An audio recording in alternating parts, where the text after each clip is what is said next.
Not when you took my money before. Oh, cool. I went and raided the... Oh, so did she. I was like, for the purse. But I got millionaire's pepper today. That's what D calls it. Well, I gave Dimitri two. He's already got them. He's like, where do you find these? Oh, my God. Yeah, we'll have to use this. Save those for... No, whatever. Yeah. I was going to bring my green one, too. So I'm glad I brought the red. These are the green ones. Yeah. Yeah, cool. So we can mix They're a them. mix, right? Or are they all green? No. There's red or green or... Yeah, just 'cause that's depending like on the flavor. Chipotle and something else. Well, this isn't the Chipotle one. This is Ghost, What's up, X-Man? Eyeball, Habanero, Jalapeno. Good. Are you coming after with us? This is... Or no? Good Jim jalapeno. You can't even drink, so. Yeah. No. And there's a Chipotle. Are you hanging I with get the to cool meet your kids uncle. today? Or you got, like, dull things to do as a young person? Yeah, he wants to hang out with old people at a bar where he can't drink. Yeah. We're meeting That does sound Kevin, horrible, we're doesn't meeting it? Uncle Sonny today. Oh, cool. That's Girl Fridays, bro. Yep. See, back in my Adam's time, uncle. which isn't nearly as far back as these two guys' times, but in my time, we could in Jersey, at fucking 18, I was drinking anywhere. Yep. Not legally, they just didn't give a fuck. Legally for me. In Oklahoma, when she was 16, we both worked at a grocery store, and I had a license someone left that was a woman, looked absolutely nothing like Suzanne at all, different color hair, everything. And how old was she, like 24? 30 or something. Yeah, so she was 16 or 17, and her fake ID She had black hair. didn't Brown resemble eyes. her. No one gave a fuck. She drank anywhere we went. Wow. Those are the days. Those were the days. Now they'll ID me. They'll fucking ID me at some places, and I'll see them ID old fucking ladies because, they're taught you ID fucking everybody. Yeah. See, when I was 17, with license, didn't have pictures. Oh. What? My brother and I's description is very similar. So you'd swap them. Well, I stole his license from him. I never knew license didn't have pictures. The technology wasn't there. Were they still like laminated things? Was it like before It's almost Kodak like invented the it's almost brownie? like printed out. Was this in 1863? It's a card. It's a rock. Was it a stone tablet? It looks a lot like a registration, a car registration. Hey, you're not that much younger, bro. They had the dates up on their abacus. You're no kidding, dude. We had pictures on my car, a driver's license. We at 16. had pictures, for God's sake. Well, I was bouncing. So it was almost like a temporary. Yeah. Well, I think even temporaries now have black and white No- pictures. No pictures. Oh, no, my temporary didn't have. The one I had to get. Did the kids temporary have pictures or no? I don't remember. Yes. Okay. I think now they actually have, they're not colored though, I think they're black and white. Dog here. Boy, that's funny, Kevin. So you would basically just swipe his and go to the bar and no one would ever know. I was working in a bar.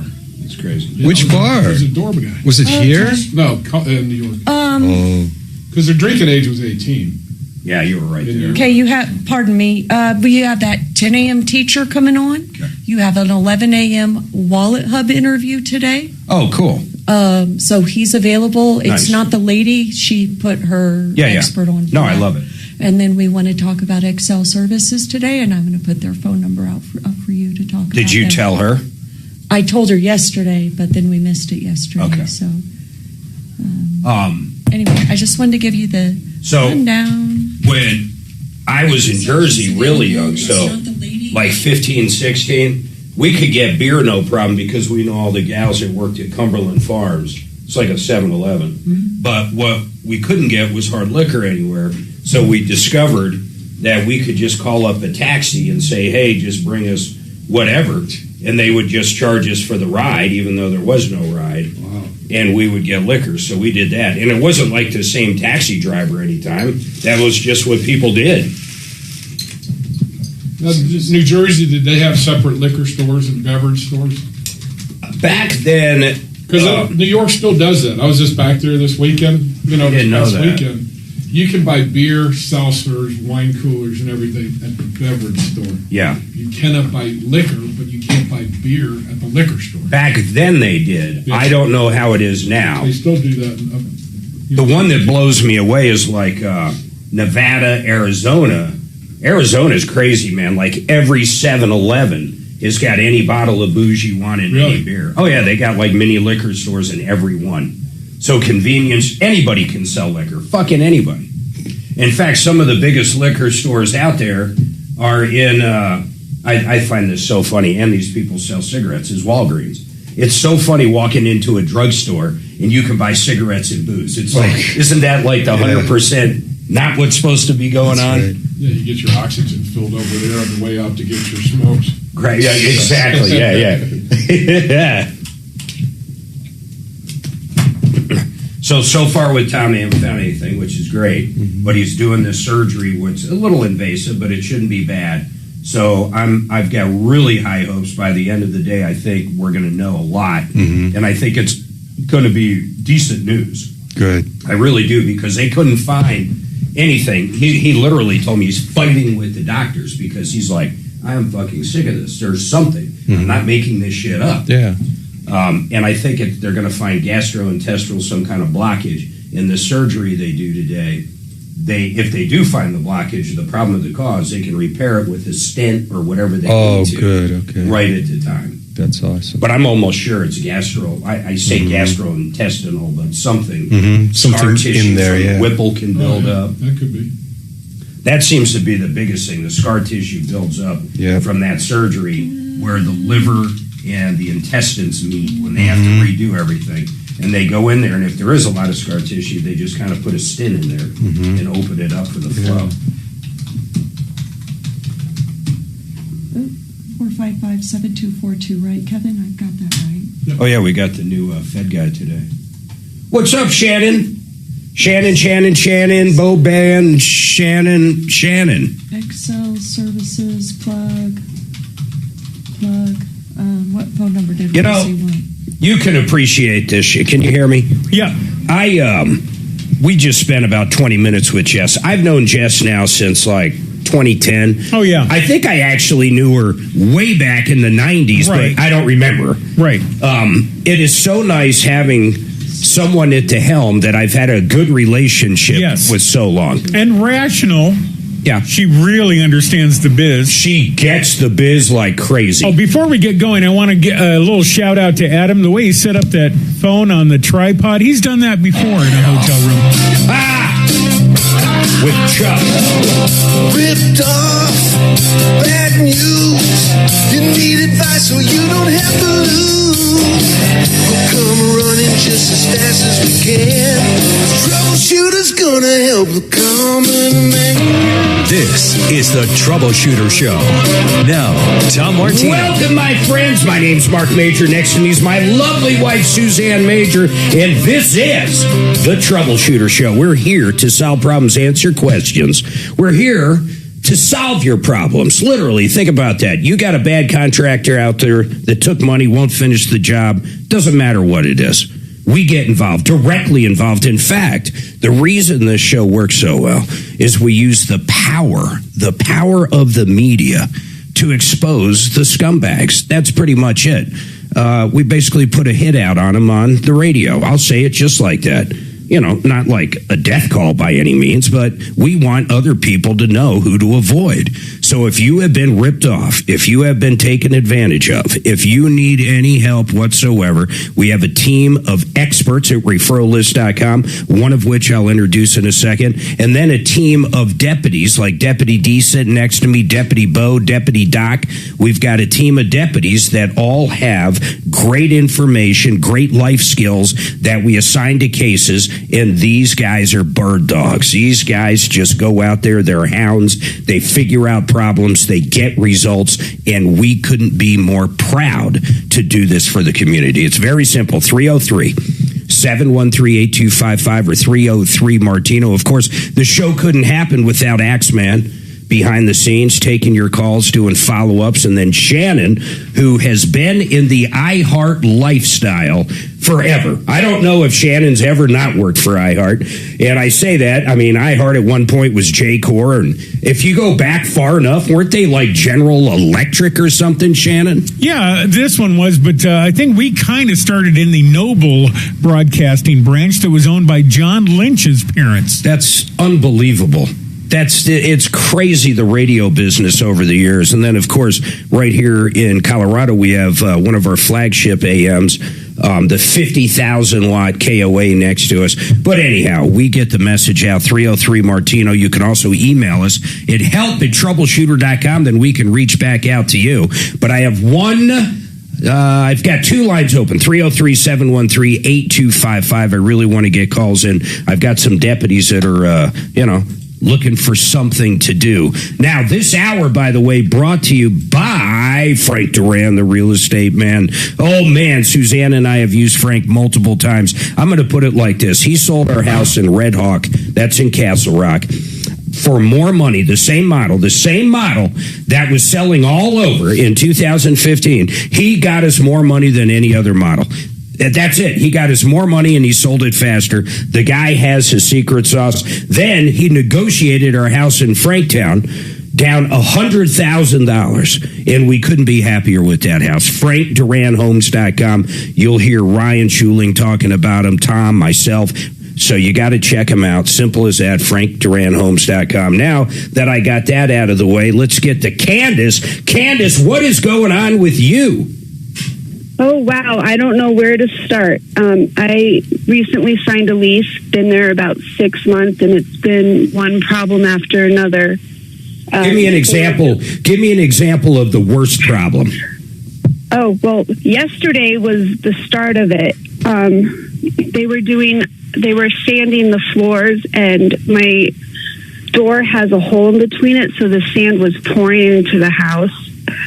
Come to find out, they were actually plugged into my electric, using my electric. Hey, Candace, when you say they were sanding the floors, who was sanding the floors, and were they your floors? No, it was the patio floors. It was outside. They've been doing some reconstruction. I got it. Before. I got it. But they were plugged into my electric, and I went and complained to management about that, and he sort of laughed about it and said it'd be like 5 cents. They're just charging their machines. Like, not on my electric bill. And last night, got home after work, and the ceiling, there's a leak in the ceiling. Mark, we have pictures of the ceiling. It's bad. So you didn't have a leak. Now, all of a sudden, and I'm going to look at the pictures over the break, but you're saying, well, what happened? What caused that? That wouldn't be sanding the cement on the patio. What caused the leak? So apparently there was a pipe that burst in the house above me, and the contractor came out, and he had to cut the wall open, and you can see rust and mold all on the pipe. So I've probably been living in mold. Can you see it? You're saying you can see the exposed pipe from where you are. Yeah, they had to cut open the wall, or it was going to fall down. Is that a picture of it, Suzanne? Yeah, I was sending it to your email. I was going to have Axe post them. So, Candace, okay, there's two different things. Now, the cement, is that done? And when they're out there doing the patio, I don't get it. Is it a sliding door that's in between you and the patio? No, it's the front door, and everything's sort of broken. Hey, Candace, is this an apartment or a townhome, or what is this? It is an apartment in Inglewood. So they're all apartments. The people above you, everybody pays the same person. Yes. So yes, when management sent out, whoever's over the apartment complex, when they sent out maintenance to cut that floor and you saw the pipe, what did they tell you at that point? What did they relay to you as far as information? Were they going to put you up in a hotel? Were they going to move you while they fix it? I mean, what did they say? So it happened after hours. I didn't notice it until about 8 o'clock.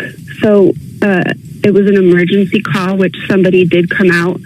He stopped the leak upstairs, but the ceiling was so damaged. Yeah, I'm looking at it. It's pretty crazy. They got a big hole cut in it.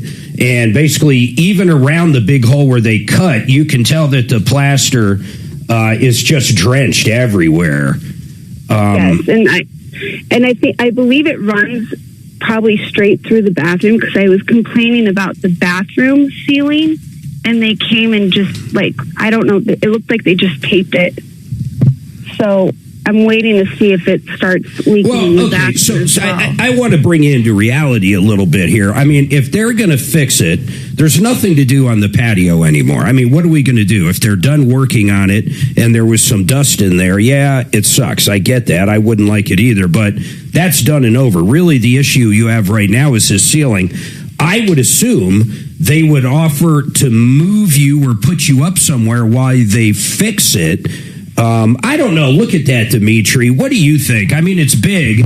Do you think that's big enough to where, is there more than one picture, Suzanne? There's two pics, and we also posted them on YouTube channel, the chat. Yeah, if you go to our YouTube channel, the one's a big cutout, but what I'm trying to think is, I'd like to ask our attorney, Brad O'Brien. Let's send these over to Brad. I want to ask him, is this something a landlord should offer to put them up in another place, like either a hotel or another room or another unit within the complex, or is that asking too much for this? I don't know what that looks like to repair. Well, Mark, I mean, what are the landlord's plan? Are they going to repair it? Yeah, what are they saying? It just happened. From them yet. I'm sorry, say that again. They haven't responded to me yet. So we don't know what they're going to do. When did they cut this hole open? I think last night. Last night at 8:00, but you can clearly see mold. So it's been a leak that's been happening for a while. Yeah. So is your concern that there's now mold in your unit, or is your concern that you have to live with this hole in the ceiling forever? Probably both. My concern is the mold. Oh. Because if I've experienced headaches. I felt sick. I had a doctor's appointment yesterday when they were repairing the floor outside. They taped the door. I couldn't come and go out of my house for the cement. the whole day. The fact that they were using my electric and just chuckled it off, really burns me. You're just upset. All these things happen at the same time. Mold, and I'm not saying there's not black mold there. I'm not saying there's not mold that can affect you. Does she want to move? Is that, constructive eviction? I don't know if you could do it or not, because I don't know if that's a valid reason right there. And they haven't said anything because it just happened. It just happened. But I do want to say this. With mold, a lot of times just seeing mold has a placebo effect, I think is the best way to put it. You see it, then all of a sudden you go, oh, wait, I haven't been breathing right. And that's all of us. I mean, everybody naturally does something like that. I want to talk to Brad O'Brien. Let's see what he thinks would be reasonable here. And I assume he's on the line. Is that correct? So, Brad, hold tight. I'm going to put our caller on. I want to stay on track. And we're going to come back right after this quick break. 303-713-8255. Get those calls. And by the way, Kevin with Sheridan Auto Tech. Uncle Kevin's in. Which is really cool. Any automotive questions, you've heard weird stuff in your car, anything to do with diagnoses or anything to do with purchasing, leasing, you name it, give us a call, 303-713-TALK. Hold tight.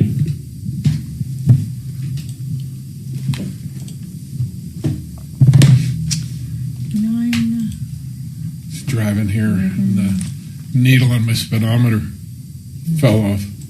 Like the actual, physically fell off? Okay, hold on, guys. CMG Financial, it's a great company. In fact, if you need a home loan, you call them. But I happen to know the main guy here in Denver, with the branch president, and I want you to call John Clace directly. But these guys do 30-year lines of credit, which contractors and small business owners, you'll love it. You can pull from it, put it back. You only pay simple interest on what's out, and it's on 80% of the equity of your house. It's one of the greatest products. Suzanne and I have that. And then a new purchase. These guys, because they loan out $2 billion a month, they have some of the best rates out there, period, end of story, and the lowest fees. You're going to really, and I mean it, really love the guys at CMG, but you got to call John direct. He's the guy. He can get stuff done. Our son went from application to closing on his first new house in Nebraska. Yes, John loans out in every single state, if you're listening to this on a podcast, in 28 days. 303-577-7206, 303-577-7206, or partnerinlending.com. I need a water. water. I need a water. You need a water. Hey, there's cream in the fridge. Anybody? Oh, no, thank you. I'm good. I'll make my own coffee in a little bit. Can you come in for the show Tuesday 6/9 or Thursday 6/11?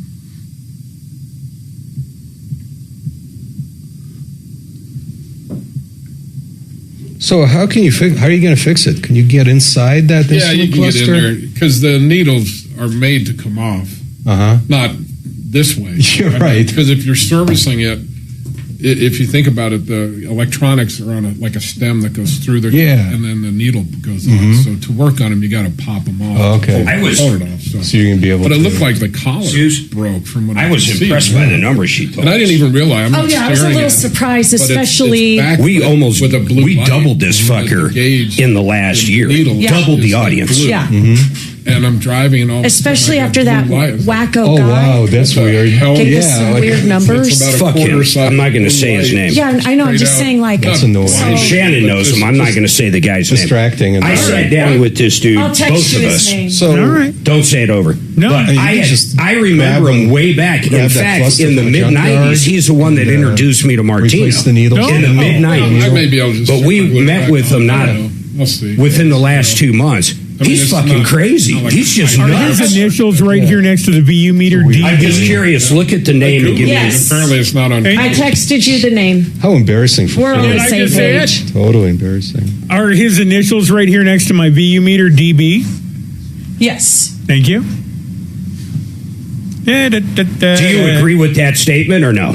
Well, I've told you before, he's the only coworker that's ever put a finger in my anus. Well, that's good. Oh, did he enjoy it? No, Oh, it was you an know what? accident. Well, it wasn't I an think you're accident. I right. was bent over out here working I on a think you're computer, right. I'm and he not came up, that. doink. And he touched your Him and butthole? Tom Yeah, got he so lit. He sideways. hit the launch button. It's crazy. What the hell? I mean, not in. I was wearing pants, but still, don't touch my anus. Only under very special circumstances. Only after dinner and a bottle of wine. Hey, Kevin, I mean, you can troubleshoot just about anything. Has Dimitri come to you with his latest problem where he's hearing banging and muffled yells from his trunk? Should I put, He can't hear you. should I put Dimitri on the splitter Can't hear so we them can either. hear Shannon? No. There's no point. Shannon just sits in there and makes fun of you. Do you want to hear him? Because you're in the recycling business, he's saying there's probably someone banging in your trunk right I now. don't know if I could troubleshoot the screaming and banging. Shannon may recall that I expressed interest in buying one of those serial killer vans that the radio station is storing out there. But Shannon is saving With them all. the fake satellite on top. But not Shannon fake. won't tell me whom I can ask about them because he's saving them all for himself. Well, that's my actual house, dude. Don't be. It's a serial You're trying to killer. gentrify my I neighborhood. totally you want to buy jackass. one. Gentrified. I'm going to start parking next to him. I'll class that At your joint own up. peril, by the way. Yeah. Wear blinders. Look straight ahead when you get out of your car. Don't look in mine. You'll get an eyeful. God bless America. Bo almost walked up one day while I was sitting there. Bo will walk around Tom's house just looking in closets. I know No, it's he does. He's unbelievable. hysterical. Yeah, I know, and he Yes. finds it so normal. Oh, there's Dee on YouTube. And I love it, actually. Look at that. Yep. Yeah, I finally figured out I how to love post. it. Dimitri in Denver. Is that a bat? Is your profile picture? What do you think bat? happened to Kyle How Bush? cute the bat That's is. weird. I don't know. I'm Well, gonna click my on your first channel. wife had the same Channel. problem. Well, but I don't have a any sinus videos there. infection That's okay. that Oh my got God. through the brain barrier. And she had to go What? have the top What's of her on that head shit? cut off and have all this crap scraped out. Yeah, so she he thinks kept it's the blowing it same off. thing. She narrowly survived. That's crazy. But if you get a sinus infection that goes into your brain, it's over. It's over. Yep. Particular bench. He just kept avoiding it because he was sick in the last race. Around me. Yeah, don't avoid it and blow your nose. Sounds like Don't suck it in. Rabies you could get. Well, I'm not Stand gonna by. bet a bet. But I can't get rabies if they're just lying. All right, 303-713-8255. You've been ripped off or taken advantage of. You need some help right now. We're helping out Candace. I got one of our experts on I love the attorneys we have on referral list. You ever need free legal advice, you call the show, you're going to get it. Brad O'Brien. Brad, first of all, welcome to the show. And I always want to say this to you. I appreciate everything you do, not only for our listeners, but for landlords around the state of Colorado. When it comes to helping them write the lease and do everything right. You're such a wealth of information. We appreciate you being part of the show. Let me ask you this about Candace. Suzanne, did we send Brad the pictures? Oh, gosh, I'm sorry. I did not send him the pictures. So, Brad, we're going to send you a couple pictures, but in a nutshell, here's what's going on. So she's in an apartment complex, not a condo or townhome, and the main thing going on right now, a lot of things happened at once. They were sanding the cement. A lot of it got into her house, and there was dust and other things that bothered her. And this all happened in the last couple days. But last night, all of a sudden, water's coming through her ceiling. So a pipe burst in between her unit and the unit over her. I don't know if it was fresh water. I don't know if it's sewer water. I don't know what it is. So they cut out a big hole, and I'm going to send you these pictures. Suzanne will. And I'd say, looking at it, it's a 2x2. But her concern is there's mold up there. If she looks there, it looks like it's been leaking for a long time, because if you look at the pictures, the ceiling, even in spots that doesn't have the hole cut out, you can still see that it's wet. So apparently when you look up there, there's mold everywhere. Of course, now that she sees the mold right through the hole, she's starting to feel the effects of mold. You know, whether it's a placebo effect or not, I'm not sure. But, you know, I'm not exactly sure what she wants. But at this point, when you look at the pictures, what should a landlord do? Should they move you while they're fixing the hole in the ceiling, put you in another unit, maybe up in a motel? What technically that you think do they owe her at this minute? Because it just happened last night, she hasn't even been offered anything. The only thing that's happened so far is the water started leaking, the maintenance guy comes in, they killed the pipe, killed the water, and cut the hole in the ceiling. So what are your thoughts just on that? Well, a flood of an apartment or other rental premises triggers the warranty of habitability statute in Colorado, and because a landlord is required to provide a safe, habitable, and dry rental premises. So if something like this happens, the first thing the tenant needs to do is give notice to the landlord, and that triggers the timeline for the landlord to respond. It's generally 24 hours in matters of life, health, and safety, like a flood. And any kind of moisture issue, the warranty of habitability statute requires the landlord to do a mold test up front, and then requires the landlord to respond within 24 hours. Sounds like they did. And then after that, to proceed with remediation. And then they have a reasonable time under the circumstances to complete the remediation. If the alternative housing, you know, if they're required to get to be provided a hotel or another unit somewhere else, that really depends on whether the flood makes this unit uninhabitable. Got it. Or mostly uninhabitable. So it's a question of fact. So at this point, I didn't hear enough that they have to be provided a hotel room. So talking about a question of fact, on the mold test, I have never heard that before. So they're required because, I mean, you can, according to her, you can see the mold, and I'm sure she's telling the truth. So they have to do a mold test. Do they have to share the results with her? How does that part work? Well, the statute does provide that for upfront mold test is one of the initial steps a landlord has to do, and the statute also provides for a post mold test after remediation to confirm that there's no more mold. So should she write a letter? You said she really gives notice, even though they already came in and cut the hole out. That's fine. It's still not fixed. I assume she should give this written notice, and should she cite what you're talking about, the law you're talking about? What should she put in the letter to the landlord and deliver to the front office? Well, it has to be in writing. It doesn't have to be a letter. Just the normal way that the tenant communicates with the landlord, whether it's email, it could be text if that's how they normally talk to each other. And so there has to be written notice. So if she hasn't done it so far, she probably ought to just do a confirmation email or something, and just to state what happened and where things are at. And there's no hotel room requirement triggered if the tenant doesn't ask for it. No.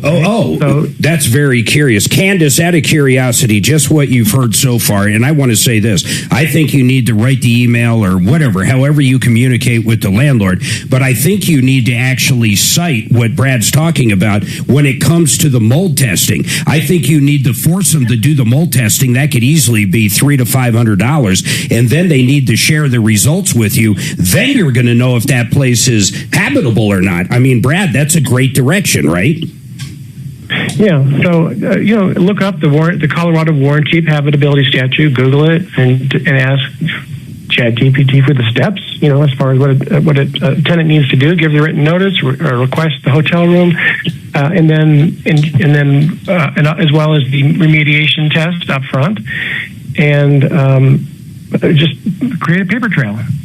Candace, you got any questions? Because really, that's where you need to go. And I never did ask you this. What is your ultimate goal? Are you trying to get out of there, or you just want to make sure you're in a safe living area for you and your kid? Ideally, I'd like to get out. It's just been one problem after another. But I'd be happy if they did a mold test, and if there is mold, then relocate me until you can fix it.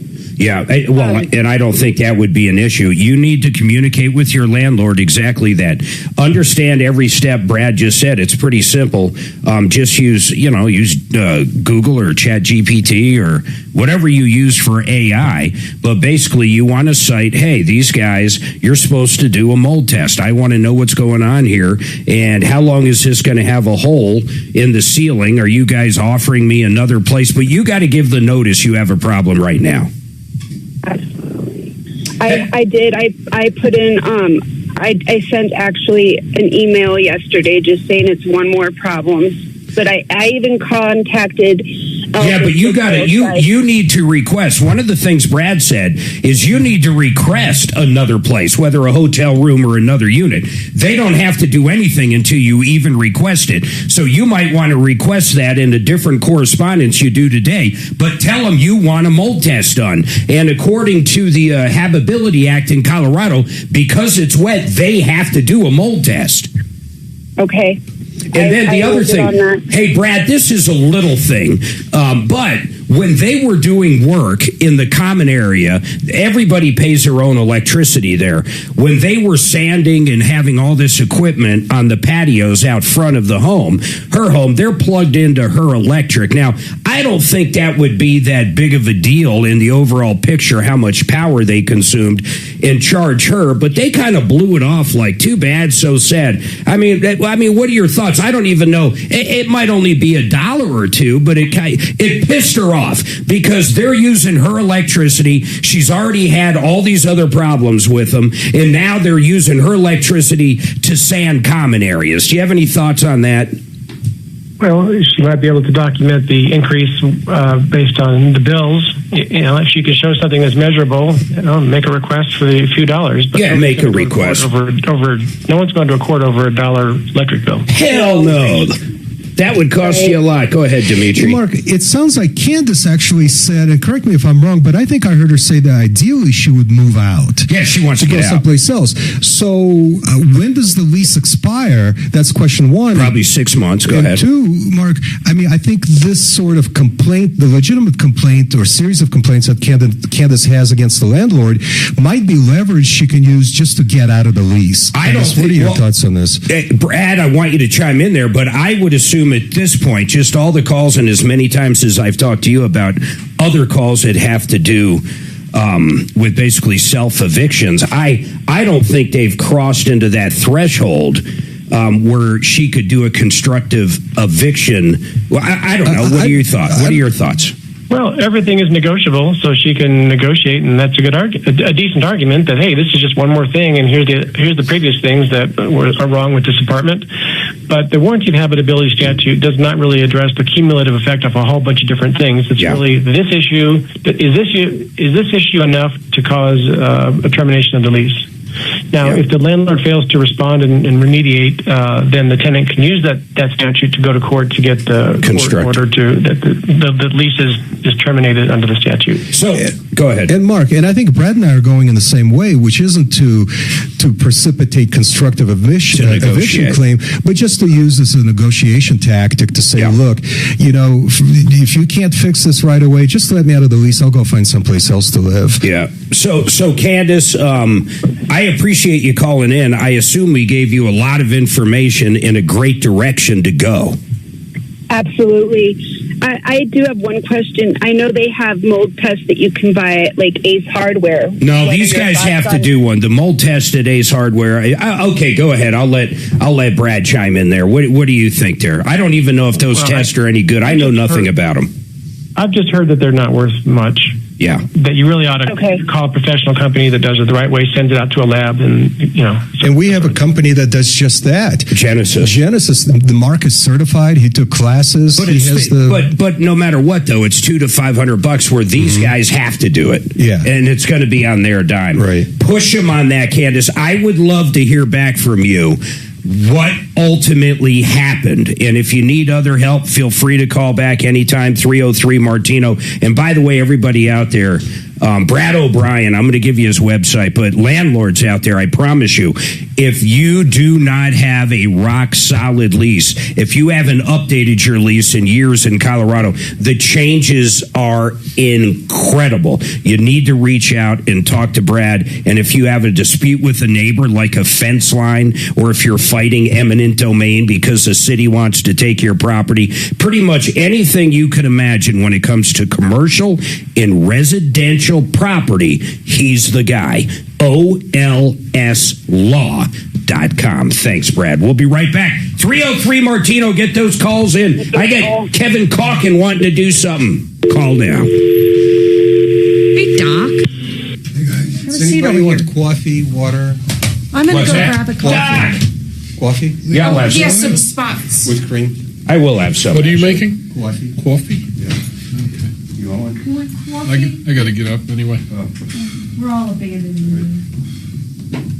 What's up, Doc? Hey, boys and girls. How you doing? You got a face full of hair, bro. Well, you know what? You're looking like a mountain man. I hate massages. I've only had one in my life, and I've hated it. Did you get one?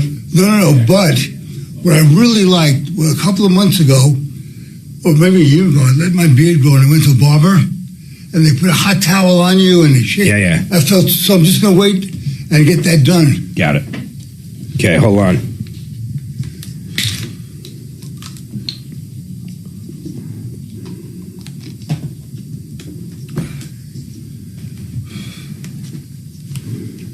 mymoneymyway.com.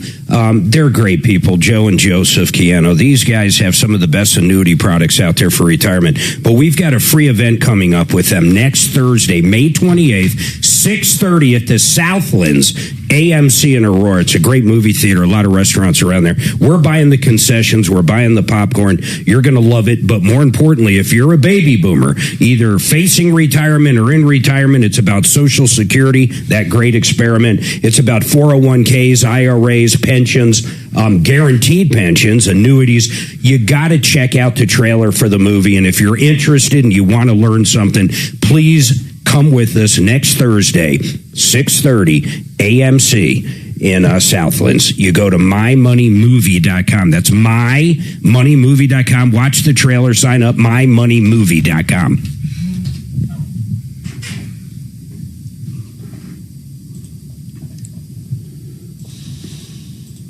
GetMeTheVin.com.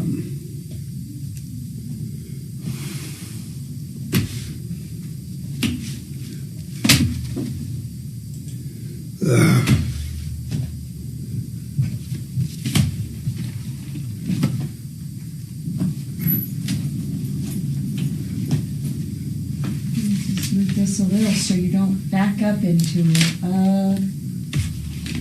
Let's see how that's going to work. Should be okay. What's I'm happening? moving it on you today. Here. Was it? Just so, I just didn't want Doc to move back on it. Yeah. So I finally broke down and got some hearing aids. Good. How's it going for you? Well, the first pair I got with a kind of go over your ear, and it's, it goes in. I couldn't use them because if I have my glasses and my oxygen, sometimes you can't fit a third device on your ear. So I'm getting the ones that they mold into your ear. So do you have hearing aids in right now? No, I'm getting on Tuesday. Okay, gotcha. The first pair was just, I couldn't use them.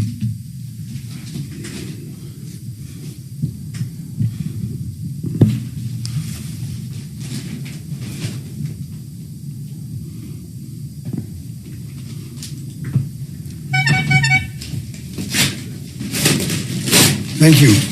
You are welcome. Glad you're in. Oh, let me get one of those. What?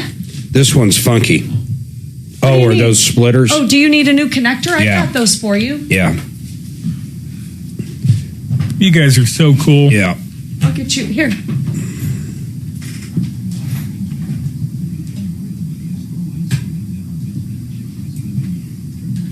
Nice. Is that better? Yeah, that one just goes in and out. Oh, you need. Okay. Yeah, I think that is it, because now it's not doing it. Now it's not doing it, baby. Do it. Now it's not doing it. Do it. My ears have been funky lately.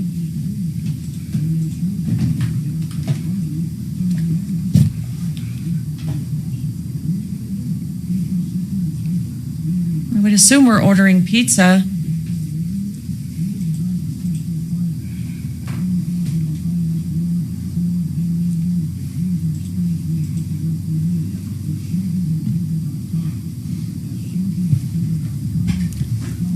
Please get back to me. I'm trying to fill June. Who? I'm trying to fill June's calendar. Oh, You calendar. guys staying in town for the weekend? This weekend, yeah. We are in town, but we're going to Alaska. You are. Yeah. You're taking an inland cruise? On a cruise Yeah. in June with my in-laws. So yeah, and we're going to Vegas for a few days next week. So long as Tommy's all good. The inland cruise is supposed to be fantastic. Yep. That's what we're doing. Yeah. Did you guys do any side excursions? We got them booked, but we'll do 4 days in lodges before we even get on the ship. Oh, So like really? up in Denali and then Mount McKinley. And then we take a train, I guess, down to the ship to get on the ship. You guys picked the perfect time to do it, too. 24 hours of sunlight. That's wild. Like, yeah, or close to. It's like, it No, gets we'll be dark close. around like 11. I texted you info Oh, thank you. just now, so you know what's going on. 11. Didn't you say it gets dark at 11? No, it won't get. If you're going past in the middle of June, it won't get dark at all. No, there's 4 hours of. They say there's 4 hours of dark. Really? That's In what they June? say. I don't think so. 'Cause- You think it's going to be light the whole time? yeah, because the summer I'm gonna need a solstice sleeping is bag. June 21st. It's going to be weird. I'll bet you there's no more than that. All right, 303-713-8255. You got any questions? Hey, Deputy Doc joins us. He hasn't been in for a while. Deputy Doc looks like a mountain man now. If you join us on our YouTube station, my God, Suzanne, what do you make of that? I kind of like the bearded look. I like it too. I'm partial to facial hair, though. Except on you. Yeah, except for on me, right. What do you guys say? Kevin, what do you think of Deputy Doc in this mountain man look? I like it. He looks rugged. He looks like he should be out there swinging an axe. Maybe I was. Like a lumberjack. Like a lumberjack.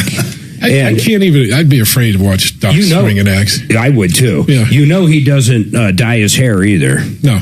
Ever. It's a hat. Yeah. Oh, your mic's not on, Kevin. Oh, I think it's more of a hat than a hair. You know. Yeah, I'd like to know what people think. If you go to YouTube, type in Troubleshooter Network. Do you think Doc? Do you mind if I say your age, Doc? No, of course. 87? 81. 81. I just aged the poor guy by 6 years. 81, he says he never dyes his hair, right, Doc? Absolutely. Yep, look at his hair. It's like his hair, there's not one gray thing in there, and it's full. Yeah, it's a full head of hair. He's starting to get a little. It's pretty. He says, hey, you're being serious. You've never dyed it.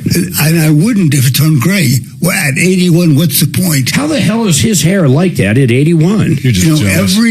I am jealous. I'm not kidding. I'm 54, but I started graying like at 40. Yeah. I think about that. Look at his head. 40-ish. Every uncle on my mom's side had a full head of hair as long as they lived. A full head. How about gray, though? They must have been gray. Nope. What is that gene? It's a gene. I mean, it's like anything else. They got to pull that out of you and sell it. That could be your family's retirement forever if they can figure that out. Do those RMDA, pull it out, get it, and then inject it at other people, and they have a perfect head of hair into their 90s. That's right. Deputy D looks like he has luxurious hair. Nah, his is gray. It's Well, it's soft a little gray, and, but it's soft luxurious. and silky and minky. What do you use, D? I use the cheapest shampoo you can find. Okay. Like 99 cents for a pint. Mine's the 2-in-1 from Costco. It's like this big. It lasts me a year.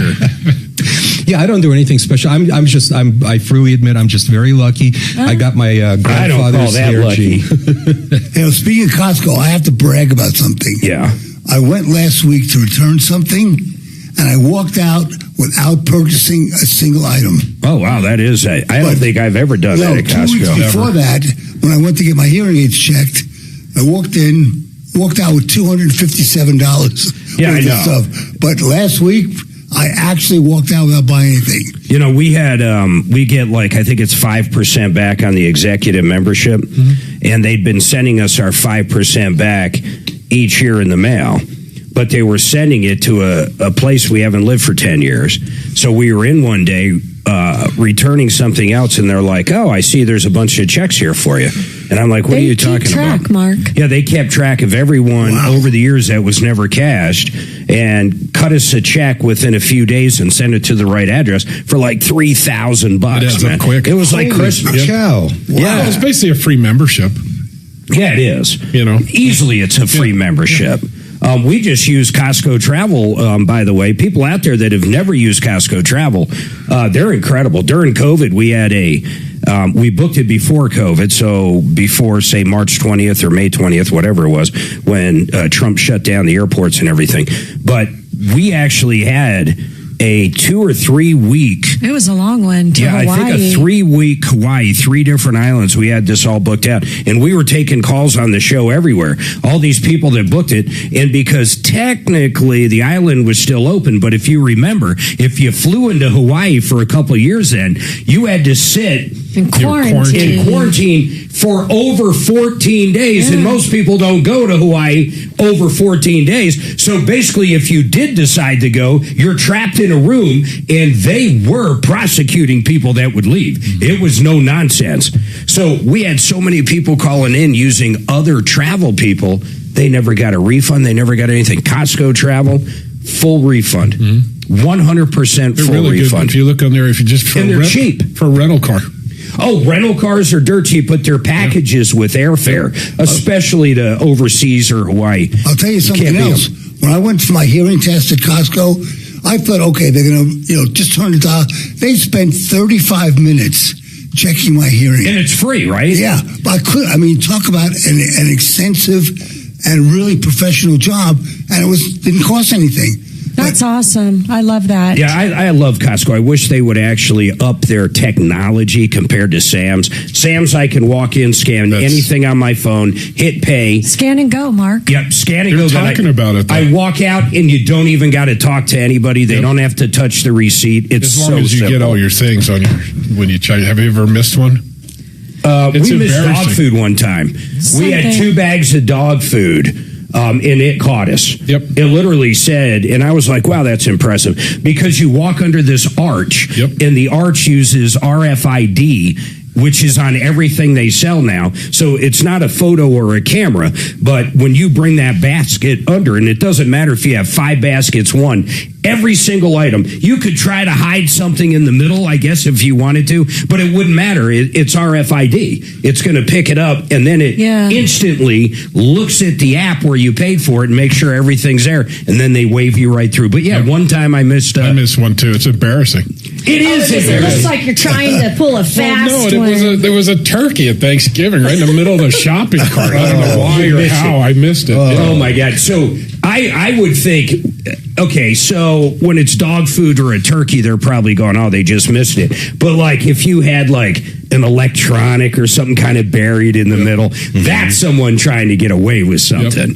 If it's the most expensive item in your cart and you don't scan it, then you start going, Mark, my first job when I was 16 years old was loss prevention security at Kmart. Oh, my God. On Evans and Federal of all places. Blue light specials. I had to announce the blue light specials because I was one of only 3 people that spoke English fluently in the store. No kidding. So I would announce the blue light specials and then I would go back to catching shoplifters.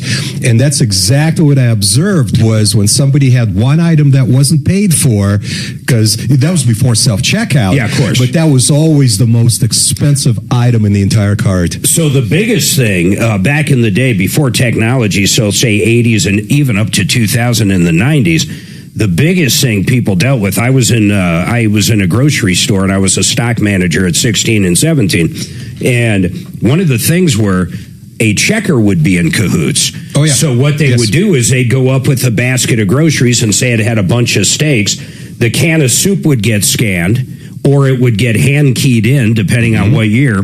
And then the steak would suddenly miss the scanner and end up in the bag. So when the checker was involved and their friends came in, that was the big steal back then. That's hard to catch. Oh, yeah. And in places like, I don't even know if Walmart was everywhere at that point, but I can't remember the name of the store that was telling me about it. It was next to us, but it was like a Walmart, but it wasn't a Walmart. And they would have phones, and cordless phones were really expensive back then. You know, $150 for a cordless phone, not a cell phone. Oh, actual cordless house phone. 900 megahertz cordless phone. Yep. And so that was really bad. Now, listen, I got to take this break, but coming up, first of all, we got lines open. Love to hear from you on any questions you have. 303-713-8255, 303 Martino. But after the break, it is 11 o'clock hour, right, babe? Coming up on the 11 o'clock hour. So we're going to have someone from Wallet Hub. I read a horrible article about Colorado. And Wallet Hub, by the way, if you don't know who the people at wallethub.com are, just go there right now. These guys are incredible. I've been using them for years for credit cards. And what I mean about that is if you want a rewards card, they can compare every single one out there. But they also basically want to protect your identity. That's another thing they do. And this isn't a sales pitch at all, but the article I read by them, listen to this, man. We are number 8 for foreclosures right now, Colorado, in the country for up-and-coming foreclosures. And I want to actually get from their expert that did this survey or did these actuarials, I'm not quite sure, we'll ask them, where did these numbers come from? And are these people that literally have already been foreclosed on? In other words, too late, too bad, or are these people that are in foreclosure? But we're number 8, and then our credit card debt is extremely high, and I want their thoughts from a company that this is all they do of what's going on. But I got to take this break. 303 Martino. So I have a consumer complaint. Why do you say that? Why do you say that, Shannon? I know. I'll do this spot very quickly. Shut up. Do you need help? Oh, no, I just never spill anything. I just spilled my coffee. Oh, hi, Tom. Yeah, I know. Yeah, I know. You warned me about it, and I told you I never spill it. So, Mark, I have my car got backed into, and I brought it into Caliber Collision on November 1st. They're still supposedly waiting for parts. Yep. That's incredible. November 1st. What part are they waiting for? It's just like the back panel. The fender or whatever? It's a side panel. Wouldn't surprise me. I did not do it. What? Fix it 24/7. You can get that air conditioner deep cleaned for $39 for new customers. You got to reach out to them.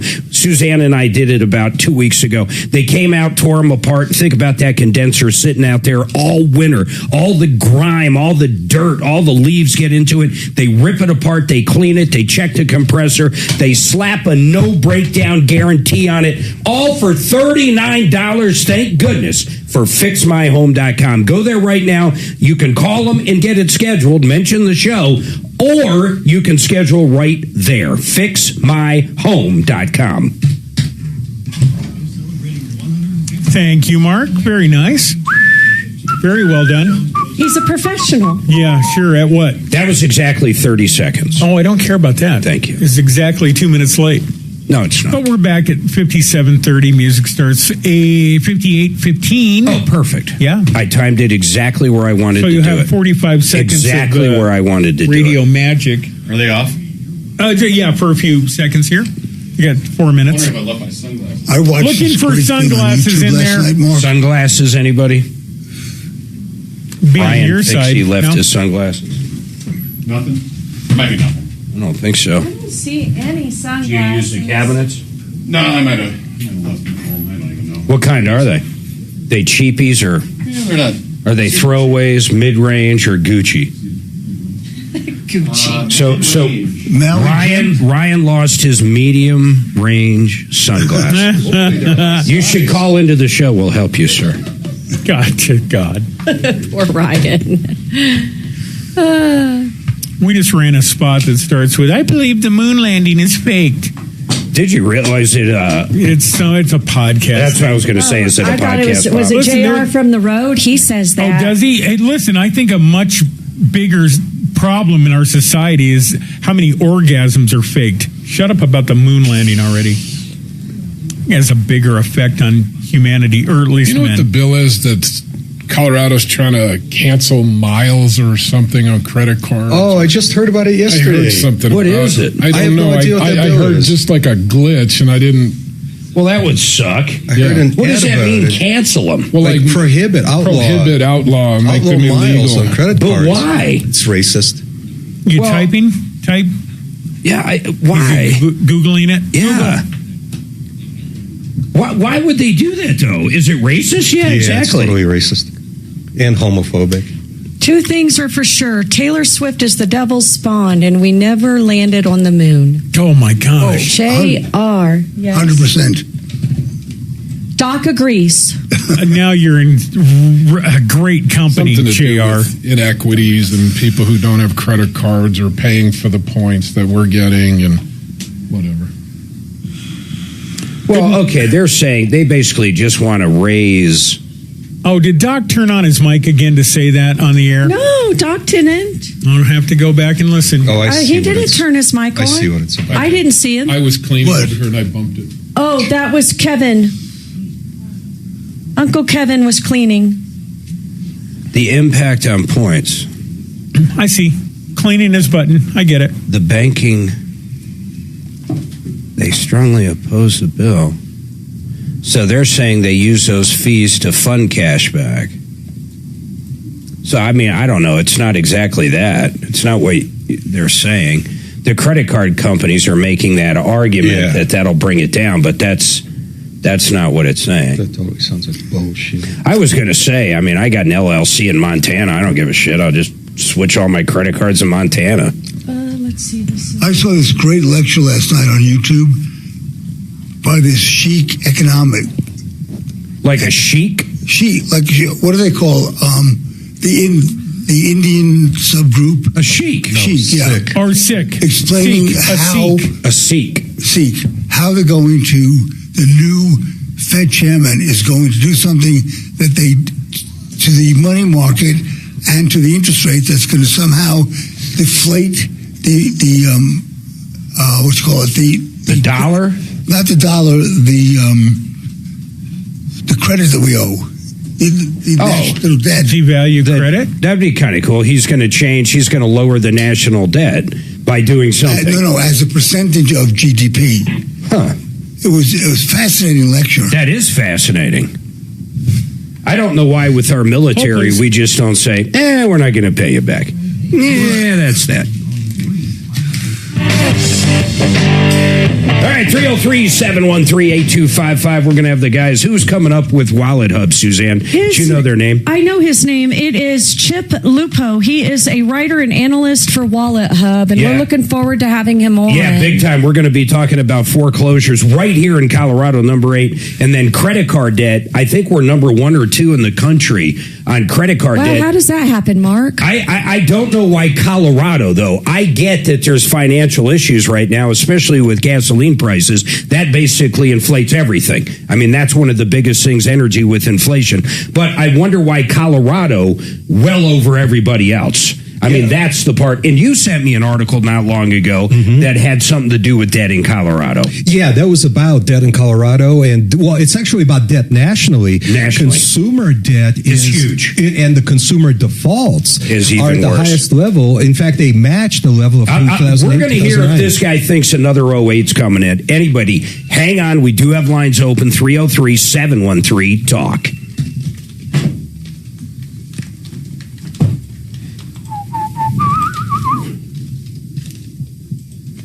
That was fun, wasn't it? Late 07, you're looking at this thing kind of falling apart. You're like, should we get out of real estate or get out of... That was a fun time. What's that, sir? Late 07. It was like October of 07 that it started to fall apart. Oh, God, yeah. And you're like, well, things will be fine. Yeah, the market's going down a little. It'll come back. No. No, you need a upholstery shop or a trim shop. But 07, I'll look around. Adam, how old were you in 07? He was this many. Yeah, and I'm holding up that finger. Because there's a guy that used to be up on 44th and Kipling. I'm not sure if he's still there or not. But I'll ask. Yeah, it just, on the driver's seat, there's that wear point. Yeah, but a good trim shop, I mean, they make them. Hey, Axe, what line are you going to call Chip on? Probably 6 or 7. Okay, I'll put his info up. You go ahead and give him a call, and I'll put... Depending on the seat. In a couple minutes here, and I'll put his info, interview. Everything's... Yeah, they're all panels. I got it. I read the email. Okay, Wallet Hub. He is an analyst. I love Wallet Hub. It's kind of funny. Analyst and writer. They reached out. It's all part of the... Yeah, that's good. I just want to keep It's interesting, though, because I really, when it comes to credit cards and other stuff like that, I've used Wallet Hub for... Do you want to give out their website? Great analysis. Will you want to give out their website? Oh, yeah, definitely. It's like wallethub.com. I don't know, it's kind of funny. I'm not sure everything they do, but they started sending me all this data. Well, when they do the breakdown of credit card benefits, the pros and cons for each card. Pay, Yeah. So, if you travel a lot, even if you have a card, say Amex Platinum or, I don't know, Capital One Venture, these cards where you got to pay $600-700 a year to use, when you look up the bonus points, it'll calculate everything for you on Wallet Hub. So if you travel a lot, even people are going, I'm not going to spend $700 a year. Ultimately, it saves you thousands of dollars a year. Exactly, yeah. And it's nice that they do just side by side comparison of all the cards. Everything, yep. Yep. Or if you just want the best upfront bonus, it'll tell you what to do. Lowest fees, lowest rate, yeah. I'll tell you what pisses me off is when you get offers, and everybody's seen these, for balance transfers, it'll say 0% 1 year. Zero payment, 0%. But there's always a 3 to 5% transfer fee attached to it. Because I've looked at them and go, wow, free money for a year, I'll take that. But then it costs you 5% to do it. So you're like, well, that's fucking stupid. But it's no interest. Yeah, but it's no interest, even though it's 5% interest. And you pay it all up front. Yep. You'd be better off transferring it and having 5% interest on the transfer, because you could pay it in 1 month. That wouldn't even be nearly 5% because that's yearly. I blame Dimitri. Easy target. Easy target. Well, Axeman's pretty easy target. I think Capless is going to start using them here in a while. Golly, that is just basically child labor. Dan pays pretty good. Chick-fil-A, Shannon. 14 years old. I understand, but capless? Dan wanted to give him $100 an hour, and I said, oh my gosh. You can't give him more than us. No. Or else he's going to come begging. So I put the nost on that. $6, Mr. Capless. That's great. Thank you, sir.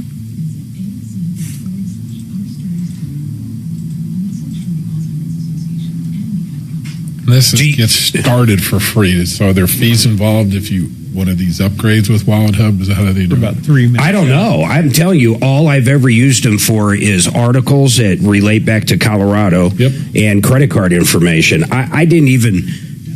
I'd never dug into their website for really how they make money and what they do. I just have no idea. There's also Nerd Wallet and a few others. Nerd Wallet's great too. They do great stuff with credit cards. I like how these guys are doing it though, because they're sending this information out to people, and that's what brings them into their website.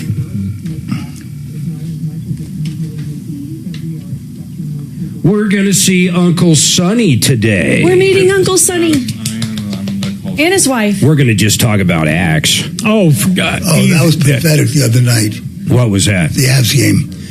The Axe game. That's not what he was talking about. Axeman. Axe. We're going to be in Vegas. When do they play? Well, they're tonight here, so it'd have to be 2 days from Tuesday. now, so Monday, Monday or Tuesday. Well, don't they play 2 games there? Yes. Yeah. Every other day. So we're going to be there Tuesday, Wednesday, Thursday. Do you think there will be a game there or no? Yeah. There will be, but if you can get tickets. Got him?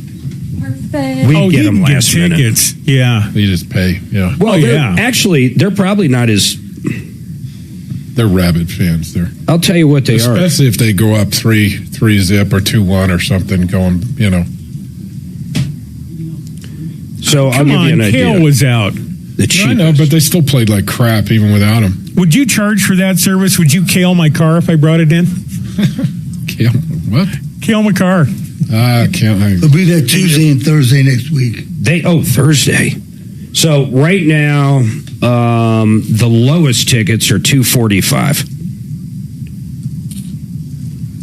and that's for Sunday. This Sunday? Yeah, this Sunday. Oh. $245. Wow, that's a quick turnaround for a travel day. You'd think it'd be Monday, but all right. Yeah, Avalanche at Golden Knights, 5 p.m. T-Mobile. We've seen some concerts there. It's kind of right. It's kind of right there. We're lucky to have seen all the stuff we've seen. Yeah, we really are.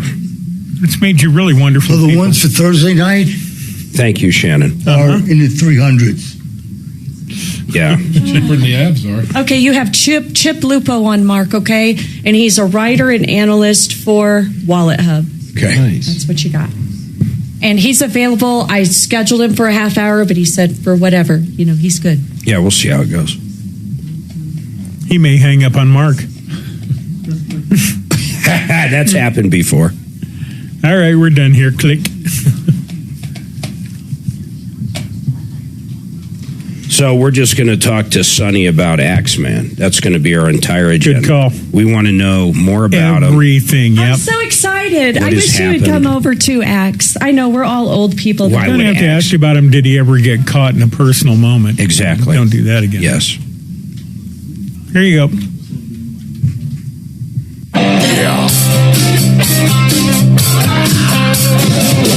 Ripped off, bad news. You need advice so you don't have to lose. We'll come running just as fast as we can. Troubleshooter's gonna help the common man. This is the Troubleshooter Show. Now, Tom Martino. Welcome, my friends, to the only show that's got. We're here to solve problems, answer questions, take complaints. By the way, it's car day. Any car questions you have, get them in. We have got Kevin Calkins, Sheridan Auto Tech. I also have Deputy Dimitri, and then Deputy Doc joining us in studio today, my lovely wife, Suzanne. And then on the other side of the glass, we got Axeman taking your calls and reaching out to businesses that we have issues with. And, of course, Shannon, Bo Banham, Shannon. On the other side. Mark. He's been here. Shannon has been in this building from day one, and I think this building was 2001. The phone number is simple, 303-MARTINO, 303-713-8255. Don't forget, help at troubleshooter.com. You need help. We want to talk to you. We have already helped someone today with legal advice, and I'm going to go to our guest here in 1 second, but I did learn something in that first call.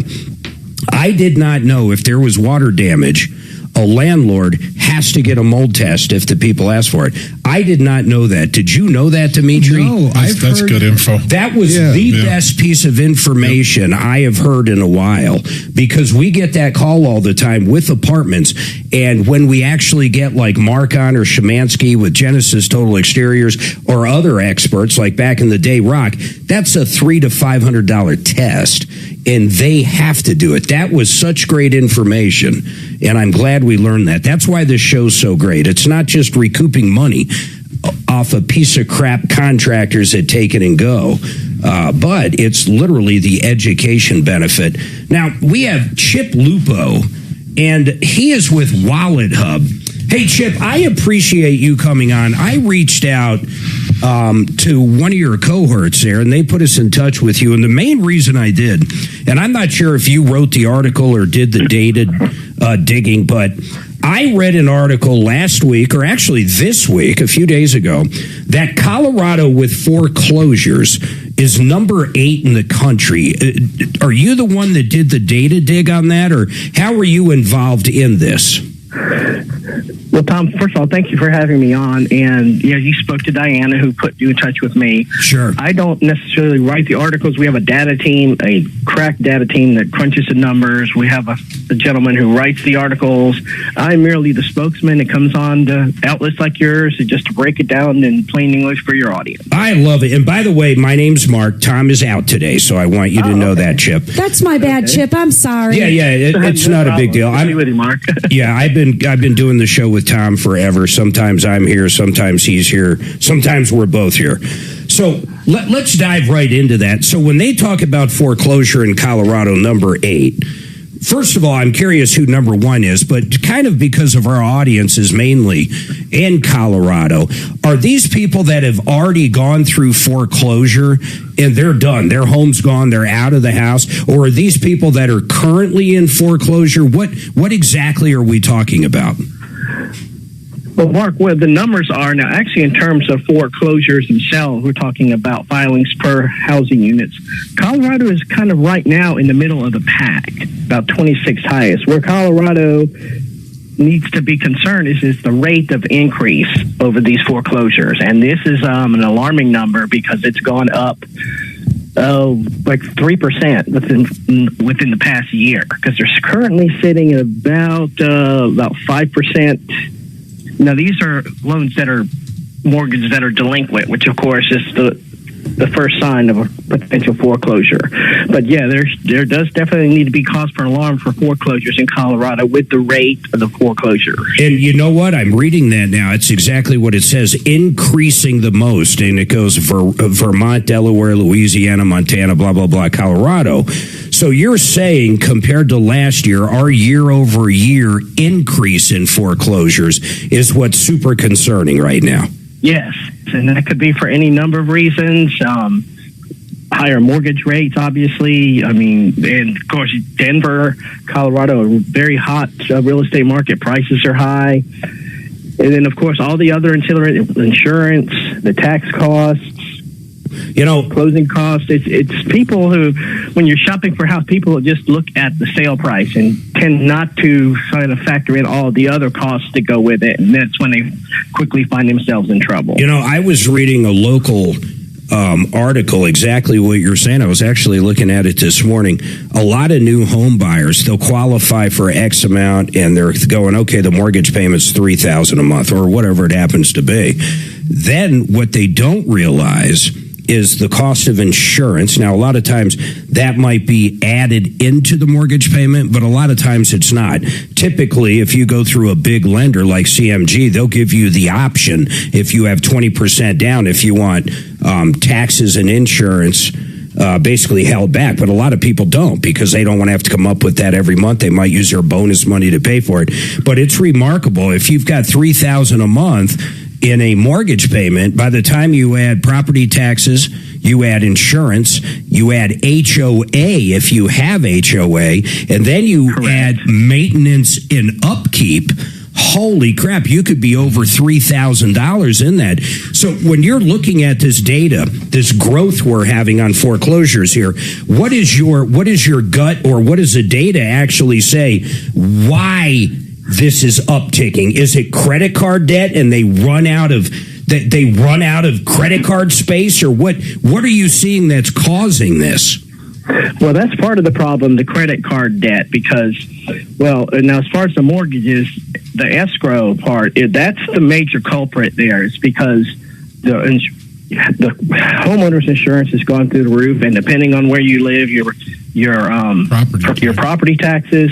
If you live within the city limits, you're paying city taxes on top of county taxes, which tend to go up every year. And that kind of catches people off guard. So my suggestion would always be if you're able, just to fold it all into one payment.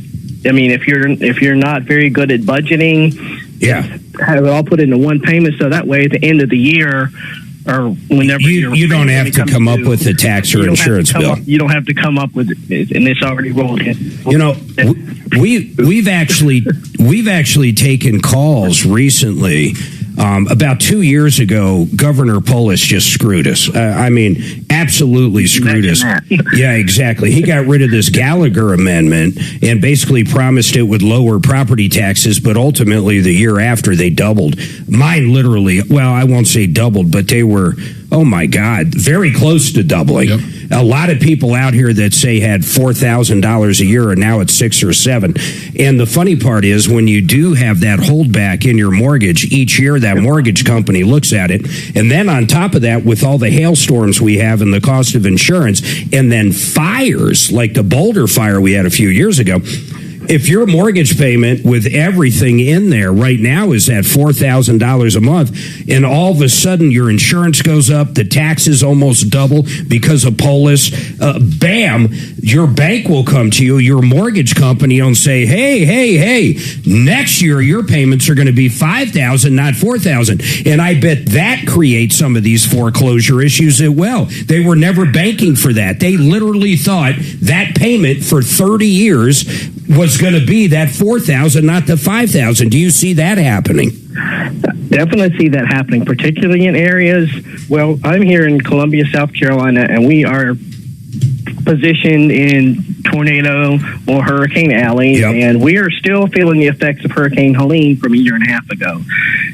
Not so much that it even blew through here. We got plenty of rain, but when local areas and schools are getting demolished from hurricane winds, and everybody pays the bill. When the insurance company writes a check, everyone else is going to be writing a check on top of it. You know, were you in the data business, or did you even go back and look like the housing crisis we had back in, say, 2008? Are you seeing very similar things going on? And I don't want to get too political on this, but with gasoline prices right now, does that seem to be driving a lot of this? Ultimately, I know consumer outlook sucks right now because of energy costs, but it would seem to me that's so new because of the war. That's really not baked into this yet. Right.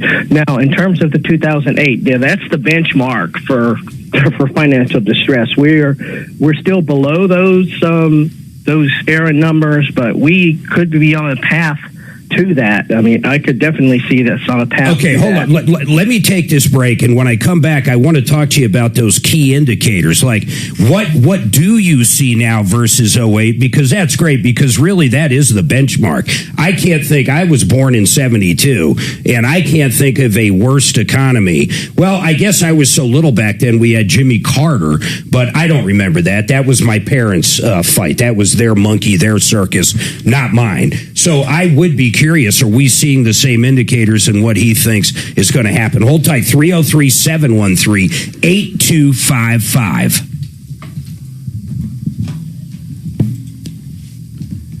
Who do I got?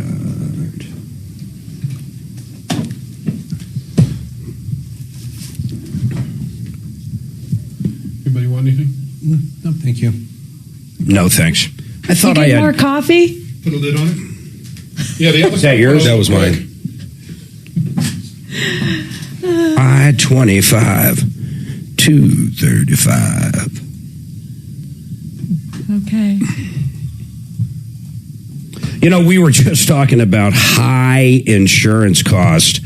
with the guy there at Wallet Hub. Let me tell you something. Compass Insurance will shop 30 different companies for you for homeowners, auto. They're going to tell you if they can beat the other companies or whatever you have out there right now. Not only are they going to do that, but if they can't beat it, they're going to be honest with you and tell you to stick with it. But a lot of times they can save you 20-30% a year on insurance. The other thing is they sell SOLA coverage now. SOLA is incredible. It is insurance for high insurance deductibles when it comes to wind and hail. You got a $10,000 deductible and you have SOLA, they're going to cut you a check for that 10 grand. It's absolutely crazy. Check them out. Go to quotecompass.com. You can get their phone number or you can get quotes right online, but quotecompass.com.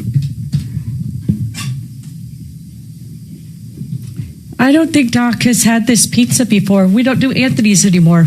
No, well, Anthony's doesn't do us anymore. Really? Yep, so now it's Pudge Brothers. Super good. Okay. I like it better. I don't know if Mark does, but I like it better. I do too. Yeah. Are you getting Jersey Girl? I got the Jersey and the all meat. Did you get extra cheese? Extra cheese? Extra cheese on both. Extra sauce? I didn't do extra sauce. That's okay. Okay. Hope that's okay. You don't eat much of the sauce, do you? Or you do? Trace carbs, trace it's carbs. Pretty trace. It's trace carbs. Yeah. Okay, let's look. Pizza sauce. I'm dying to know. I know, Poodle. JR just retracts his statements all the time. Pizza, sauce, carbs. JR, is it hard being a The crazy sauce person? per slice. What?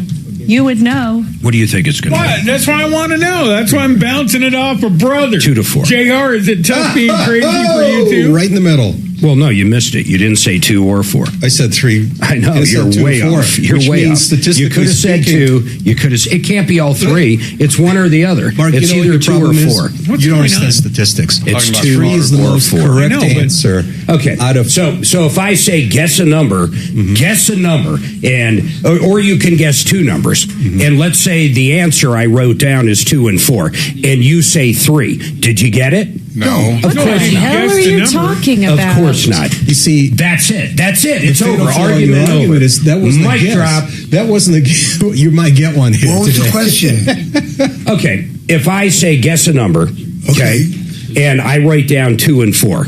So that's wait, but that's 2 numbers. Yeah, you can guess either or. It doesn't matter. Guess a number. either or. So you just have a better chance. Okay. If I say guess 2 numbers under 5, Okay. and I write them down so there's no BS, and I write down 2 and 4, Right. and you say 3, did you win? Of course not. Of course Except not. Thank it's a you. complete mischaracterization of what actually took and place. That's not what Gee. That's exact. So, Okay, go ahead. You explain it your way to Doc. Okay. Mark asked, how many grams of carbs do you think there are in pizza sauce per slice? I said 3, which is different from guessing Oh, that's between a this and that. I completely said 3. different question, and you According got to it the right. Google that Mark used, there are between 2 and 4 grams per slice. Now, statistically speaking, if you get a range, most of the actual observations will fall into the middle of the No, range. it's saying there's which is either 3. 2 or 4. That's It not does what- not say 3. So that's it like does not say 3-ish. 3. That's 3-ish. It's either, no, it might be 3-ish, but that's not But that's correct. not what it said. It's It said either between 2 or 4. It's Oh between my You God. deserve each other. Do you understand that? Those not two discriminatory. deserve each It's a other. range. Yes. It's It's a either range. Yeah. 2 I mean, what am or I doing 4. here? And the most correct answer is well, we 3. need you because desperately, the but that's statistically not- It doesn't probable say between. distribution. I'm just Here's saying what that it they says. could do 2 the greatest buddy movie ever. 4 Yeah. grams of total carbs. That's We right. should It chain doesn't them say together. They it have doesn't to say make there's it nowhere that says cross-country in a between. week. That's what It's the basically dash saying means. if you That's get what the dash Domino's, means. if you get Domino's, it's 2. If you get Pizza Hut, it's 4. God bless. You got to look up what the meaning of the dash is. Listen, if I had 2 numbers, if I gave you 2 numbers, if I said pick a number between 1 and 5, but I'm going to write down 2. If you get either of them, you win. And I write down 2, and I write down 4, and you say 3. Did you win? Yeah, you're the most But right. he thinks you do. I'm calling you Jersey. You don't have your GG rescinded. Well, we're going to ask the Wallet Hub guy. Chaos. No, don't suck a decent person into this. They see what he does. It'll be the last Wallet Hub It's like, interview it's ever. like a teacher leaving a kindergarten class. I would pay to watch For the you love two of chained God. together for a week. He's so wrong all the time. It wouldn't even matter. He'd probably forget the key was in his pocket. God. There you go. What do you think the dash means? Oh, God. Are you going back to Chip? All right, 303-713-8255, 303 Martino. By the way, real quick, this hour is brought to you by Paul the Waterman, the best for less. You can get water systems from Paul for under $4,700. Listen to this. Whole house systems are going to soften the water, get rid of the chlorine, and they're going to get rid of the microplastics that are everywhere now in your entire house. You're going to love it. They also do point-of-use systems. But that system, for under $4,700, other people charge, listen to this, over 10 grand. They truly do have the best for less, and that's waterpros.net. Simple as that, waterpros.net. I'm going to go back to Chip. He's with Wallet Hub, and we've been talking about Colorado is now number 8 in growth on foreclosures. So in other words, we're number 8 out of the country on more percentage of people getting foreclosed on year over year. Hey, Chip, that was year over year, right? Now month after month, correct. What was it? Correct. The month to month was actually there was kind of a net loss there in month to month.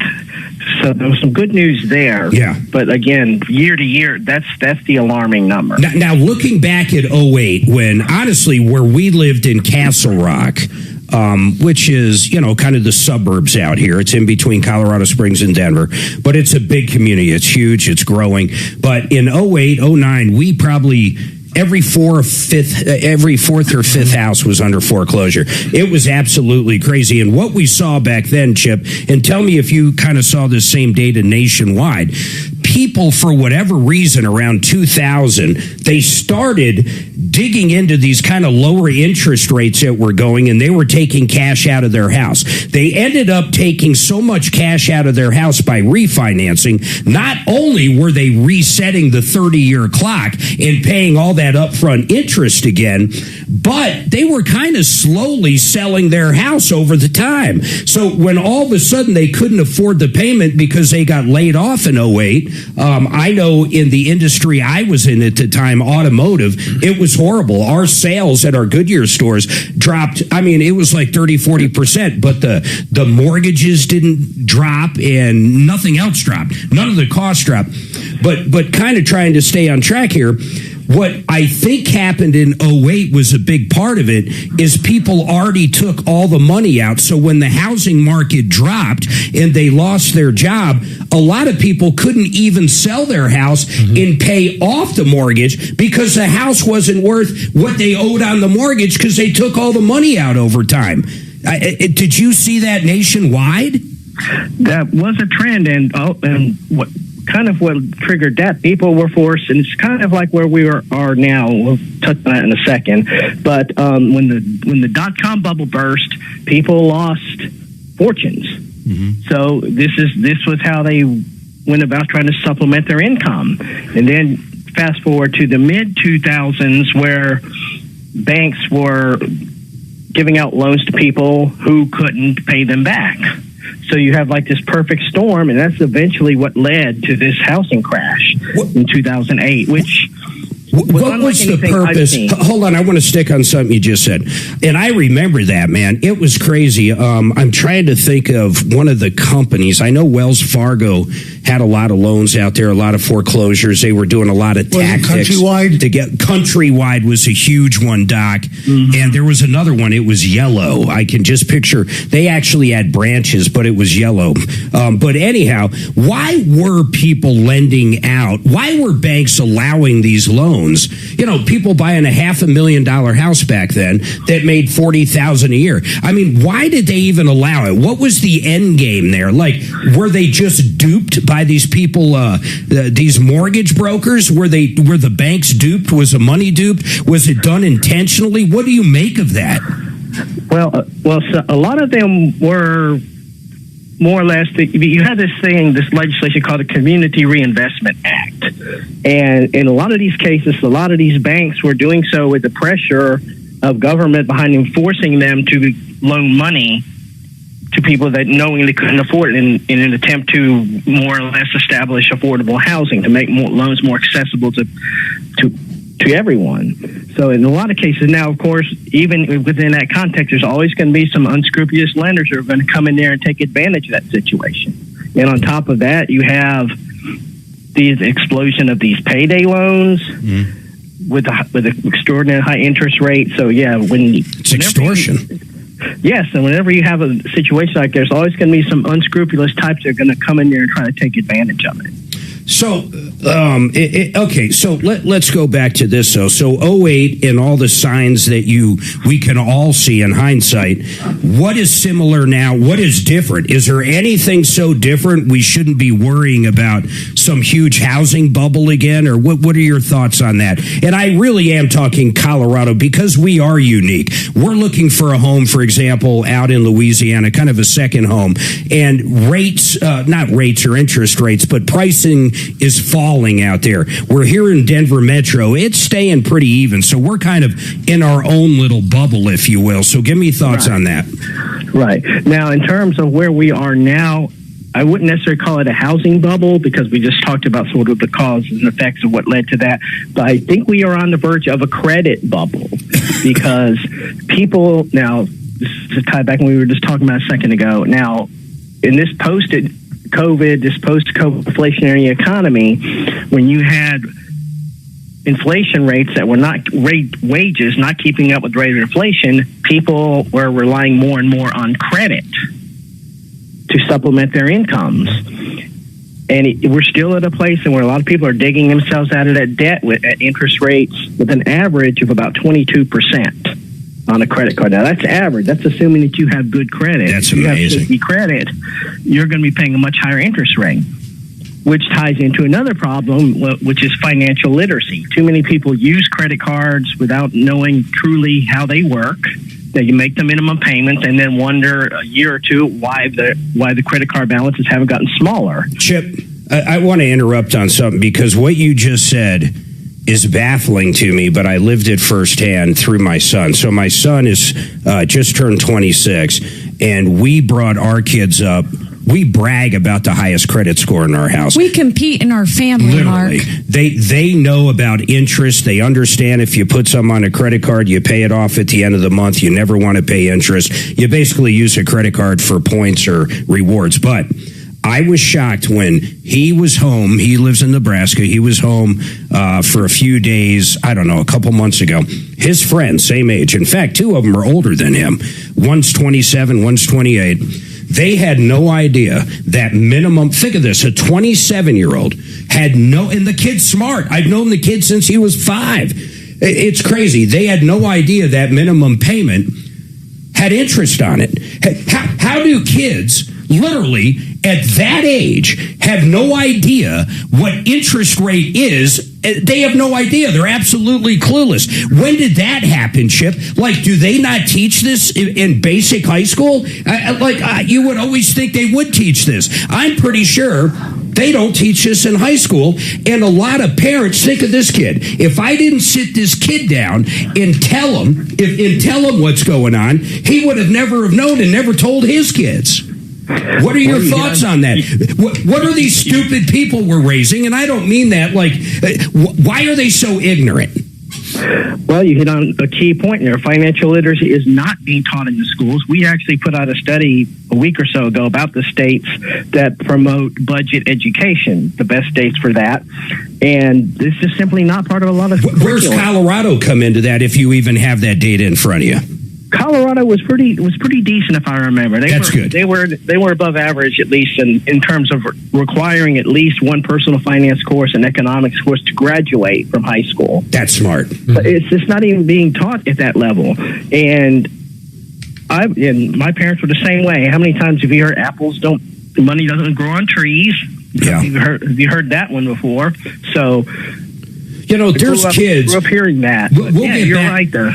We'll get back on track, but there's kids that are in their late teens, maybe in college, that literally don't even understand a checking account. They just think you sign your name and magic money appears and you get the product. They really don't understand there's a deduction from the bank account there. I mean, it's quite remarkable how bad we are in that. I almost wonder, is that by design? Once again, I don't want to dig into politics, but I'm curious on this, Chip. Knowing that's a big problem because you guys just do these data digs. Knowing that's a big problem and it's not being taken care of, It's nice to know some schools do require that, but do you think that could possibly be the teachers union wants to basically create morons, or like they're working for the credit card people? Or, I know credit card people show up on campuses and try to get these kids into credit cards like candy, thinking, if it all goes awry, the parents will pay the debt back. But I mean, why do you think we allow all that stuff? Why do you think colleges allow that? Why do you think high schools don't teach it? Do you think it's some kind of propaganda? Well, I think there is a tug of war between parents and school districts, because school districts have limited budgets and limited curriculums. Now, depending on your lobbying, how much lobbying power you have in a lot of school districts, drag queen reading hour is much more important than teaching a kid how to create a simple budget. That's crazy. That. No, it's crazy. I mean, honest to God, it's crazy. And even without using drag queen or, any kind of wacko-ness, and I'm sorry, that's just kind of how I think about it. But even if it's bowling, like I know people that used to get credits in college for bowling where they could be learning about debt. I mean, it's kind of crazy no matter what it is that they don't do it. But kind of back on track with the overall debt and credit cards, your biggest fear, not only in Colorado, but how do people get out of that? If they're listening right now and they're like, I've been paying the lowest amount on my credit card. We've already taken money out of the house. I mean, is it doom and gloom at this point? How do people actually work their way out of there? To me, everything in life when it comes to economics is cash flow. If you get X in, you can put X out. The problem becomes in when the out is less than the in. I don't know how you correct it. You can temporarily correct it, which generally digs the hole deeper and deeper. And most people aren't going to say, well, I'm going to sell my house and downside or move, which they probably should, but they don't do it. So everyday advice, what do you think? Well, the first thing you have to do is, if you find yourself in these types of situations, is a reassessment is completely necessary. And it all starts with the foundation of personal financial, good, solid. Chip, hold on. I got to do this. I want to pick up on that right after this break, but I don't want to. I just got to do that. Everybody hold tight. And if anybody out there listening has any questions for Chip, please, 303-713-8255. Hold on. We'll be right back.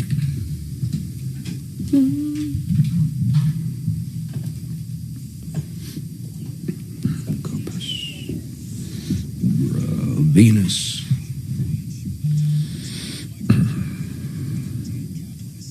He's okay hanging on. I don't know how people sleep, with massive credit card debt and stuff. We were there, man. Well, yeah, in your younger days. We never had massive credit card debt. No, but we had to do a bankruptcy. Yeah, but it was massive for like. It was business debt, and I personally signed on something. Yeah. No, I did the same thing. Lesson learned, baby. Yep.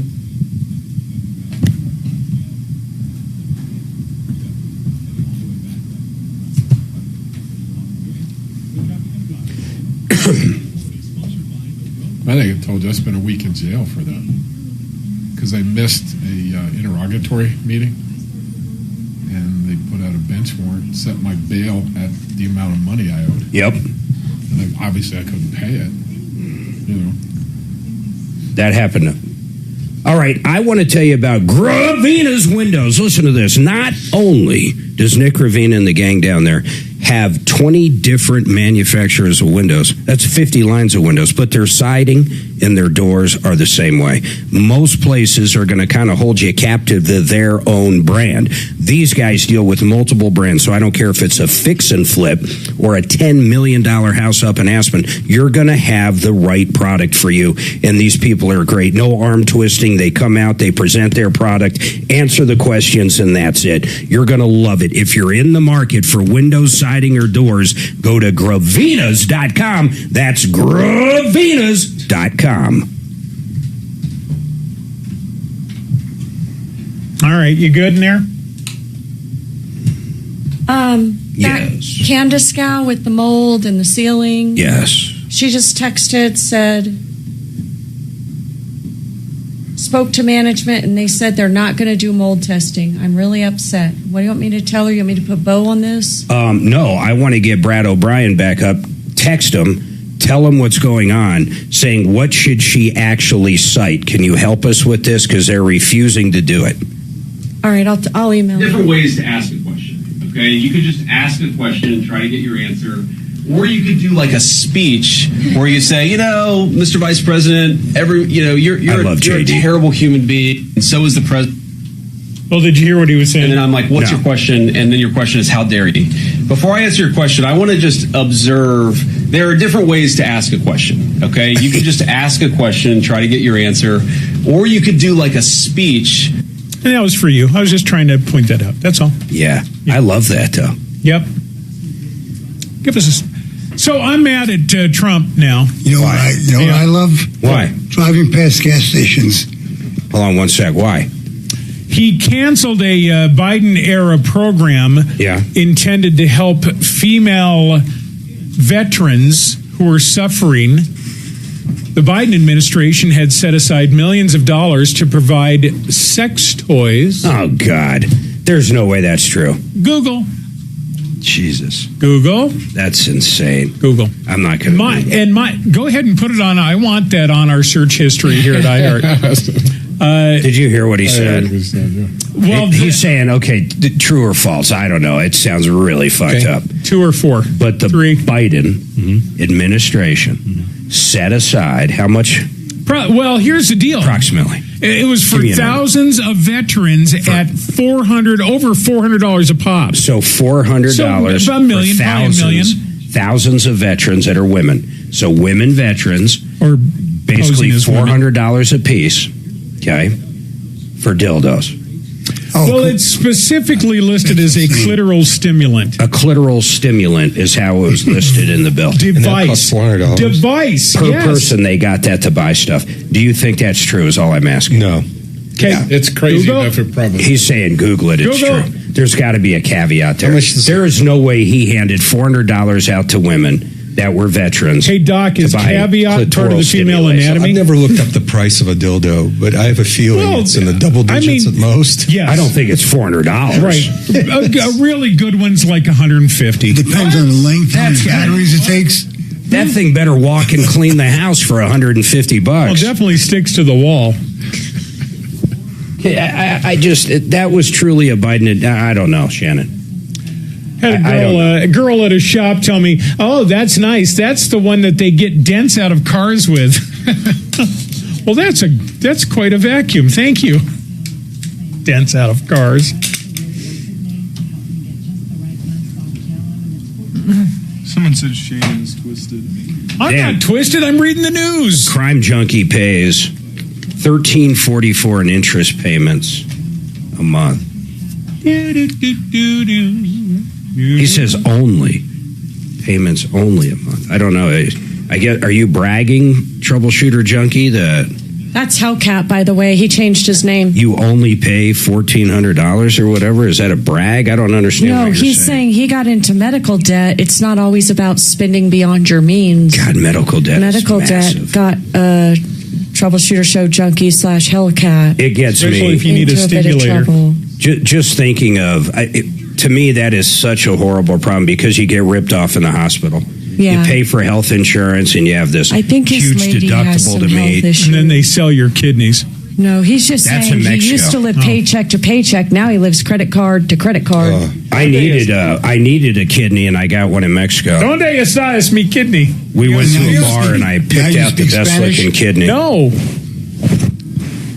Bonk, don't you feel like I do when you drive past the gas station? The pricing? Yeah. Oh, you mean in the electric? And the electric car. I don't even pay attention anymore. Isn't that funny? All right, 303-713-8255. We're talking about economics in Colorado and debt more than anything with Chip Lupo. He's an analyst and a writer for Wallet Hub. By the way, wallethub.com is really cool information, and we'll dive into that a little bit as well. But here's kind of where we left off. What can people do right now? Colorado. Think about this. Number 8th fastest growing year over year.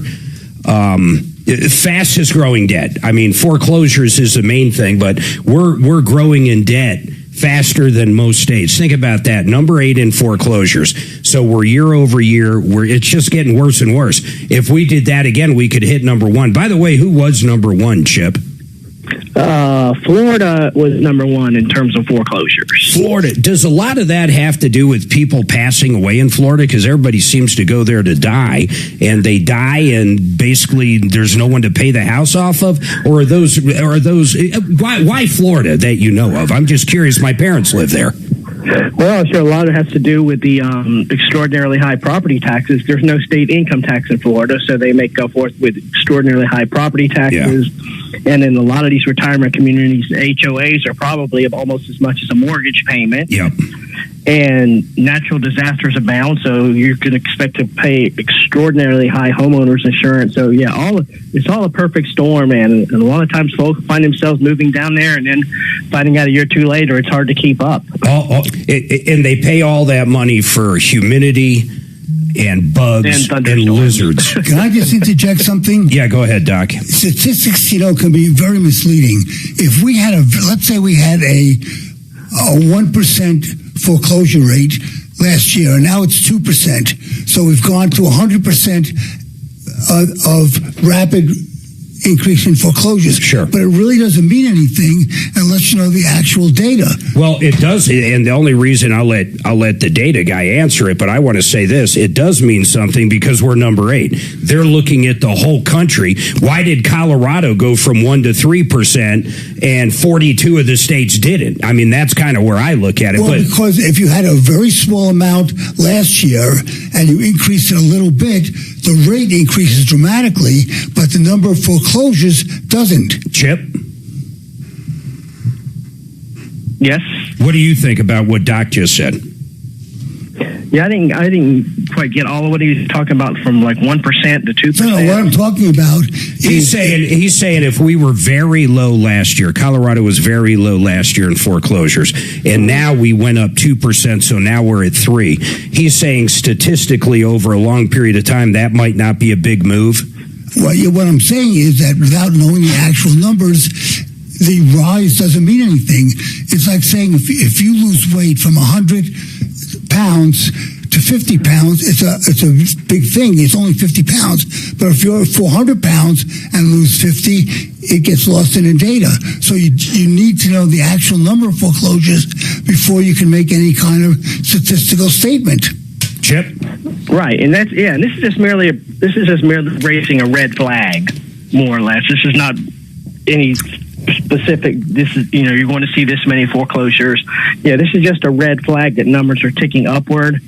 So it's And are they ticking upward across the country, by the way, on foreclosures? Even though we're number 8 in them ticking up, is it pretty much up everywhere? Is it down in any states?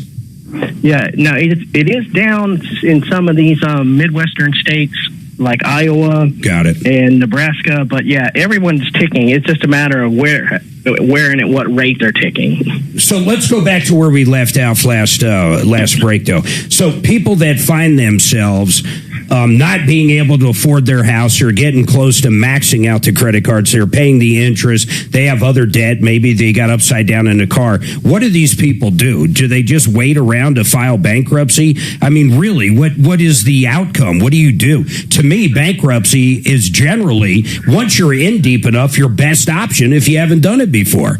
Right. Now, bankruptcy is typically a final resort, the last resort. But if you are in trouble or anticipate being in trouble, the first thing you have to do is, if you're already in this situation, is reach out to your lenders. Come up with some kind of payment restructuring plan. You can maybe get a forbearance on the interest rate, or maybe even suspend payments. Give you time to get the rest of your financial house in order. Now, whether that's credit cards or mortgages, that can kind of be a good idea if you see some light at the end of the tunnel. Maybe you're getting another job, a raise, or you're seeing the income shift upward. But when you go forbearance route, all that interest is still going to accrue. Yeah, definitely. So at the end of the forbearance period, you're going to be paying principal plus all the interest.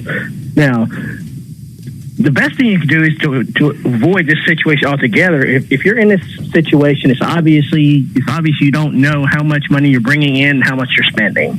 So it all goes back to creating a budget. Budget. Keep going. Budget. Yeah, budget is the foundation of good financial health. It's like, Mark, it's just like if you're playing a sport or learning how to play a musical instrument. You know, you start with the fundamentals, you master the fundamentals, and eventually you'll be successful. So you start with a simple budget, write down all of your income sources, all your expenses, and stick to it. And stick to it. That's key. And you're going to have to start weeding out some of these unnecessary expenses. So that may mean that's the hard part for people, though. Yes. Fewer trips to Starbucks. Maybe give up the Netflix for a couple of months. Yep. Check your statements for recurring payments. If you drink, smoke, and go to Starbucks, you're probably $500 a month right there. Oh, easily. And if you go back and check out some of these recurring Netflix on your credit cards that you never use, the free trial that expired 2.5 years ago. Hey, I got to wrap this up, and I really appreciate it. But I want you to tell people about Wallet Hub real quick. What exactly do you guys do? I use you to compare credit cards. Is how I found you years and years ago. But what is your main goal? How do you guys help people individually that might have listened to this?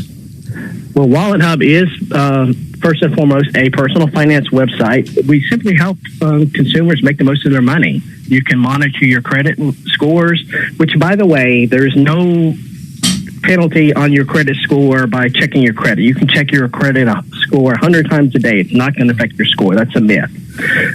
And credit card comparisons, which you just mentioned, we offer credit monitoring, daily credit reports and credit scores, just a wide and budgeting apps also. If people are looking for a kickstart, how to get a budget started, you can just log on to wallethub.com, click on the sign up button, and we have different tiers. We have a basic and we have a premium and premium plus plan. Love it. Which includes things like identity theft, 24/7 credit monitoring, which is key.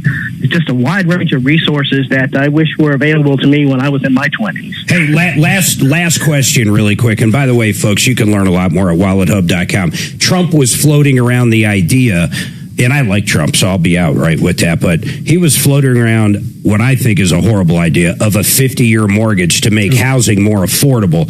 And I get it. If you can stretch it out 50 years, that can bring that mortgage payment down, no doubt. But, I mean, you might as well be renting at that time. Just really quick, what are your thoughts on a 50-year mortgage, Chip? 50-year mortgage is a bad idea simply because of the interest rates, if nothing else. So, I mean, if you can... That $500,000 house, first of all, staying there 50 years, I don't even... Actually, I have an aunt and uncle that have been in their house over 50 years, but... My point was 50 years, a $500,000 house with 10% down is going to cost you $8 million. Mm-hmm. I mean, it's going to be crazy. Hey, Chip Lupo with Wallet Hub, I really appreciate it. I got to run. We got to do the news at the top and all the good stuff to pay our bills so we don't end up in foreclosure right here. So once again, Chip Lupo, people really check it out, wallethub.com. I compare credit cards here. If you're looking, what's the best credit card for interest rate, the best for perks, you get the idea. You can compare everything. Wallethub.com. Folks, we'll be back right after this. No, we're done.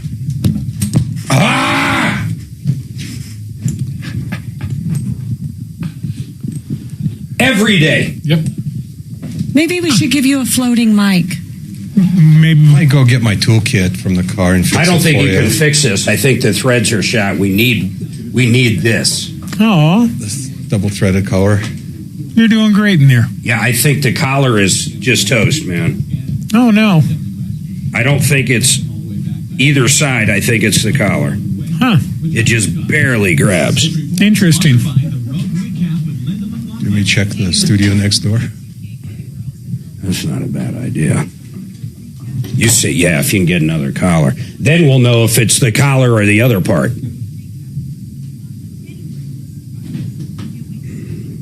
You know, we were just talking about mortgages. I want to tell you about John Clayson CMG. Go direct. Don't line these brokers' pockets. Just don't do it. Go direct to CMG Financial and go direct to the branch president that I know, and that's John Clays. And I'll tell you why. Their interest rates are unbelievably good. Their fees are low. They even do reverse mortgages. Everything's in-house, like the underwriter. If he needs something else when you're doing a new purchase or a refi, bam, they're right there. Everything happens quick. Our son went from application to closing table within 28 days with John. By the way, they loan out in every single state because they are the bank.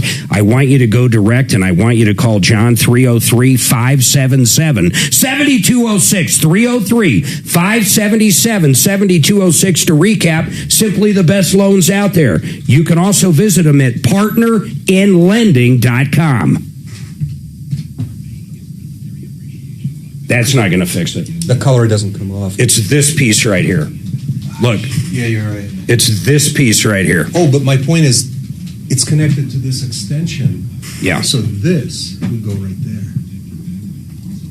That part's fine. Yeah. This is the point of failure. This is what I need. Here, look. It was the color, not the stem. Check it out. Oh, wow. You need a lot more than that, Mark. Pizza's here. Yeah, They here. came and gone. Yeah. You never even got to me. That's awesome. I could do that Do you with want some Millionaire's this. pepper? I don't know. Sure. Actually, that could work. Yeah, Do they have one of these in there, though? No, they're none of those mics have extensions. Do you want me to go get you a couple slices of pizza? Yeah. Okay. Are you going to quit doing that or no?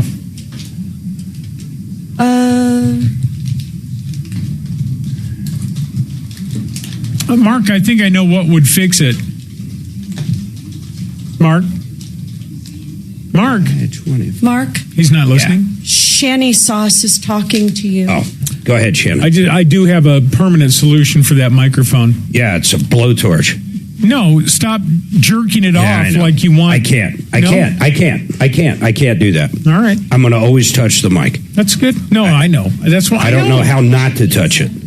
Well, listen, I've even tried not to touch. Right there, I almost touched it, and I caught myself from not touching it. Between that and hitting the clock today, you rock. Thank you. Yes, sir. This next hour, I'll hit the clock so perfect your head will It doesn't make spin. any goddamn difference the next 2 hours. We don't have an alleged network. We're coming back. Let's see. It's possible that KRDO will be okay. I doubt it, though. Shut up. What? It's not up to me to please him. He talks a lot. Uh-huh. He fucking talks so much. Oh, at least I'm not asking a question to somebody and I talk too much. I know. I do that. Sometimes I got that from Tom. I ask a question, then I'll answer it. Right. Fucking Martino. I know. He's a carrier. I love him, but that's why I played that J.D. Vance. Go to ask a question, you give me a speech. I do it better. I know. I am better than he does it with guests. Yes, you are about 15 seconds shorter. Shut up. What? I'm trying to help you. Where'd you steal it? Next door. I think Dimitri got her. Either way, I don't care. Oh, good. Amazing. Mark prefers lukewarm. Well, then you just give that microphone. You just tug on that thing all day, mister. Oh, my God. Uh-oh. Did you meet that microphone in a bathhouse? Where did he do it? Oh, there it is. Look at D. I don't want to. Did he fix it? Well, I'm going to fix it, but he found the part. Oh, wow. I'm not going to say where he found it. I want a KOA one. They hang the other way. They are supported as opposed to hanging. Did you know that? Really? No. Have you looked in there? No, it figures though. They get all the primo. It's not good for the it's not good, but that's what a different mic stand. This feels so much better. I think that's it, bro. Told you I'll fix it. No, I fixed it. You just found the please. part. You found the part. I fixed solved it. the problem and found the part. How long do I have? 1 minute. Again? Yep. Again. Shut up. He was tugging on it so hard he made little microphones. Stop touching it. I don't touch it. It just falls. Yank on it. Sure, yeah. You don't touch it. No, but I rub fixed it. it. It's filing a restraining order against you. That's what. Oh my gosh. It's good. It's good. It's fine. It won't happen anymore. I mean, I understand it's big and black. He'll fix but it permanently. He It's did. permanently fixed it. He went and stole a part from 760, and now No, there was no part stealing. Shut up, Shannon. what? No one stole any parts from anywhere. Just borrowed. It's an experiment. I just don't want. Hey, I also don't want anybody to think that room doesn't get used. Is D in here? No. If he comes to grab a slice, I'll tell him that we use that room for recording. When? Once in a while.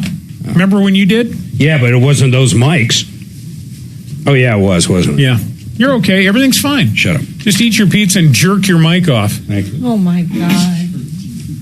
You said I touch it so much, we're going to have little small mics running around. Oh, my God. All right, 303-713-8255. Look, we got lines open. I really did love that discussion with the guys at Wallet Hub. It's very, you got to get your economic business put together. You have to, or else you end up in bankruptcy. And if you've already been in bankruptcy and it's been less than 7 years, that's even worse because you can't do it again. Everybody hang tight. We got 2 hours to go. Kevin Calkins in the house, 303-MARTINO, 303-713-8255. You've been ripped off or need some help, call now. Yum, yum, yum, pizza, pizza, pizza.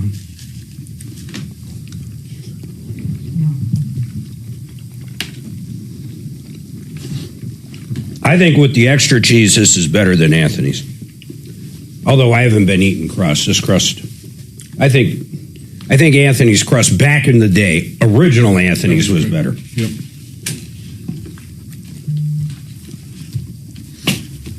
It's the great debate. What? Anthony's versus Pudge Brothers versus, did you have Bubba's at Tom's? Mm-hmm. How's that? Is it better than this?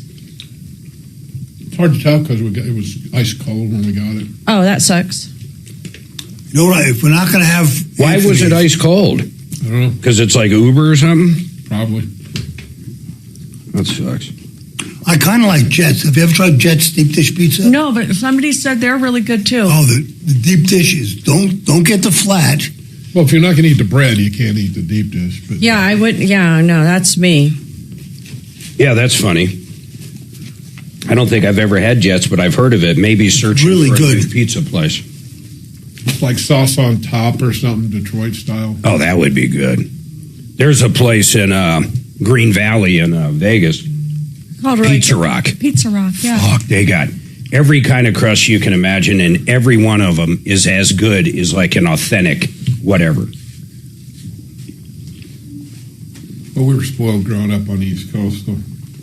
Oh, my God. You couldn't throw a rock without hitting a good pizza. Cheesesteak and pizza, any corner, and they were all great. They're all good, yep. I've eaten at Pat's a couple times, but... It's all hype. It's all hype. Maybe back in the day it wasn't. That was before my day. But there was just our local pizza joint, man, Dominic's. Dominic's was insanely good. Mm-hmm. Cheese fries. You guys ever scroll through Reddit when you're bored? No. Reddit, no, I'm not a big Reddit fan. In fact, I usually scroll through Instagram if I'm doom scrolling. Do you got to sign up for Reddit? No. You don't create an account? You do if you want to post. You can scroll through it, but if you want to post on it, you have to have an account. I'm amazed at the number of complaints I see about tipping. People are getting really fed up. So, at breweries now, or anywhere like that, I'm not talking a sit-down meal. I tip a bucket drink. That's it. I don't tip any more than that. That's his new thing. And I've been sticking to it pretty good.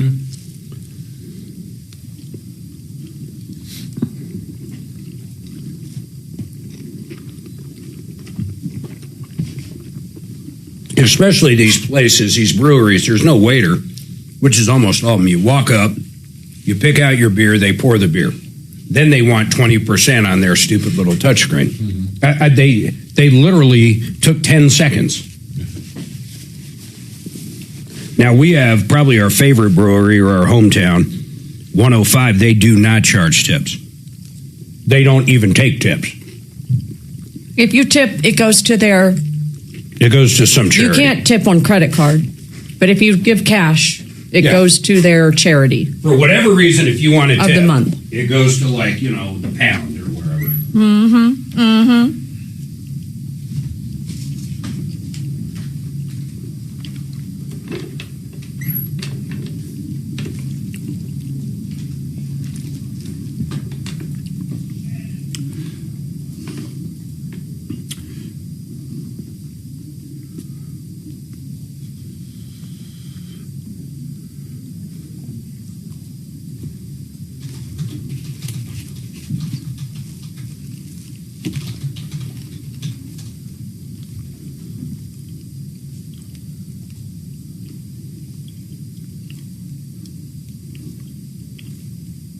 Oh, yeah, Kangarat. You're right. Even more annoying. Tipping is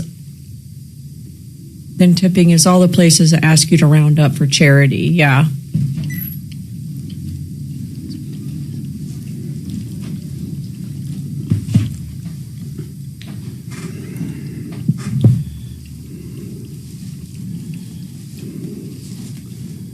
I do like this pizza. They're good toppings. I'm not a fan. Really? We like it.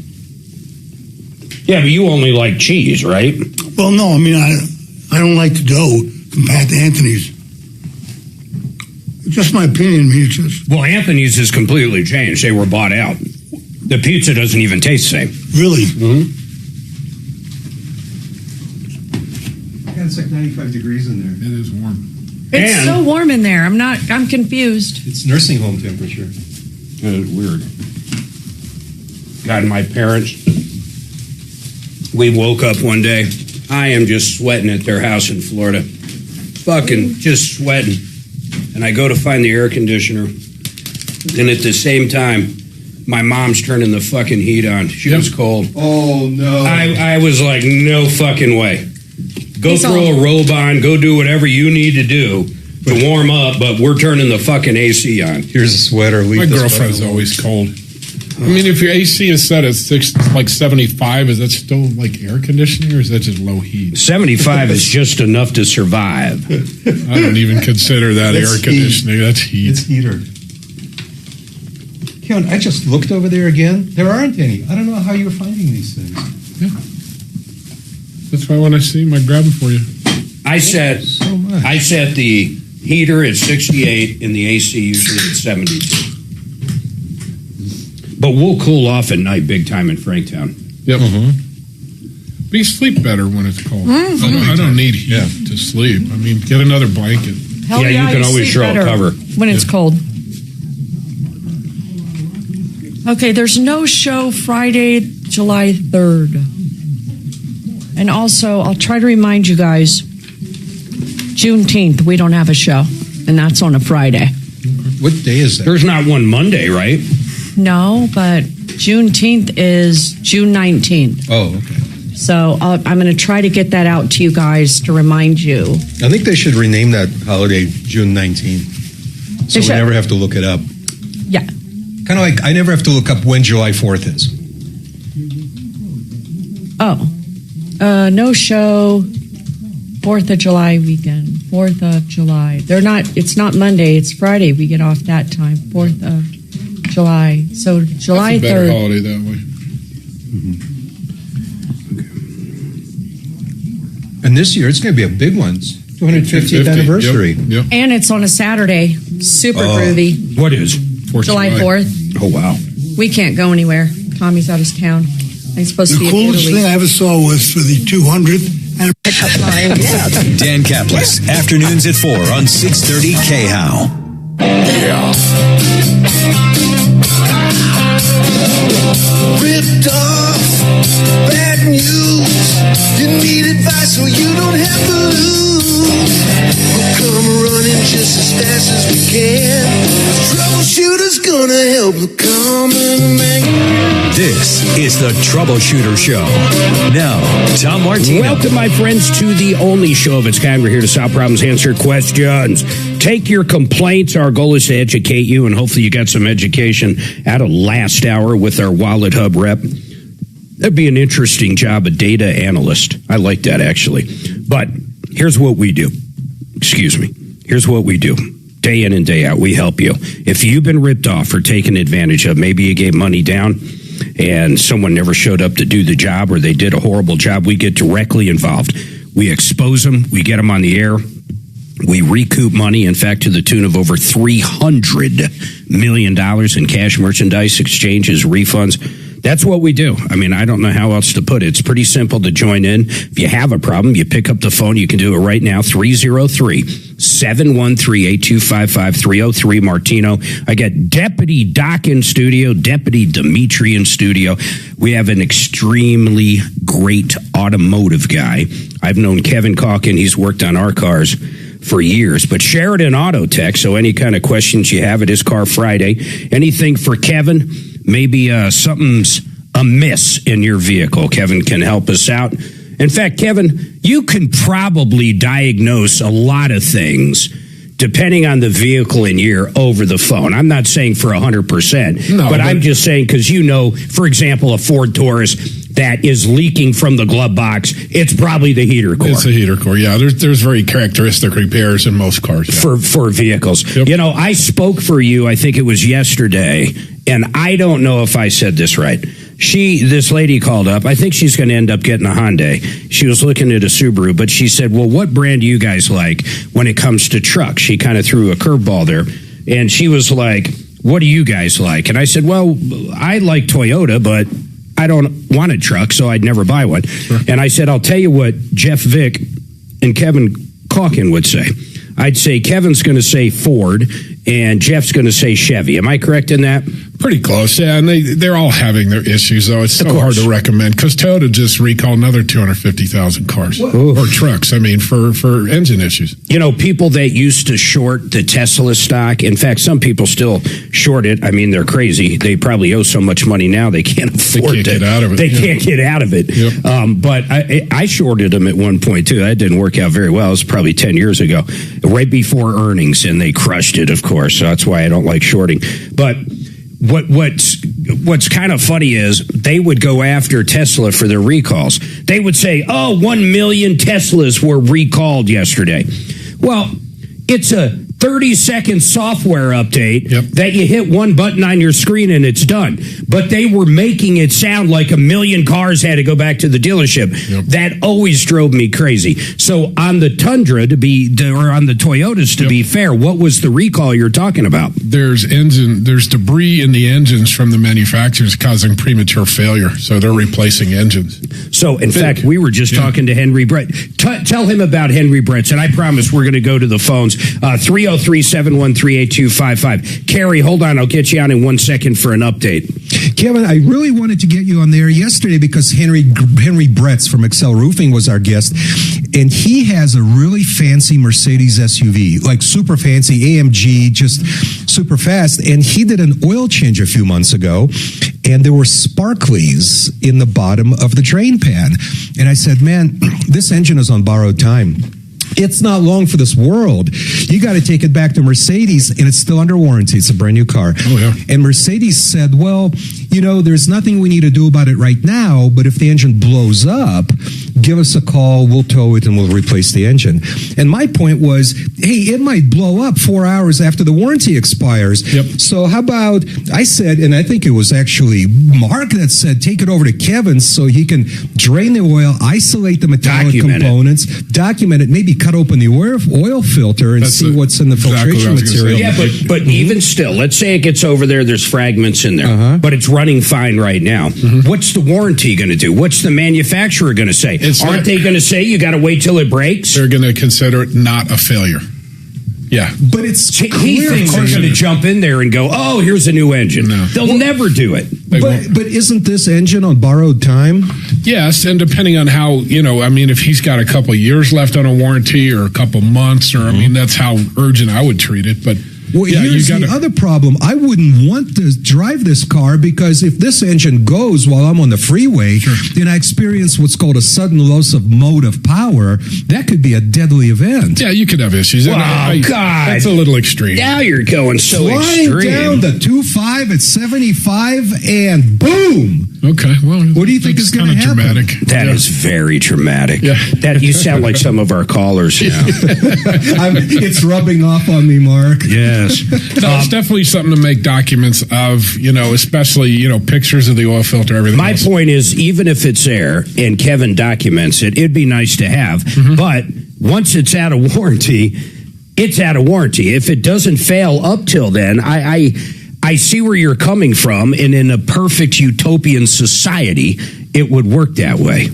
Or you start looking to trade it in before the warranty's up. Yeah, that's the other thing. You ditch the car. Okay, really quick. Hey, Carrie, it says you got an update on CenturyLink. Did you work on this, babe? I did work on it. What was it? Recap it. So my understanding is she had some low hanging telephone lines in her yard. Is that correct, Carrie?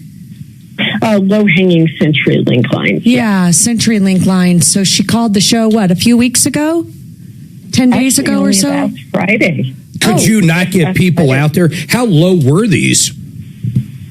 Well, I'm 5'4", and I could just reach up and put my hand around the lowest one. Oh, that drives me crazy. You know what? I think I remember this. Wasn't someone saying that, I bet if you cut them and got rid of them, they'd come out really quick and fix it? Was that said on the air? Nobody told her to cut them. Yeah, exactly. Just saying that if they had gotten cut, that they would probably come out rather quickly.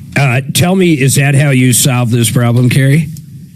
No, actually, an angel from CenturyLink arrived on the 20th, 2 days ago at around noon, knocked on my door, brought a ladder back in the back. He set it up. He zip-tied those 3 CenturyLink lines. Nice. And they're forming a nice little arch over our backyard. He twisted the line and showed me that he couldn't twist it very much. So he said, so that means we can't tighten it on the pole where it's attached, but I can but you get it up out of your yard. You can't touch it anymore.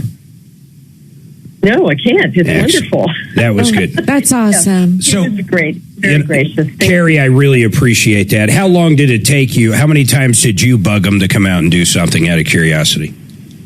Well, it started back on April 1st of 2025. Oh, my God. I had to call them. Yeah. So you're saying we got it, hold on, you're saying we got it solved in 3 or 4 days, but you have been working on it since last year. Right. But remember, it's who you know. They did send a contractor out after a few months who asked me to get a broom so he could put the CenturyLink lines up in a nearby tree. Oh, nice. And he said that was the solution. That's a great solution. Well, Carrie, we really appreciate it, and I'm so glad we can And help. our CenturyLink Angels, who is also Lumen, by the way, in case you didn't know that, Mark. Yeah, I heard they kind of either combined or bought out CenturyLink. We appreciate them so much. They team up with us when a caller calls in, which isn't that often, but I appreciate them. We do have some great angels out there with people like Home Depot, a lot of the big places, and they're basically just media people. They don't want to be talked about negative. I mean, there's no magic to it, Dimitri. Oh, our contact at Walmart is the best. You mean Brian? He's the bee's knees. Brian got, what was the bathtub deal? The guy ended up with like 3, oh my God, 3 bathtubs. He kept ordering these clawfoot bathtubs from Walmart. Huge, like we're talking 500 pounds. 500 pounds, $1,300 delivered to his porch. And he wanted one that was black on the outside and white on the inside. Yeah, so picture it, the external, remember it's clawfoot, it's sitting outside, it's self-contained bathtub. And the outside was white. The outside was supposed to be black. The inside was going to be enameled in white. So they sent him the wrong one. And he basically had it on the porch and said, hey, you guys sent me the wrong one. So they sent him out another one. And we'll get to the kicker at the end. But the other one came, and what did he think? Well, he thought it was white on the outside, so he sent that one back too. He sent that back. back. So Walmart delivered a third bathtub to his porch. Remember, he's getting charged this whole time $1,400 a pop because he hasn't sent the other ones back. Well, he did. They picked up the bathtubs at the same time, but they hadn't quite credited his account yet. That was one of his problems because there was a delay. Apparently, they have to get it back and just see if he actually sent the right bathtub back. So the third one, he cuts a hole in the box to make sure that the exterior of the bathtub is white before he opens black. Yeah. He says, oh, it's white. So now he calls them. Third one. And they said, hey, go pound sand. So he called us. He's got 3 bathtubs now. They're all wrong. They're all wrong. But are they all wrong? Well, I called Kevin's the guy laughing. back. You remember this call. I called him off the air and I said, hey, Jim, can you do me a favor? Go through that hole in the box again. Carefully cut away the packing material and see if you can actually touch the metallic surface of the bathtub. He calls me back. He says, hey, man, I'm so embarrassed. It was wrapped in a white shipping protective blanket. It turns out they were delivering. Every single bathtub was perfectly exactly what he ordered. Exactly what he ordered. And now, so, of course, Walmart is going, okay, they paid shipping both ways. Yeah. Think of all the costs they incurred. Oh yeah. And the frustration. Well, now the guy's dilemma is this. He already bought the appropriate bathtub from some other source that's already delivered. So now he's got a fourth bathtub. Now he doesn't need this one. I would love to be his neighbor when these bathtubs are all out on his porch. So our contact Brian at Walmart Corporate, what a great gentleman. He got everything handled. He says, hey, we'll get a truck over there, pick this up, even though it's been like 6 months. I actually felt bad for Walmart because the guy was so wrong. It was so wrong. And I asked him on the air, talking to him, I said, are you sure? Mm-hmm. Did you remove everything? And he said, yes, I'm positive they're all the wrong color. Mm-hmm. And then when you delivered the same message and we did some research, he finally actually looked. Yeah. It's incredible. Yeah. That was a great one, though. But I mean, if you think about it, we saved that guy thousands on shipping. Mm-hmm. So listen, we can help you anytime. If I have a problem with Walmart, I just call your kid. Yeah, no, it doesn't work that way. 303-713-8255. 303 Martino. Get those calls in. We'll be back right after this message.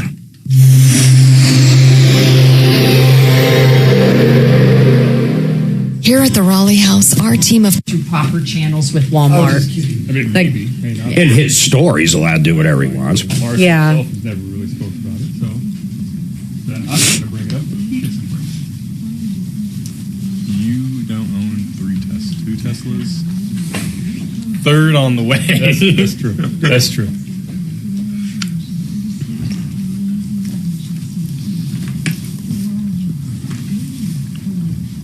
This one can save you a ton of money if you've got a high deductible on your homeowner's insurance. Some people have actual cash value, ACV policies, meaning if the roof is only worth $5,000 and you have hail damage, they're only going to give you $5,000, even though the new roof could cost $30,000. And other people have a percentage of the home value. So if the home's worth $500,000, it could be up to 2% of that. You got a $10,000 deductible. Well, Compass Insurance teamed up with Sola. Sola coverage is incredible. It's insurance that pays a high deductible. So that's right. So when you do get hit with hail and your roof is 20 years old and all of a sudden you got a leak and you have zero coverage because the actual cash value of your roof is zero and you need a new roof that's $30,000, $40,000, Sola pays that deductible. You got to call up Brian and the guys down at Compass. You're going to love this product. Of course, they will also shop for your homeowners, your car, your business, your RV, your motorcycle. We do everything with Compass. Go to quotecompass.com. You can get bids right there or quotes right there, or you can call them up. Phone numbers right there. Quotecompass.com. Guess what, Kevin? We have a son-in-law now. Yeah. We have officially a son-in-law. Oh, when did that happen? Last Thursday, Very the cool. 14th. Courthouse. At the courthouse. Because he's got Adeline is married. Oh, that's She's great. having a ceremony, a very small ceremony in Buena Vista. Okay. Gorgeous Next year. venue next April. But we have a son-in-law. They got married because they're buying a house together, and they wanted to use the that's awesome. his VA benefit. Oh, And, cool. yeah, to qualify for the loan, Sure. both incomes. Well, they were going to anyways. I mean, just. Yeah. Yeah. So anyway, It's exactly what I said. Can you believe it? Walmart makes the best small chocolate cake, but a bad pizza. I don't know, Deputy Chop. You need to try the Better Goods frozen pizzas. We are loving them. The Better Goods brand is fantastic at Walmart's. That sounds like good news. It's basically exactly what I said. They're going to go back in right now, put a stent in between the intestines and the liver. That is really good news. It It is good news. Oh, for Tom? Tommy. What was the issue? Blockage. Oh, all from the Whipple, probably Thanks, scar Girl tissue. Friday. I'll show you pictures this afternoon. Was Well, it- there's not where was the much blockage? pictures. Bile duct, or is it- Thanks, Libby. They're doing something in the liver. Oh, it might be where the It's intestines probably, connect. well, yeah, unless it's the bile duct. Could be a bile duct. That's probably what it is. But a stent is the fix. Yeah. They don't do that for bowel obstruction. Okay. I've had a couple of Hellcat, I don't want to be a grandmother yet. Not quite yet. I'm busy. But soon. But I will not be called grandma, so help me come up with a cool grandma name like Mimi or What about Bubby? Mammy. What? Bubby. Bubby? That's not. I call boys Bubby. Granny. I'm not going to be Granny, Mark. How about Nana? I got like Nana is okay. I'll be like Mark. You're going to be I'll be Pop. like my mom. I'll be Mark. Yeah, Mark's mother refused to be called the G word. My kids called her Joni. Joan She's is her Joan. name, so she chose Joni. Oh my! New Oh kids? my gosh, he's tall. Let me see Look at him. Oh. To exit 235, then 5 miles west to the tree farm. How's that extension? there's the baby. Solid? How's what? How's the extension? Is it solid? Fucking, I think it's solid. It doesn't wiggle. That's how I know it works. So I fixed it. Dragon, I fixed this like no shit. His little. He stole shit Dimitri that I fixed thought he borrowed, but I fixed it. So Dimitri fixed it. No, he didn't touch it. Once I and for fixed all. it. Okay, there you go again. Okay, once again. Okay, this one I'm going to explain to everybody out there. Doc, I want an honest opinion.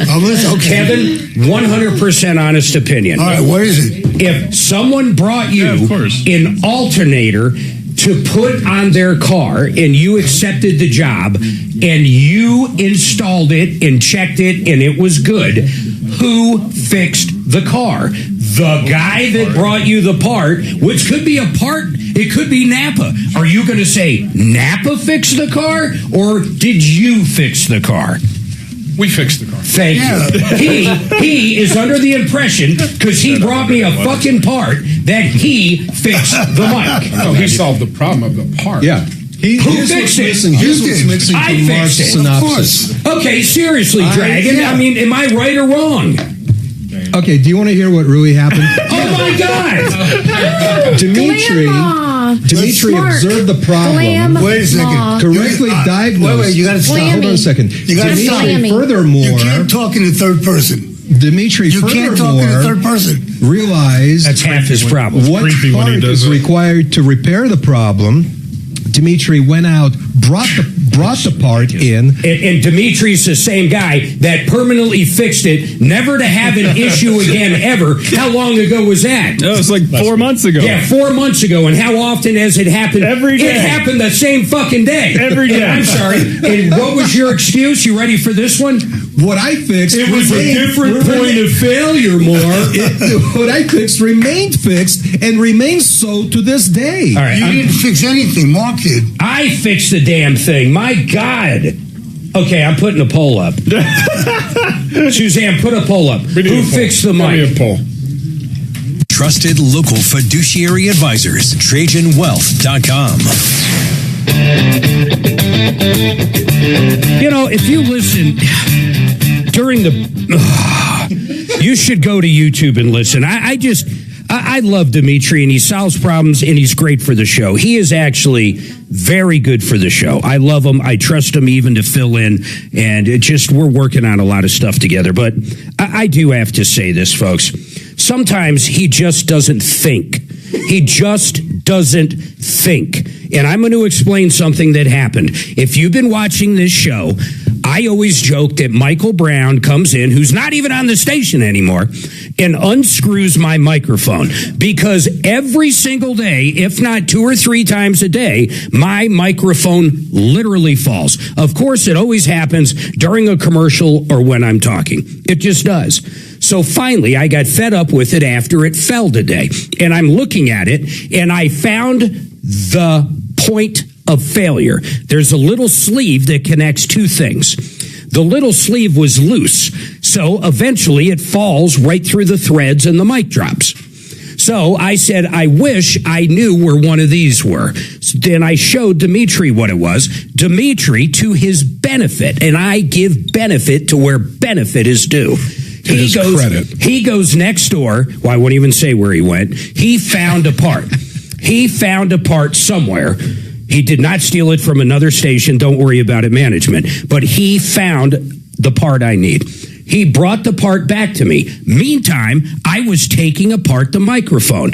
I took the part. Let's call him Napa. He is my parts delivery guy. He's brought me the part. Yeah, he's a Napa guy. Okay. He's the CarQuest guy. Yeah. He's the pizza guy that brings you delivery. the pizza. Yeah, so he brings it to me, and I fix it, and I put the whole mic together, and now it's never going to fall again, at least not that point of failure. So here is what Dimitri says. Dimitri says he fixed the mic because he delivered me the part, right? Is that what you're saying? Well, that's what I'm saying. No. but Yes, sir. tragically, there's so much key, important information that's missing from your version of the story. I fixed it. Well, here's why somebody else Give us fixed the it. facts, D. Here are the facts. Here are the, really indisputable, incontrovertible facts. Hold on, let's go to Dirk real quick. Okay. Hey, Dirk, you want a second opinion on a car? I'm going to let you get your thoughts together, Dimitri, so you don't put your foot in your mouth and you're more wrong than usual. Dirk, what's going on? Yeah, can you hear me? Yes, sir. We got you loud and clear, Dirk. Yeah, I got a 2017 Toyota Corolla with about 190,000 miles on it, and it started misfiring, kind of bucking and shaking. Took it into the local mechanic. They say they replaced the spark plug and the coil pack. They said some of the spark plug broke off and fell into the cylinder, and it needs a new engine. Well, actually, they quoted a used engine, and I'm just wondering. Hey, Dirk. But they said, well, you could probably. Dirk, I got so many questions here that I'll let Kevin just, basically jump in and handle the call. But was the spark plug in there before you brought it to him? Did they create the issue of the spark plug going in? And second, what kind of vehicle is this? It's a 2017 Toyota Corolla. And then how about the spark plug? You just brought it in because of the misfire. Are they saying they caused it to fall in when they were trying to extract the spark plug? Or are they saying when you brought it in, that was the problem? And Kevin, if they're saying when he brought it in, that car wouldn't even run, would it? If a spark plug was down in there? No, it wouldn't. So, Dirk, what are they saying? Yeah. Well, they're saying it came in that way. They're not admitting to dropping anything into the cylinder. They're saying, yeah, we can get you a used engine. That'll fix it. So yeah, there are certain engines though. There are engines that are chronic problems. Some of the Ford engines, they break the plug, but they don't fall into the engine. The Ford ones, I've had them back in my day. I've seen them come in, and there's literally dents in the hood from where they're blasted out like a bullet. Yeah, no, that's. But on this Toyota, Kevin, is it even probable? No, forget probable. Is it even possible if the spark plug's down in there, the guy could have even driven the vehicle in? No, because if you think about a spark plug in the cylinder, it's a threaded cylinder with a spark plug in it. It doesn't fall in. So when they take the plug out and a piece falls in, the plug itself physically cannot fall in the hole. I bet something else dropped into there. Yes. I bet my gut tells me, Dirk, it's not even a spark plug in there. No. They pulled the plug out to do it, and the moron dropped something in there. Now, but what do you do in this case? Because they're saying Dirk, they're literally telling you it came in with the spark plug, the broken plug, in the chamber, in the cylinder. Yeah, well, I don't know if they're saying the whole spark plug, but any part of it, any part of the spark plug. And let's walk through this part, though, Kevin, because let's just picture the pistons going up and down, spark plugs up there. You've got your fuel, anything in the cylinder. Yeah, so the vehicle wouldn't even run. It could possibly run, but it would be rattling, banging, clanging. I mean, it's not a good thing. And what was it doing, Dirk? I mean, be honest too. What was the actual symptoms? Yeah, it was pretty rough. It was barely running. You could do like 10 miles an hour, and that was about it. Well, I mean, if it lost a coil or a plug, it would do that. But again, it's physically impossible for the spark plug to drop into the cylinder. Kevin, what about just a part of the spark plug that sticks into the cylinder? Could that come apart? It doesn't stick into the cylinder. It screws That's my point. It screws it. No, but the electrode, I mean, could that fall off? Could the center of the spark plug After fall they out? extracted it, anything could have fell right. in. But before, what he's saying is, before they extracted it, there's nothing that can fall in, including the spark plug. I mean, unless if like every thread disappeared. Yep. I mean, it would, and that would never happen. Yeah, and there's ways of getting debris except out to of this cylinder. mic. Accepted, Mike. But yeah, you just use compressed air. You can blow the parts out. We could ask them to get parts out of the cylinder if they really think there's something in there. But if there truly was a part in there, it's probably already destroyed the cylinder. Yeah, I'm sure it's stuck to the piston or something by now. But sometimes you can get a scope and you can get a look-see, and you can see if it was a bolt. You can see, from one of the coils or something. Maybe they put it on the valve cover and it fell in. I mean, yeah, you just said something with the scope. Why couldn't you put a scope right down there Take a look. and literally see what the hell's there? You can look. You may not see what you want to see, but yeah, you can definitely And they're look. saying they looked and it was part of the plug. Dirk, something's weird. Really think about what Kevin's saying, and anybody listening. You screw in a spark plug. There is no way a spark plug is going to fall into that cylinder unless if you pulled it out and say the top was broke and then the top fell in after you unthreaded it. But still, that wouldn't be it falling into the cylinder. That would be someone screwing it up. Yeah, dropping it in the cylinder. Yes. Hey, guys, how is the car it's running? More likely their fault then. Is the car running differently now than it was running when you first brought it in? Oh, it's not running at all? Well, they said since they replaced the spark plug in the coil pack, it's drivable, but they said it needs a new engine because there's Dimitri, you just made me think of a Scooby-Doo moment. These people called up and told them it needed a spark plug and coil to fix it, right, Dirk? Yeah, that's what they did, but they said there's spark plug parts in the cylinder. Yeah, but you found that out. The engine. Was that okay? What is the Kevin? Ask the question I'm trying to get to. I think I know what you're trying to get to. Go ahead, Dirk. When you dropped off the car for diagnosis, they looked at it and then they called you, right? Right. And did they say, "Hey, it needs new spark"? What did they say it needs, and what did they say they found in the cylinder? Or they said the cylinder later. I think that was later. At first, it was like, it needs a spark plug and a coil, and they replaced that, and then it was still misfiring, and they did some more investigation. Said, there's spark plug, there's some parts down in the cylinder, and you need an engine because it's gonna, those parts in the engine or the cylinder are. What's the name of this place?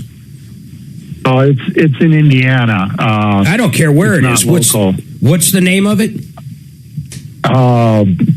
I don't even know. Hold on. I'm going to put you on hold. I'm running late on a break. I want the phone number and name. I want to have Axeman call out to the shop. I don't care where it is. Let's try to get him on. I'd like to know. I mean, I don't understand, just like what Kevin's saying, how a piece of the spark plug could fall in unless if they extracted a broken spark plug and let a piece fall in. I don't know how it would be possible. Picture a bolt and a screw into a bolt that's super thick.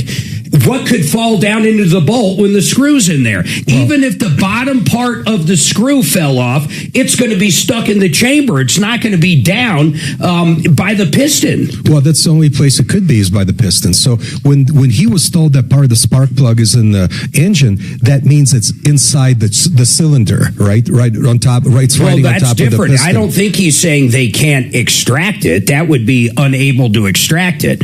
That I understand. Then they could extract it, maybe do a Healy coil or something like that. He's saying it's not stuck there. It has already fallen down onto the piston. Yeah, that's how I understood it from the very beginning. How do you picture that happening? Well, Mark, if you can picture the spark plug, it is true that it threads into the cylinder head, right? However, there is a bottom portion of the spark plug that sticks into the cylinder. Kevin, have you ever seen that? The electrode? No, I've never seen one break. Never. And how many? And they're small enough that sometimes they'll burn themselves to that point, but they just pass through. They're not big enough to do. It's almost like swallowing something your body passes. Do they have the old plug? The old plug will show us what's missing. Okay, hold on. We're going to ask him. Give Axeman the info, Dirk, and then that's a good question. Did they show him what it was, or tell him what it was? It sounds like all they said was there's fragments of the spark plug.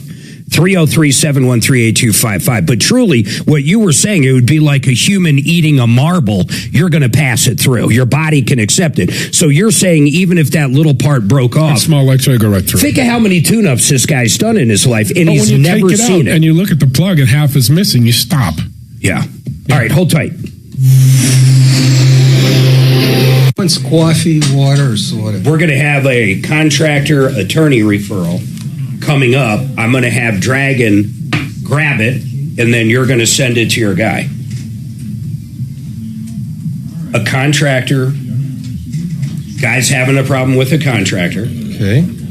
And we're going to refer your guy because he's a good the guy. lawyer, Yeah. Hollington. Yes. Oh, okay. And then we're going to grab the bid. Got it? And Grab we're going the to send him the bid. We're going to send him the recording. I suppose I can get it. They don't want to. Say, Of look, the call. Yes. Yeah. We talked to you today. Who's your attorney? You know, Neil Hollington. can someone help me with picture books? When I'm trying to communicate going forward with Dimitri, can we get an artist in that can actually draw out things? Well, hold on. Show and tell dolls. I think maybe if you message him, he'll have time to think about each word. That's why I didn't want him to put his foot in his mouth over that other deal. No, I was right about the other deal. Yeah, he fixed it. And Frank Duran, the real estate man. Look, I love Frank, and I'll tell you why. He's just a good man. No matter what, he's a good man. His team are absolutely wonderful people. Their only goal is to help you out. And when it comes to real estate and buying and selling, he knows everything. This guy actually goes to continued education every year to learn to be a better negotiator. He goes out of his way to not only stage your house, but get pictures of your house with drones flying through it, a virtual walkthrough. He spends all the extra money most realtors don't to get that bidding frenzy going. On our house, years ago in Castle Rock, 2015, he listed it on a Friday. Monday, listen to this, Monday, we had 100,000 people virtually walk through it. On top of that, we had 20 bona fide offers. Then the bidding war started. Then we got more for that house than the same model anywhere else in the neighborhood during that year. That is how good Frank is. In fact, Frank Duran sells more homes sometimes in 1 week than most realtors sell in a year. FrankDuranHomes.com. FrankDuranHomes.com. Send me that, please. So if Dimitri delivers a pizza, did he bake it? Oh, well, let me tell you, Mark is winning this poll. Okay. So I think he does What this is just that? to just for me to point out how silly it is. He doesn't like. Who do you think? This is a check Dimitri just showed me. Can anybody I see it? Guess who it's made out to? You'll never fucking guess. His barber. His fucking barber. Yep. And you know that because you were here last time. I was here. Doc, even you do not bring checks to your barber. No. Okay. Well, how the hell do you people pay for haircuts? Credit card. Poor barber. Oh, my barber doesn't take credit cards. Okay. His credit card is probably from what? Russia, and he's 97 years First old. National Bank of Vladivostok. I just pay in cash. Don't you, Mark? No. Was that out of a business account? Do you write that out? Unless I'm in Vegas, Doc, I don't have cash. Suzanne will carry some because, we like, sometimes you go to a place like a valet, you want to tip them $5 or whatever. I always have cash on me. I never have cash. In fact, I say that, I might even have cash right now. Wouldn't that I be? had a hell of a time finding my check. No, I do have cash. Going to the wedding, write a check. How do you pay for stuff? Well, either ETF or credit card. EFT, or Zelle. Card, or Zelle, yeah. Yeah, but a check I creates a couldn't permanent remember record. where my checkbook was. Did you put up that poll, by the way? I did. I was trying to tell you. And where are we going at? to rue the day. We are 56%. No, that Say, are they in favor of you fixing the mic? Oh my God! Who are these 47%? I don't know. 47% are saying the parts deliverer fixed the car. They do it just to annoy you, Mark. The parts deliverer did much more than deliver the appropriate See, I part. love it. Yeah. Okay. All you did was screw it in. Okay. I want. That's seriously, all you did, Mark. Go into the back end. I want to know everybody that voted on this one, and they're fucking gone. All you did was screw in the extension. That's all you did, Mark. And now you're trying to take credit We're for going fixing. to come down to where it's just me on YouTube, and I will always vote 100% on my polls. Oh, now it's 50-50. Oh, it is You're begging him to vote against you. They're doing it just to annoy you, Mark. So don't take it as a real poll. So the pizza delivery guys. JR wants to know, does Dimitri pay his summer snow with checks? When he goes to the strip bar, he's like, "Wait a second, ma'am," and then fills out a check for $1, tucks it in. I would like a lap dance. How much is that? Hey, X, don't I owe you money today? Don't you have to get me your hours, or was that last week? No, it's this week. Give me your hours so I can get that handled, mister. Well, make sure you deduct all the training we gave him like Core Yoga does. Poor So X. we've actually, for the training we've given you the last 2 weeks, we charge double what your paycheck's going to be. So I will expect your check to us on Monday. Monday we're closed. Monday's a holiday. Yeah. Oh, well, Tuesday's fine. I'll let it slide. 5% interest, I'll let it slide. You might have to talk to Uncle Sonny about it. I can't believe these pricks on YouTube.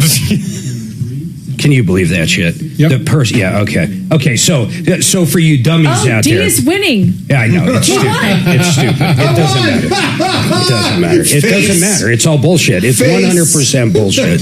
So, like, we got a pizza delivered. Who ate the pizza? Oh, the fucking delivery man ate the pizza. Oh, yeah, exactly. He made the pizza. He ate the pizza. He is the fucking pizza. That is so absurd. You know what? I want the full-blown audit trail done on these fucking votes. It's all D. He has different usernames. That is some bullshit. I'm typing furiously, making that angry typing sound. You know what? Just like give Tommy, when he's typing. Hey, and ladies out there that aren't married, and that probably includes... Axe's mom, right? I don't know. Is Stephanie single or not? I'll ask her when I have a beer with her later. And then Sherry. And then even the women out there that are on YouTube, even those. Remember, Dimitri is Tom. Denver's talk station. Online at khout.com.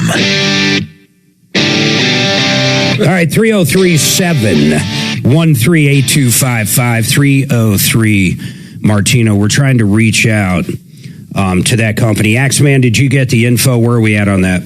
Yeah, about that. The guy didn't want to give me the info. He didn't want us to call. The caller didn't. Why do you think? He just wanted advice whether or not we thought it was their fault, which is fair enough. He's probably going to try to do it the kind way right now and say, hey, I've really been thinking about that. And if you're still listening, that's not a bad idea. But if they don't come through, tell us, and we can get involved. We've got some pit bulls here. 303-713-8255. I'm going to go to Tom real quick, but Dimitri came in with a check today, pre-made out to somebody, and you couldn't guess who it was in a million years.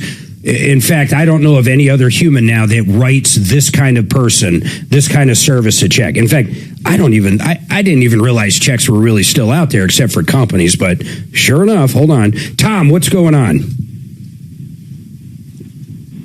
Hey, Tom. Hey, Tom, what's going on, sir? Well, I sent you an email this morning. We'd spoken yesterday, and I was hoping that you had a chance to review that and maybe could give me a referral. My God, Tom, I am so sorry. I did the show yesterday, but I'm having a hard time remembering. Give me a little piece of it so my memory is sparked.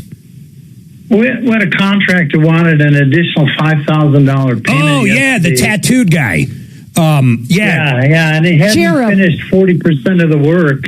Yeah, and now he's threatening to sue you. He's threatening to call. Wasn't he going to call the cops for theft? He claimed you stole his bucket. Yeah, he claims I stole his tools. I guess I'm concerned about that, and maybe if I need to get an attorney to kind of protect myself. Hey, Tom, what area are you in? We're in unincorporated Jeffco, Littleton. We're going to give you and Ken Carroll. We're going to give you the number to an attorney, but I want to play a little interference here. We've got a great attorney if you need him, but that's where I'm going. You don't need an attorney right now.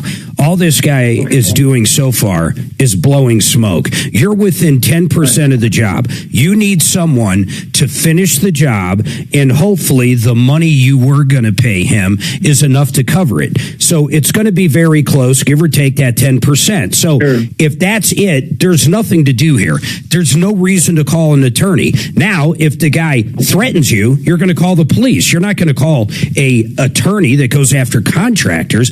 If the guy sues knows you and sends you an intent to lien your property or something along those terms, then you're going to call this attorney. Does that make sense? This guy really got to you with his threats. I get that.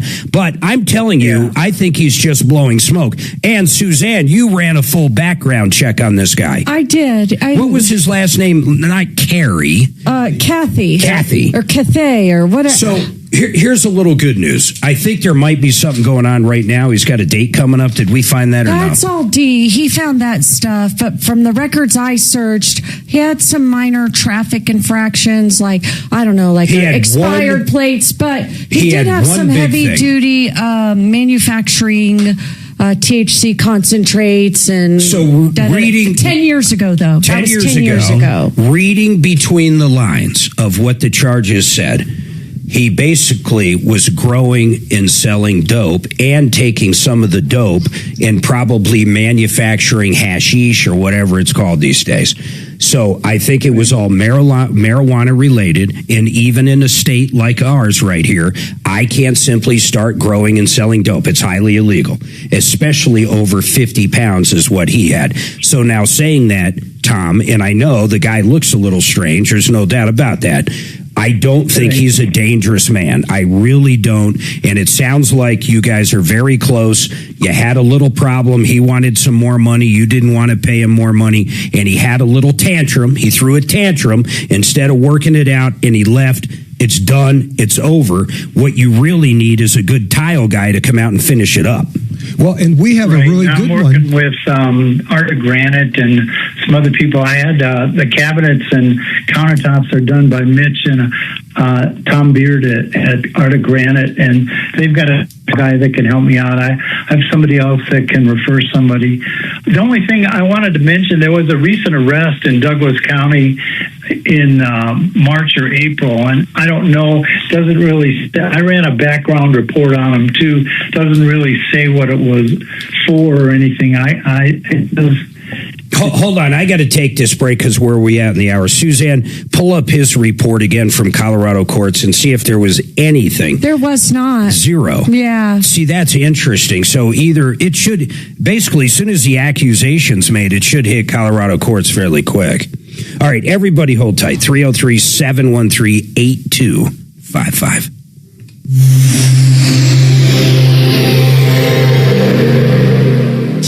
Now, impact traffic.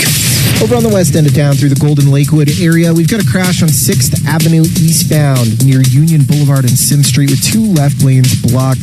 Seeing some stop and go, might see some slowdowns all the way back from I-70, adding a couple minutes to your commute.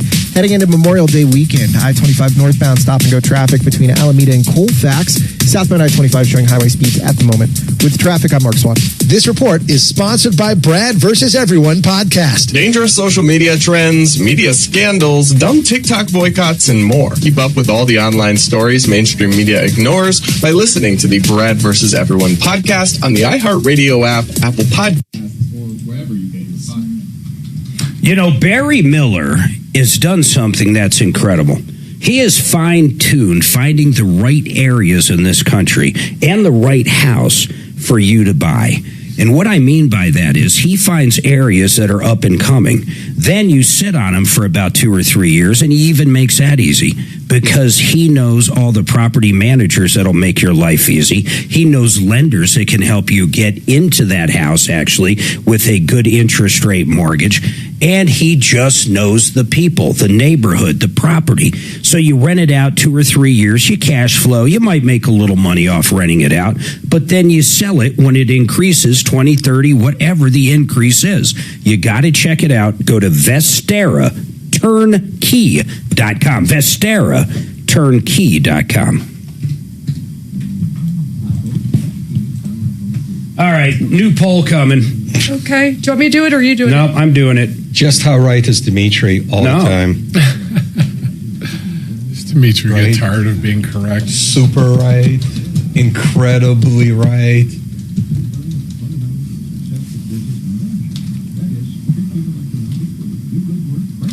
Suze? Yes? Just, if this doesn't give you...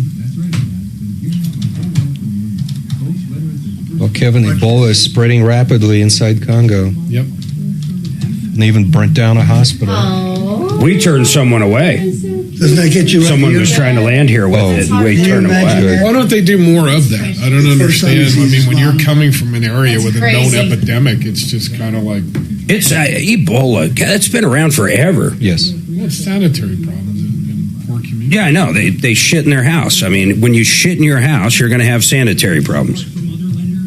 Okay, so we're going to find out. The poll I put up is going to really give insight into what people were thinking on the last poll. I want to know if people just felt bad for him because he's wrong most of the time. So now we will find out. Did you know the only way you can win a poll is if you rig it? There's nothing rigged here. There is nothing rigged in this poll. One of the three will be, yeah. Let me type up a poll.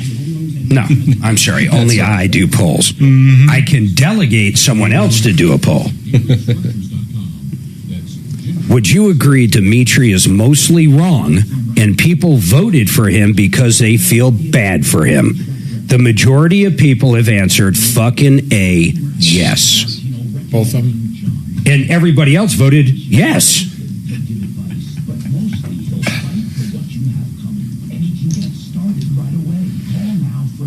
I can't believe you still think you fixed it. Mark, I can explain it to you again, but I can't understand it for you. Okay, go ahead. Explain how you fixed it. Go ahead. Okay. Just like you fixed it 4 months ago for good and it'll never break, but then it broke the same day because it had a different point of failure. That's correct. Go ahead. So let me address the latter and then the former. With regard to the latter statement, the part that I fixed remains fixed to this day. No, it doesn't. It kept breaking at a different point. It's called a different mode of already failure. You're wrong. Let's Now, not let even. me address I don't even want to revisit the past. Okay, you're the one who brought up the past. Well, I'm pointing out facts of the past. Let us now turn our attention to what got repaired Current today. situation today. What I fixed. I observed the failure. Yeah, no, you from didn't. This You vantage pointed point. down here. No. I have that on YouTube. You said this I observed the collar failure. was the failure. And it wasn't a failure. No, I didn't say Are that. you going to lie there? I didn't say that. He's misleading. I said there are two fixes to this problem. One is you can bypass the extension and screw the color straight to the output. Sure. Or that'd be a dumb way. Keep going. Well, no, it's a clever way. It's just that it does relieve you of this extension. I could wrap it with masking tape. I mean, okay, No, so big that deal. would not be a good fix. It'd be the same thing. You can ask anybody. Your fix last time, So 4 months ago, was basically wrapping it with cheap masking Not only diagnosed the failure, I calculated the proper repair for it. No, you didn't. I went and sourced the part, Okay. brought it in, and I told you what to do with it. You know what? All It's you like- did was screw in my parts. So if Kevin diagnoses, to continue your analogy, diagnoses a customer's failed alternator, realizes what needs to be done, orders the part, gets the part, and then just sends the mechanic out to replace the alternator, who gets most of the credit who for the fixed the repair? car, Kevin? There you go. Let's answer his. So you said, so a customer calls you up, and this would be idiotic, but let's play in. Talk station 630 KHOW.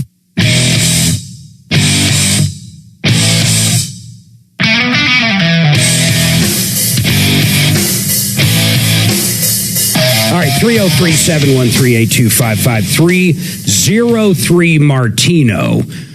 We left off with Tom. I'm going to go back to him real quick. By the way, though, I do want to tell you this hour, my friends, my family, this hour is brought to you by Renew Home Innovations. These guys are great. You know what? You need to get that basement finally done, add value to the house. You want to get the bathroom remodeled. Maybe you want to remodel your office. It doesn't really matter where it is in your house. These guys do everything. Renew Home Innovations. You're going to love the gang down there. They're easy to work with. They don't try to pressure you into anything. They'll give you great ideas on the remodeling. They're just wonderful people we have been talking about for a long time. RenewInnovations.com. It's Renew Home Innovations, isn't it, Suzanne? I think so. Yeah, Mark. RenewHomeInnovations.com for the website. Nick Fox is a great guy. Great guy. He's Yeah, in I love studio that with guy. us. Yeah. I like when he's in because people can call up with virtually any question on remodeling. Yeah. And I don't know how he does it, but somehow he knows it off the top of his Sure head. does. All right, so we're going to go back to our caller. He actually called in yesterday, and he had this issue. Tom had this issue with his contractor, but basically, we're going to give you the name of that attorney, Tom, but I wouldn't worry about it. The the guy kind of stormed out. Whatever did happen is not on his criminal history in Colorado this year. There's simply nothing since 2017, and I wouldn't let this keep you up anymore. You irritated him because you refused to pay him more money, which I'm glad you did. You got to get the job done, but I think it's done and over. I don't think the guy's dangerous. I just don't think anything like that, man. Okay, Mark, just 1 second. I found a more recent arrest record on March 24th. Sure, what does it say? Well, it just says appearance on arrest warrant and appearance on bond, and I just emailed a copy of that. Yeah, I'm looking at it. I don't quite understand unless he was picked up for violating his bond, or I don't know how all that works, Mark. I've never been arrested my entire life. Let's do this. Let's send it over. Here, Tom, we'll call you back because, we're going to break here. But let's do this. Let's forward that to Joe Lazzara, and let's ask him what it is. And I'm more curious why we don't see it on Colorado courts. Pretty much that should show any criminal deal in Colorado. So hold on. We got a lot cooking. We're going to find out what that's about from our criminal defense attorney, whoever's on line one. Hold tight. Don't forget, go to YouTube, type in Troubleshooter Network, and join us during the breaks, where we prove that Dimitri is wrong more and more, right here on the Troubleshooter Show. Where if you don't get in trouble for the next 6 months or a year, it'll show that. Really? It shows it on sentencing, and I think after, it depends if it's expunged or not. Generally, it's not. All the charges are technically dropped, but it's still on your record there. So I guess what I'm saying is legally it never happened, but on the record it still shows it. Okay. In fact, I'll tell you what's weird about Colorado courts, Doc. Like if someone gets accused of anything, you're accused of a DUI, but they never charge you. But you're accused, you beat it. It doesn't matter. If you're accused and get arrested, even if you were 100% innocent, it's still on Colorado courts. Wow. Yeah. And Joe said there's only a few things you can get rid of as far as that, to where you're innocent, but you want to expunge it from Colorado courts. There's only a few things. Really? I thought that that's what deferred judgments were. No, and I'll tell you how fucked up it is. Like, if someone accused you of, like, child molestation or something, that fucking shit would be on there, even if you were 100% innocent. Once they charge you, it's on Colorado courts. That's crazy. I know it's crazy. Even though you're innocent, it's there. Mm-hmm. And it'll say right on there, innocent. Or not, or charges dropped, or whatever it happens to.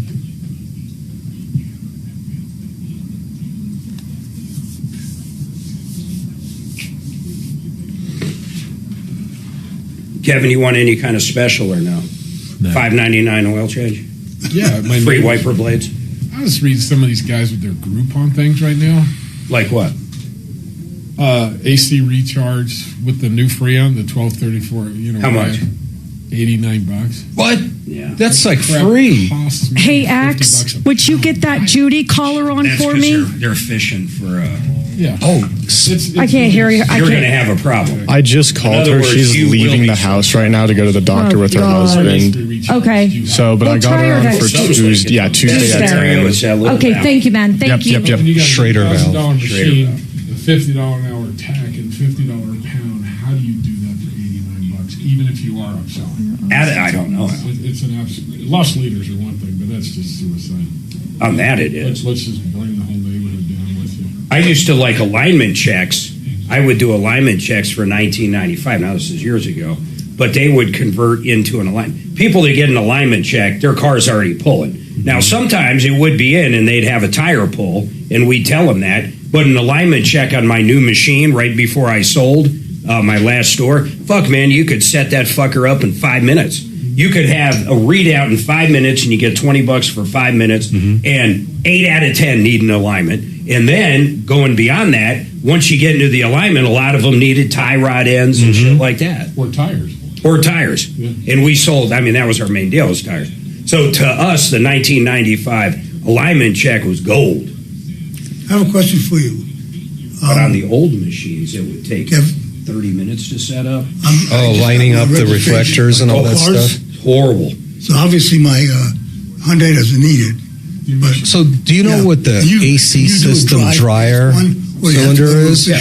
So the one on my town car started seeping an oily liquid. Like months ahead. Can those be resealed or? Nah, they're cheap. On that vehicle, they're pretty cheap. You just got to be able to have someone suck out the Freon, replace it, put the Freon back in. Yeah, that's kind of. And it's probably what Freon's You can bring it to one of the freestanding. Yeah, it's a 07, so it would be. Get that? Well, it's probably 134. I mean, that Freon's been around. I meant I mean, to one of their stations, right? Google here. Okay. But even if you can't, even if it is different. No, if you go to roadside, you have to do it twice, right? If you can't find it, I should say. You can I'll always just go to one of their buy a little conversion kit. Yeah, the Subaru needs it, not the. Yeah, It's not like you got it's 134A. So, Kevin, on 134A, do you still have that like in stock? Oh, yeah, 134A is common stuff. What was the one before? R12. R12. I'm thinking R12. What's the stuff that Walmart sells in a giant 24-ounce? They sell the 1234Y and the 134. That's a lot cheaper than $50 a pound at Walmart, isn't it? Well, they don't sell a pound of it. They're like at least 1 pound cylinders. Some look even bigger. How would so if he was going to do his own evap, the dryer would really the problem is you're going to be wasting all your Freon. Yeah, you have to suck the Freon out first. Technically, you have to. Yeah. But whatever. Yeah, you can just vent it. You could just vent it out, replace it, and then could you actually fill it in? I don't think you could. If you replace the dryer on an older car, 07 town car. Yeah, without putting a vacuum on it, it is possible, but you're not going to get the proper charge. Yeah, I want the vacuum. That's what I mean. It wouldn't work. It'll work, but no, it will have to be done at Kevin's because I want it done perfectly with a vacuum, and then use the vacuum to suck in the appropriate amount of Freon. Or buy a real car. Oh, Mark, this jealousy is going to eat Mark, me alive. real quick, if you look at the house spots, yes, I've been keeping track of them for you, but there's a few from yesterday that you got to wrap up, and then a couple today. So just so you know, when you did Water Pros, you did long enough that I checked both of those off because you did like a long one. That's a 25-pound can. And then I also put Excel Services info up on the screen for you, so you can give them a little plug today. Oh yeah, yeah. I'm just gonna bring that up. Honestly, do it for $80. Yeah, you know. Kevin, why is the dryer leaking an oily fluid? What's the oily fluid? I don't know unless the dryer's got a hole in it. That's about the only thing. But I mean, where's the oily fluid? You're leaving? Yeah, I thought within it's circulating around. That's what Okay. That's what lubricates the internal with a compressor. Anytime you Everything's change good. Thank you. We'll see you Wednesday. I'll be here Okay. See you, Doc. You need to tell I like that shirt, by the way. I like your shirt. Thanks. You put that much back in. Costco's. How will you guys know how much? Fuck yeah, man. Somebody's already leaked out. What was it, 15 or 20? I think what? Okay, you have a computer that calculates. No, we have different Post ways, Brewing but in the end, there's no way to has measure how much a oil you lost. What about draining? Biergarten lager, German lager, that they say is between 3 and 5 carbs, just so you know. I'd have one of those. It circulates through everything. Okay. They also have the seltzers that are no carb. Dryer is That's fine. We can go priced. there. Do you want to go there, or do you want to go to Lazy Dog? We can go there, and if I want to hit Lazy like Dog, $100. Okay, then I'll tell Girl Friday So we're there's going no to sense in do trying to reseal it. It should just be replaced. Girl Friday. That dryer, I mean, I'm going to it's text shit, you. ain't it? Under $100. I mean, it just depends on the car. Yeah. Well, I mean, his Lincoln, It's probably pretty cheap. like the car. And then, so the other cost component would be for you to suck out the Freon and put it back in. Put in Vacuum the oil, recharge. Vacuum. Well, the thing of it is, if the dryer is leaking oil, it's leaking Freon. If the Freon's not leaking out, is it blowing cold right? Noons at 4 on Denver's Talk Station, 630 KHOW.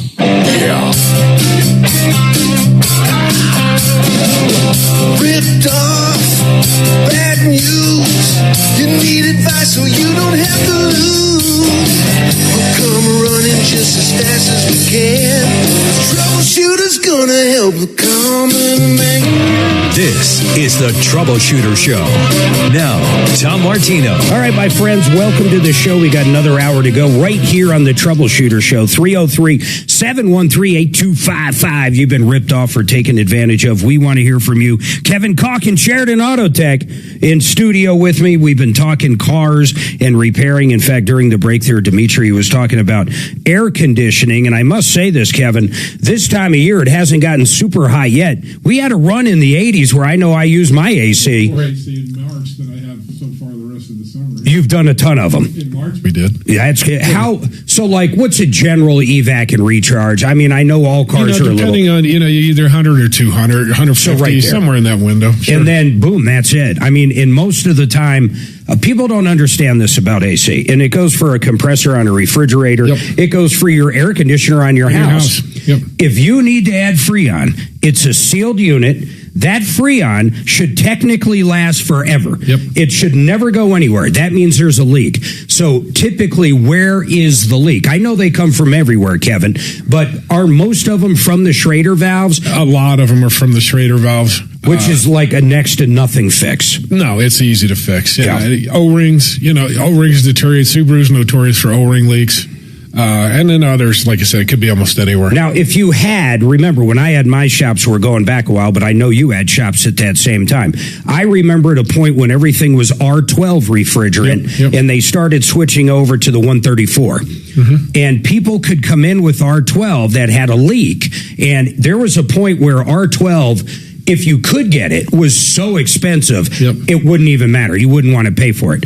I mean, I'd pay $1,000 for what are those? A 5-pounder? Yeah, 30-pound or a 30-pound can. $1,000 prior to that, they might have been $80. Oh yeah, they were $1 a pound. Yeah, it was nothing. Yep. So, but now let me ask you this: back then, we could take the R12 system and buy a kit, and then install the kit and convert it to 134, and you wouldn't have to change the compressor. Nope. Pretty much, you just install different O-rings and stuff like that. And even that, you don't really have to do. But you never run into that anymore because R12, those cars aren't even running. No, we still run. We still see them once in a while. You still see them. You know what? The coldest AC I've ever had was on an old truck that I owned. R12. It was R12. When I converted it to 134, it got colder. Oh, that's great. Yeah. So there's no rhyme or reason. And the conversions aren't that much. I just had to get a condenser for one of our AC units, and it was the older Freon. I forget. I think it was a 410 system on the home. On the commercial stuff. Yeah. So, but in order for me to go with the new one, they would have had to change out. Well, first of all, you got to buy the new condenser, which honestly, the new Freon for home sucks compared to the old stuff. The new stuff's all tree hugger friendly. And then I'd have to change out the coil on the furnace side. So it would have been $8,000, $10,000, $12,000. Ouch. So I found a guy, really good guy, man. He actually had old stock of a 410 Carrier, brand new, the size I needed. And him and I made a deal, and I got it. But I was shocked how much it would have cost me to convert is where I was going. So instead of dropping $2,000, I would have dropped up to $12,000, which is insane. I mean, really think about that. What else automotive right now? What else are you seeing? Air conditioning? What are the other things? Is it busy right now? Yeah, we've been pretty steady. I mean, it's pretty much back to normal. Regular brakes, maintenance. Repairs. I mean, it's. We had a call first hour, and the guy said it's been at whatever the body shop was for a long period of time because they're still waiting for the part. No, that was Doc. Was that Doc? Yeah. And you started. Oh, it was Doc, and you started nodding your head like, yeah, parts. So parts availability on some vehicles are still an issue. Either like 25s or something. Yeah, they're hard to find, and then some electrical components are still impossible. 6 months. We have a Subaru waiting, rack is back ordered indefinitely for 2 months. I want to visit something we talked about off air, and it comes down to Henry Bretz. He's got a nice Mercedes, and he was in the other day, and he did an oil change, and he had like little fragments of metal. Yeah, little sparklies in the bottom of the drain pan. And it's 100% under warranty, and he's done all of his oil changes, although he did tell us something that's not good. Didn't he say he did one of them himself? Yes, he did. So, Kevin, just to go down that rabbit hole real quick, if you do your own oil changes, I know, especially with aftermarket warranties, they need you to provide proof you had an oil change done. And that proof does not mean you have a receipt from Walmart for 6 quarts of oil and a filter. Exactly. That proof is from a shop that did it and put the mileage down. Or they will deny the claims. They'll try to. And you're just opening yourself up for nightmares to save $20. So it's not worth it. I'm going to bring this question, and I don't know if you know the answer to it. Do the manufacturer's warranties, have you heard nightmares there? Like someone buys a brand new Hyundai Santa Fe, does their own oil changes, no proof of being done. Mostly when you go into a shop like yours or my old one, when you do it, it goes right to Carfax. It follows there. Yours does, right? Yep. So have you heard of manufacturers doing the same thing? They try to balk, but I don't think legally they can if you can provide documentation. Like you said, yes, just because you bought a case of oil at a filter, did you really change it? Or we've gotten them through with those, but it's 10 times harder. And here's where I really go with it. Look, if you bought a brand new vehicle and never change your oil, engine goes out, and you bring it to the dealer and they drain it, and it's sludge, and it's evident your oil's never been changed, and I say, no, you don't get a warranty. It's abuse. It's total abuse. That's what they'll you call should it. know to do it. Yep. But if you get oil changes every 3,000 miles, like on a Hyundai, and you missed one or missed 2 over a 50, 60,000 mile period of time, and the engine goes out because something, a bearing breaks or blows out or something, it doesn't matter, but the oil looks like it's in good shape, I think they need to warranty it because it wasn't missing an oil change at 15,000 miles. But the problem is with these aftermarket warranties, they do that all the time now. Sure. And it's written in the warranty. So back to Henry Bretz. And this part, I see a different direction than what Dimitri does, but I get where he's coming from. He's saying because, how many miles are on it, did he say, roughly? He didn't say, but it looks brand new. It's only a few years old. Yeah, I mean, the car might have, let's just say it's got 15,000 miles, and it's 100% under warranty. Probably an additional 2 years and whatever, 20,000 miles plus. So it's got the little shavings in there when he did it. And he then brings it to the dealer and says, hey, there is these little shavings in it. And they look at it or whatever, and they say, well, okay, that's fine. It's running fine. There's nothing to worry about. If your engine breaks or it doesn't run, then come see us. So yeah, they're kicking it down the road. They are, and that's exactly what they're doing. Dimitri would say, well, I would say that kicking it down the road is the inappropriate approach to this problem because this engine is on borrowed time. And it's not only inconvenient, it's potentially very dangerous. You're driving on the freeway 75, 85 miles an hour, and the engine suddenly stops. He goes overboard. Well, that's how people die. That's that's one way. That's one way people die. I'd like to see that case study. Well, plus, I'd like to see the case study where an engine basically seized up on the highway and the guy died. I mean, I'm not saying it's never happened. But then to bring it to the next level where he's going. There's more to it. There's also the anxiety of knowing that there's sort of Sophocles hanging over you and your car while you're driving it. So, yeah, I would want it fixed immediately, like right now. You've taken a lot of people to court like I have over the years, a lot of companies. Not nearly as many, but yeah, I even got a judgment against Verizon, Mark. I'm very proud of that one. Nicely. Thank you. And then when you do it that way, you can talk about it all you want. Oh, yeah. You there don't was sign no any confidentiality agreement when the judge says. I've had a couple of those with a certain airline. But anyhow, I got everything I wanted, but I'm not allowed to talk about it. But it is a certain airline with, I don't know, let's just say wildlife on the tail. Is that fair enough? Wildlife. Okay, so, boy, that just threw me off. I was just thinking, boy, wouldn't that be something if they came after me for... I think you should have said, it's the one with a beaver on the tail. Yeah. So what's funny is we had one guy, we got his tiny house bought back. They dropped he ordered a tiny house, $100,000. They dropped it off like on some country road near his house because the dirt road, they couldn't get to where he wanted it. But the delivery people, the truck driver never told him it was dropped off. So it got some damage. He's like, I don't even want this. You got to get me a new one or refund me. I'm done. I mean, it's out there for weeks. It might have even got vandalized. I don't remember. But it was pretty evident that there was ball dropping. So we got a refund for him, full $100,000, Tom and I, $100,000 refund. It was incredible. it all started out because I went down to the home show and they were trying to sell their tiny homes at the home show. And I started by explaining to everybody in line to talk to their salespeople who they really are. So the bottom line was they solved it. They wrote the guy a check for $100,000. It was done. But then I wanted him on. That was one big number at one big time. And he wouldn't come on because he signed the confidentiality agreement. But I didn't care. I knew it. So I came on the air and told everybody what happened. And he was mad at me thinking that what I said could affect his agreement. I'm like, no, dummy. You can't. Because you sign an agreement doesn't mean I can't talk about it. Yep. But it was amazing that he thought that. He really thought he was breaking his agreement with me talking.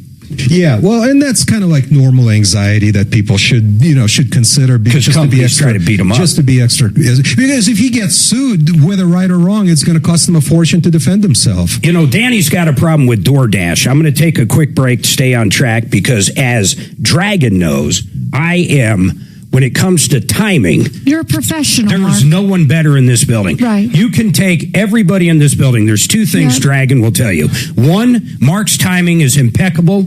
This guy breaks better than anybody, with the exception of Tom. Tom breaks better than me. And then the second thing he'll tell you is he has not had to bleep me on the air cussing compared to everybody else in the building. In other words, everybody else in the building he has to bleep all the time. He's never had to bleep me. Hold tight.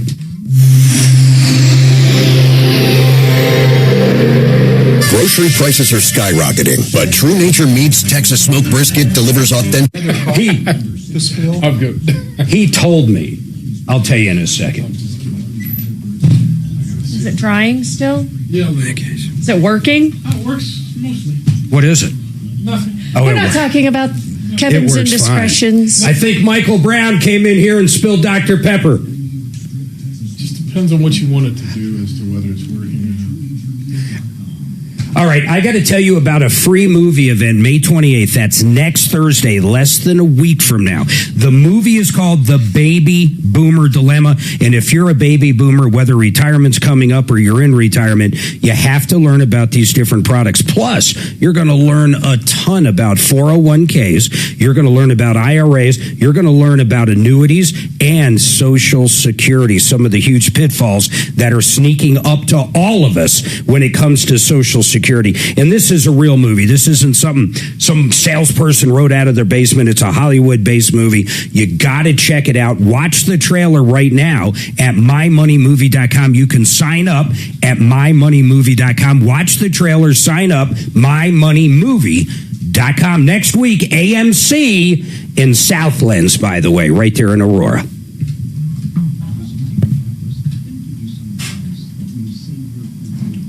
Addie, flying to Costa Rica, flying there and flying home, they have to stop in Panama City. I'm just surprised. It's a longer flight than I ever thought.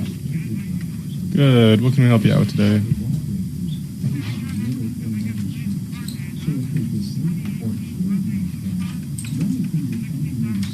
Daniel popped in on YouTube chat. Danielson! He said, after that from Dimitri, I want to change my vote on the poll. Okay, gotcha. I tell you what, we're on. Danielson. I saw him. We hung out over at Lazy Dog when you were out of town. Yeah, you told me that. We had a great time, actually. On a hold, listen. I miss Dan. The funny thing about Deputy Dan, and I mean this, we're going to get him back in occasionally, maybe on Fridays. Oh, definitely. Really? Definitely. Oh, don't even get my hopes up. I just got to pull the trigger and do it. The problem I have is if him and Dimitri were in the same room, which they will be, the amount of nonsense, the amount of wrongness in general, you could count the wrongness. You'd run out of flanges. The amount of nonsense you and Dan used to come up with. That was mostly Dan. He was unreal. like a fucking. Dan was like a. I don't know. Let's say I was like. If I was 28, he would be like 2. He was like, yeah, exactly. He's like a toddler, a 14-year-old. He's like, I don't even know how to put it. Deputy Dan was an interesting cat. He used to He'd get under Tom's. Yes, he Yes, would. he I would. cried for weeks when he was no longer on our team. So we're going to have a guy in, Dimitri, Deputy Dan. You've never met him. You guys are going to hit it off well because you guys are wrong so often. We're going to have a segment with Deputy Dan and Deputy Dimitri just arguing, and the funny part will be there is no winner because they'll both be wrong. Wow. They'll both be wrong. Wow. They'll be like, okay, we'll hold up something that's red, like red, bright red. And Deputy Dan will think it's blue, and you'll think it's black, and you'll both be wrong, but you'll be making arguments why it's not red. Well, Mark, sometimes it's about making a good argument. That's true. My whole life is arguments, except for with my lovely wife. Jeez. We've never argued. We can't agree with Mark or we'd be wrong too, you know? That's just like... We're probably the only couple in the history of Colorado. I'll just put Colorado in there. I don't know about other countries. That has never argued or fought my God, or raised a voice to each other.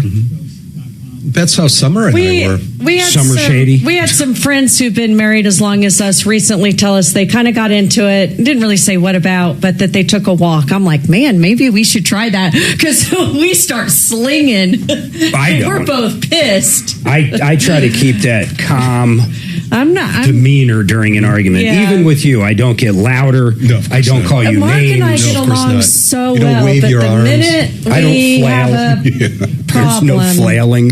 it's a problem. We're both very spirited. I've never had an argument with a girlfriend. Ever. Really? Are you being serious? Notice who doesn't have a girlfriend. So it's easy. So it was an easy achievement to mark on my record. No, never once. I've never. Mark and I have had our share. I've never had an argument with a gay lover. Oh shit! Oh, zing! My Daniel. Oh, look at all these calls. So, Deputy Dan. Oh, after that from Dimitri, I want to change my vote on the poll. Exactly.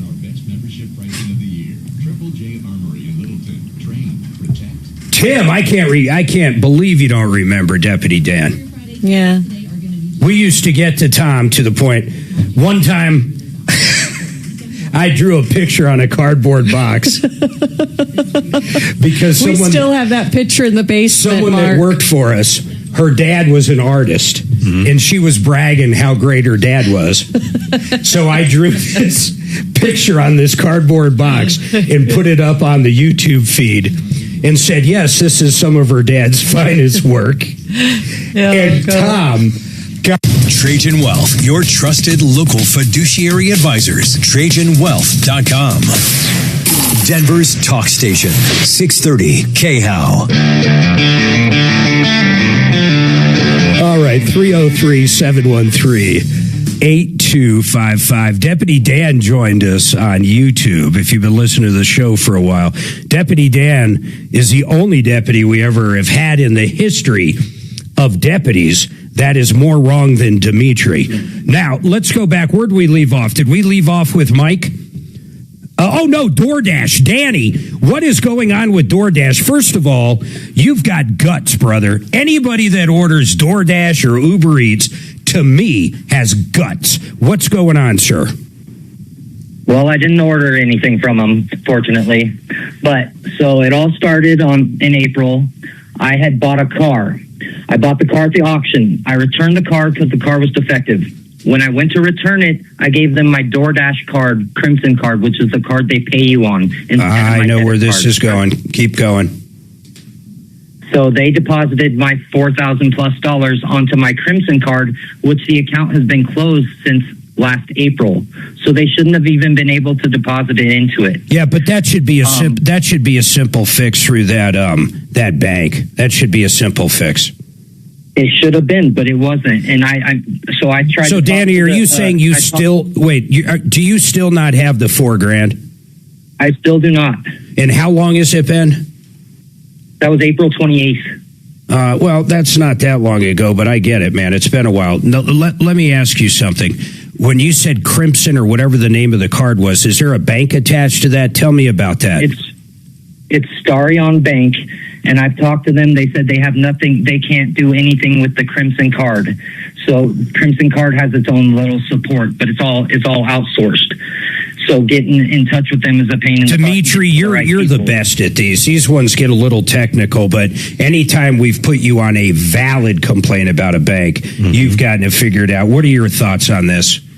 Well, in no particular order, they are that the auction company still owes him the money, right? Because not if they paid somebody else. Well, yeah, paying somebody else does not excuse you from making a payment to the person you're supposed to make the payment to. I think where they're coming from, though, is just like anything. If I buy something on Costco and I return it, they generally just put it back on the same card it was charged to. And I think that's what these guys did. Yeah, okay, so I didn't realize he actually paid for the card with the Crimson Card. You paid for it with the card, correct? No, I did not. Well, then how did they even get the information on the card, Danny? What's that? How did they... Okay, if you didn't pay for it on the card, how did they even get the information to put it back on your card? Oh, I know how. I think Danny... I gave them the wrong card. Danny handed So Danny screwed up, though. Going back to what you were saying, this is Danny's fault. That doesn't mean the bank keeps the money, but Crimson did exactly what he said to do. I'm not sure you can even make a refund to Crimson because it doesn't appear to be a Visa or MasterCard. Yeah, what is Crimson? And so the Crimson Card, it's a Visa card. And but the account's been closed since last April, so it shouldn't have been able to take a refund or a deposit. Well, we don't even know that. It could be more of like Danny. Have you talked to the bank that issued the Crimson Card? He asked them if there's a $4,000 balance on it now. Yeah, I've talked to them, and they said they can't do anything with the They don't mess with anything that has to do with the Crimson Card. And so they're the bank. Hold on. They're look at it this way. Synchrony is a bank. Right. You could have a Home Depot credit card, a Taco Bell credit card, whatever. That's the bank. So when he calls up the bank, they're saying, look, we might be the bank and we do the processing, but we have nothing to do with these guys. You got to call them. Because Crimson provides their own support. That's right. Does the bank or Crimson acknowledge that there's a $4,000 credit on the Crimson card, or does it just read zero? Yes, no, they acknowledge it. Well, one part of them acknowledges it. That's the fraud department. They can see the transaction. Nobody else can even see the transaction. Every single other person said there's been no transactions.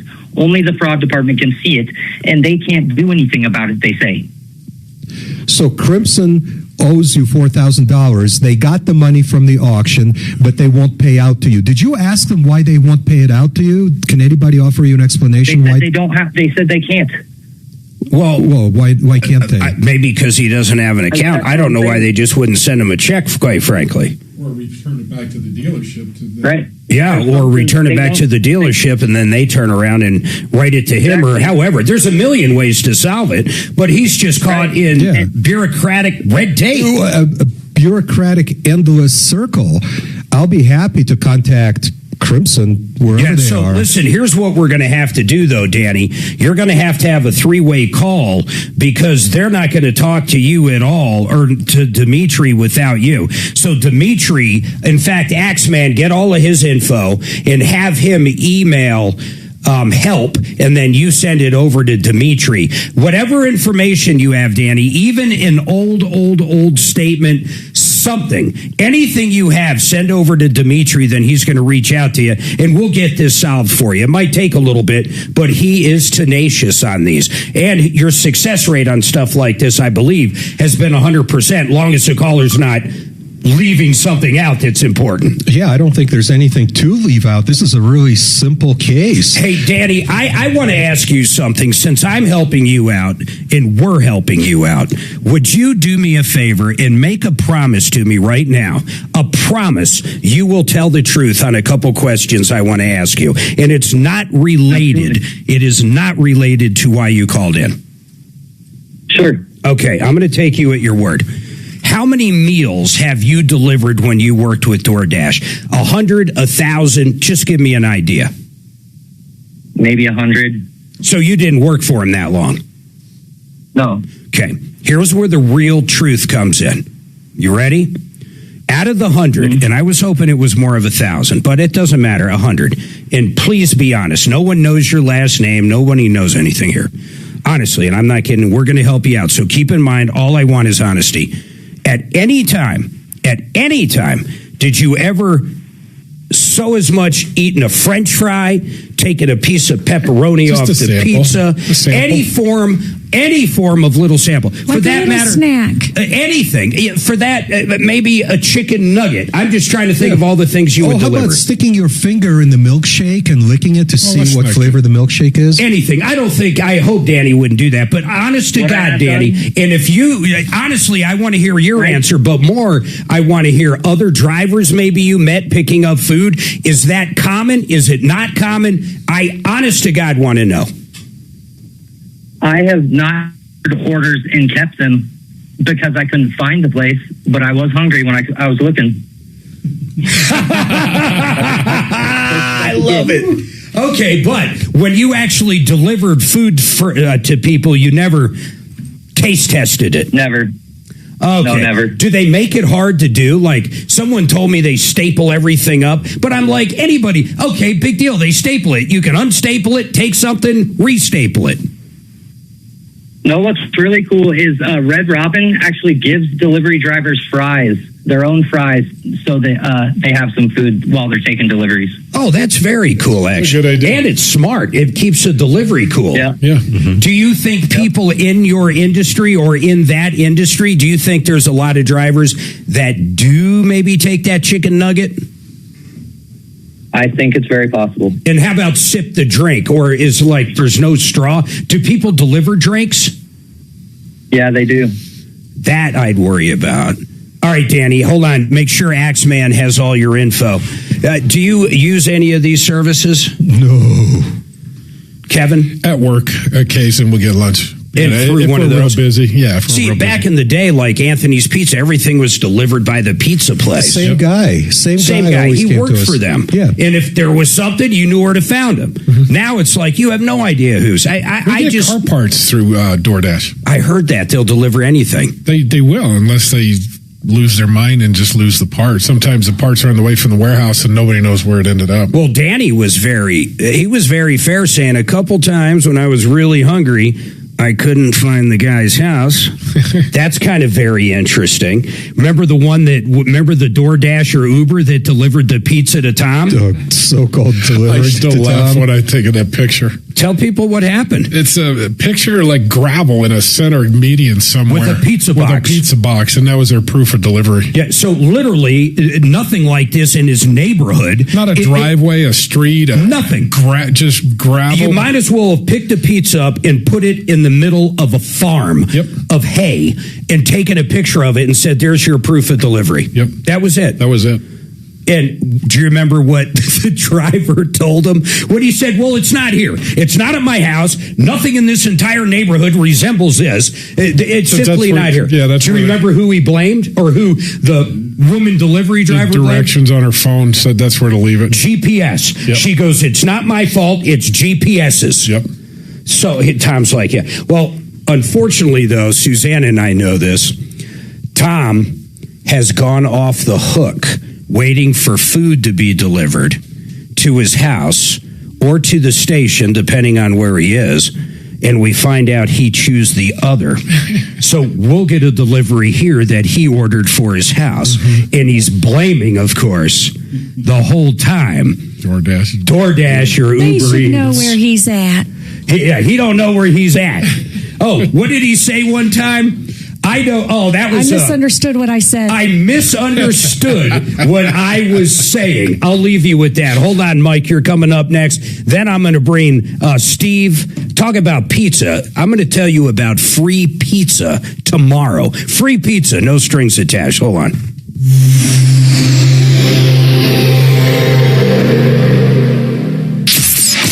KRFX HD2 Denver. Who knows? Yeah. You're probably my funniest was so I don't remember why. It might have been when Vonnie was going off to school, or maybe when he bought the house he's in now. Mm-hmm. He needed a mattress. They didn't have a Sam's Club membership, and he wanted me to order a mattress for him. So he gave me his personal credit card or a credit card for it. And then for whatever reason, we changed it up and he ended up getting it from Amazon or something like that. For some reason, his number ended up on my Amazon account. So his credit card. Yeah, legitimately, it ended up there. What I didn't realize, it made it default. And we order so much from Amazon. Hold on. We order so much on there. It just would never... we just never know. I don't know how to explain it. Hey, Chris Console, Discount Bath. You want to talk about a great guy? They just did our hallway bathroom. What Suzanne loved about it, well, it's pretty much the big, beautiful part. She loved the way they helped pick out the different, the toilet, the sink. The fixtures, Mark. The fixtures even, and pretty much put the whole thing together, right? Even paint. Didn't you guys even talk about Did paint? a beautiful job. And then, of course, flooring, if you're doing the flooring. You pretty much name it. But they give you so many different ideas, and they can show you what it's going to look like. And boy, did she love that. She ended up picking out some Kohler products, a beautiful pedestal sink. And ours are all black. It kind of just matches our house. Very ornate, kind of country style, but it was perfect for that bathroom. And then the toilet was black. And then what color were the fixtures? Pretty much gold. Yeah, they were blackish, goldish. Yeah. They even went into some of the different pictures that we had, and they were like, I wouldn't put that up, but maybe this one. They just help with that design. Now, my favorite part, can you guess what my favorite part was, Kevin? With cost. discount. Cost. Yep. Other people were $3,000, $4,000, $5,000 higher for the exact same thing. Because once we went through the design and she knew what she wanted, I shopped at a couple places. They truly are discount. DiscountBath.com. They'll even give you an estimate. Listen to this. Over the phone. Go to DiscountBath.com. You can upload a short video. These guys are incredible. Tell Chris I said hi. DiscountBath.com. That was perfecto. That was perfecto, baby. Kevin, so you don't think I'll be doing damage by testing the air conditioning? No. Okay, cool. The damage is already done. Wait, there's no damage. It's just but if leak there's out. no pressure, it's got switches, will not allow the compressor to engage. Okay. But if you turn it on and it's blowing cold, your dryer is not leaking oil.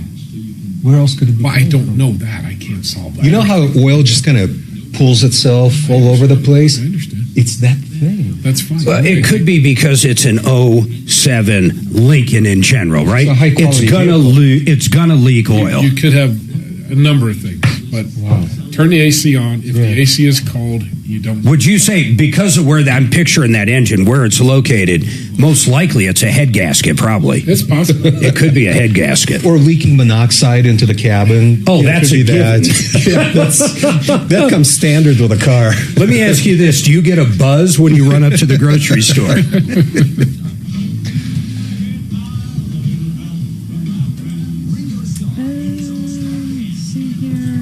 Every time I hear this commercial now, I think of how mad Peter Boyles was at me.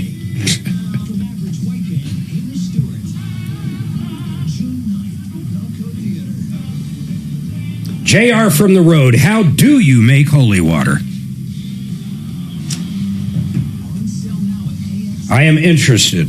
How do you make holy water? I think a priest just blesses it, right? Yeah, or Taylor Swift, if she blesses it. Oh, God, that's then sacrilegious. it's holy You for scare sure. the hell out of it. I forgot I married a sacrilegious woman. I'm a Swiftie.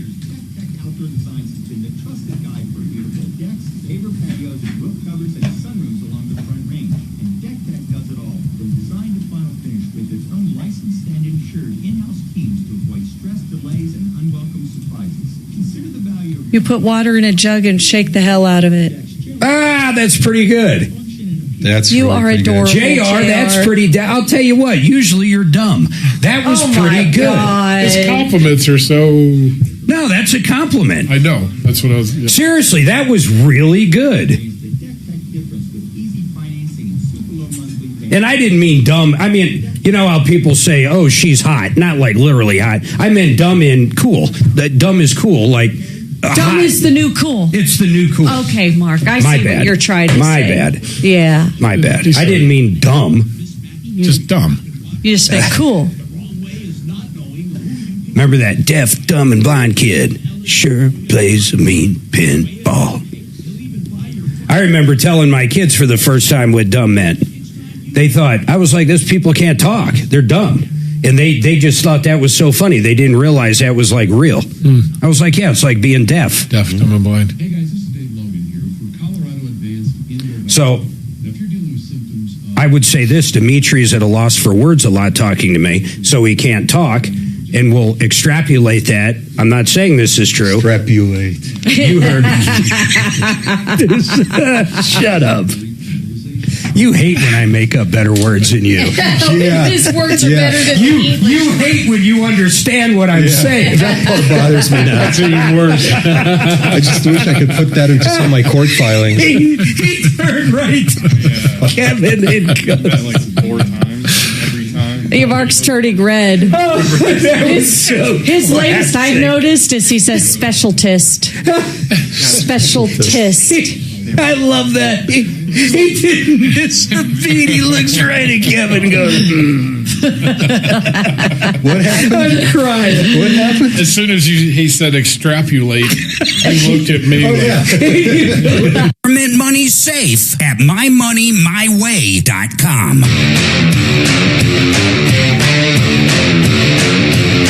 oh, God. 303-713-8255.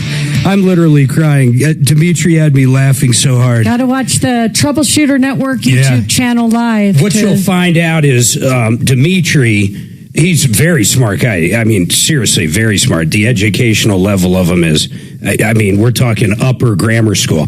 But what he said, he mispronounced a word during the break. So I look over at Kevin and I give Kevin this look like, can you believe he just said that? That's the opposite of what happened. Exactly what happened. To get the truth, go to our YouTube channel. Oh, God. I have not laughed that hard in this studio in a while. I mean, that was the last time I can remember laughing that hard was when Dimitri told me the name of the stripper he dated. All right, 303-713-8255. I gotta grab my demeanor.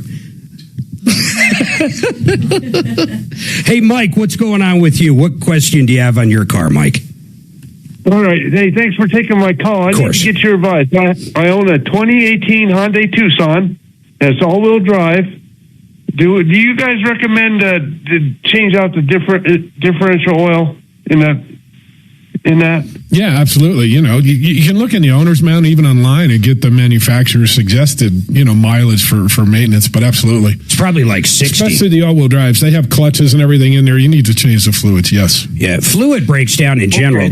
It does, but I mean, the older cars with the gears, you can run forever. These newer cars with the light-duty fluids and the clutches, you got to get that fluid changed. So when we talk about really expensive, Mike, hold on there too, but when we talk about really expensive fluids, like not just full synthetic oil, but like there's different qualities. I think Mobil One's still a big one, but there's one that people used to sell. The old farmers loved it. Oil. Yeah. Yep. What AMS oil? Yep. So, but even that, you should still change at least every 10,000. Yeah, it can go longer because that's one of the few true synthetic oils. That is not processed from petroleum. It's truly synthetic. It's truly synthetic. So it breaks down. It takes longer to break down. That's incredible. Did you ever hear of AMS oil? Oh, yeah. I still see it at places like Tractor Supply and Big it's Red. in weird right? places. You can buy it online. I used to have a guy that would come into one of my Goodyears, I swear to God, and bring his own AMS oil. Sure. And I didn't mind doing it, and we'd put a new filter. I'd use his oil. He wouldn't run any other oil through any of his vehicles ever. Probably the best oil there is. So, Mike, get it done, man. Absolutely. Yep. I got 60,000 miles on it, so next oil change, I'll get them to change the differential oil. Yeah, do that or get it down to Kevin or Jeff Vick. Yeah, make sure there's quite a few different oils. You don't want a generic oil in there. Yeah, watch out. Don't They're use very specific as to what needs to be in there. Yeah. How do you like that vehicle? I mean, I know the warranty's great. I am the Hyundai guy, man. Do you like that Tucson? Oh, I love it, yes. Do you have it paid off? What's that? Is it paid off? Oh, yeah, yes. I paid it all. I leased it at first, and then I bought it outright. I usually, you're a little past on time. You're out of manufacturer's bumper to bumper with years, aren't you? I'm getting close. I got 60,000. I bought it in 2018. So I used to sell mine right at about 50 to 55,000. Still under the 5-year, and they were so easy to sell for good money because you're selling it with a full bumper-to-bumper warranty. I'm just throwing that out there. I'm not telling you to sell it, but that's just what I used to do. Okay. I'm glad you guys give out good advice. I know that. Thanks, Mike. I appreciate you calling in. All right, 303-713-8255. I'm going to take a quick break. We're going to come back and talk to Steve Moss. We're going to talk about free pizza tomorrow and other stuff going on. You're really going to love this. If you haven't heard Steve come on with this before with Rock and Roll Brewery, you're just going to love it. I like giving him some time on Fridays because I think what he does out at his kind of little niche brewery you're gonna love. Simple as that. Hold tight. God, I was crying, guys.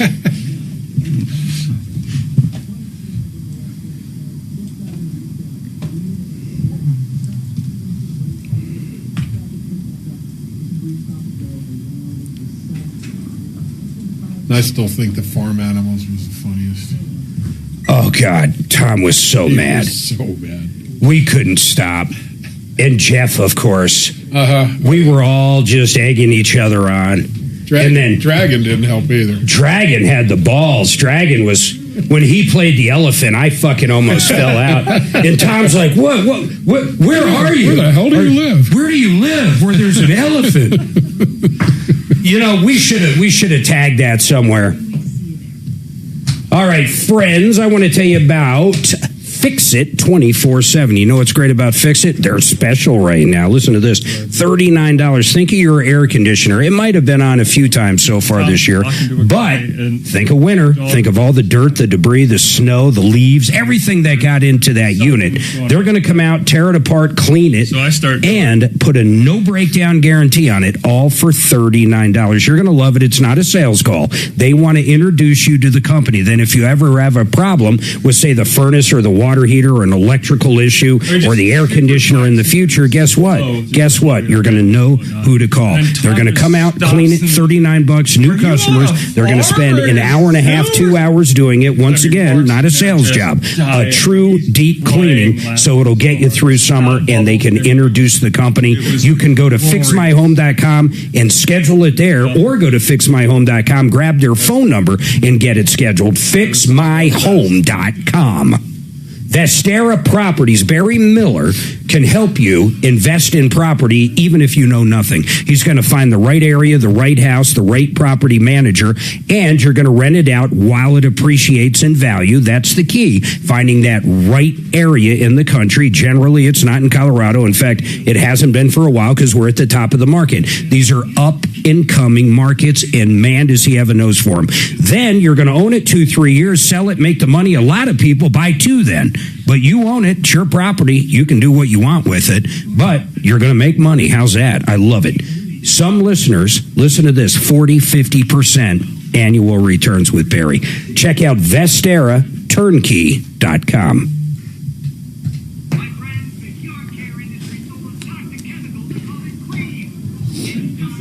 I didn't realize there was a Panama City, Florida. I was seeing how long the flight is from Panama City to Denver because of our daughter and son-in-law. In Florida.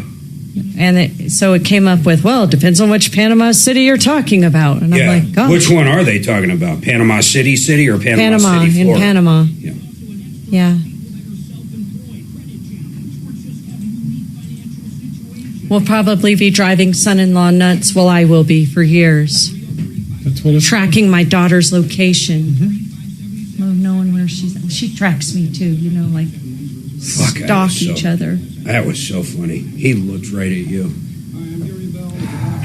It's the perfect eye roll. You could hear him go, see what I deal with. And unfortunately, I've seen that a lot in my life. The eye rolling. Check this out. What is it?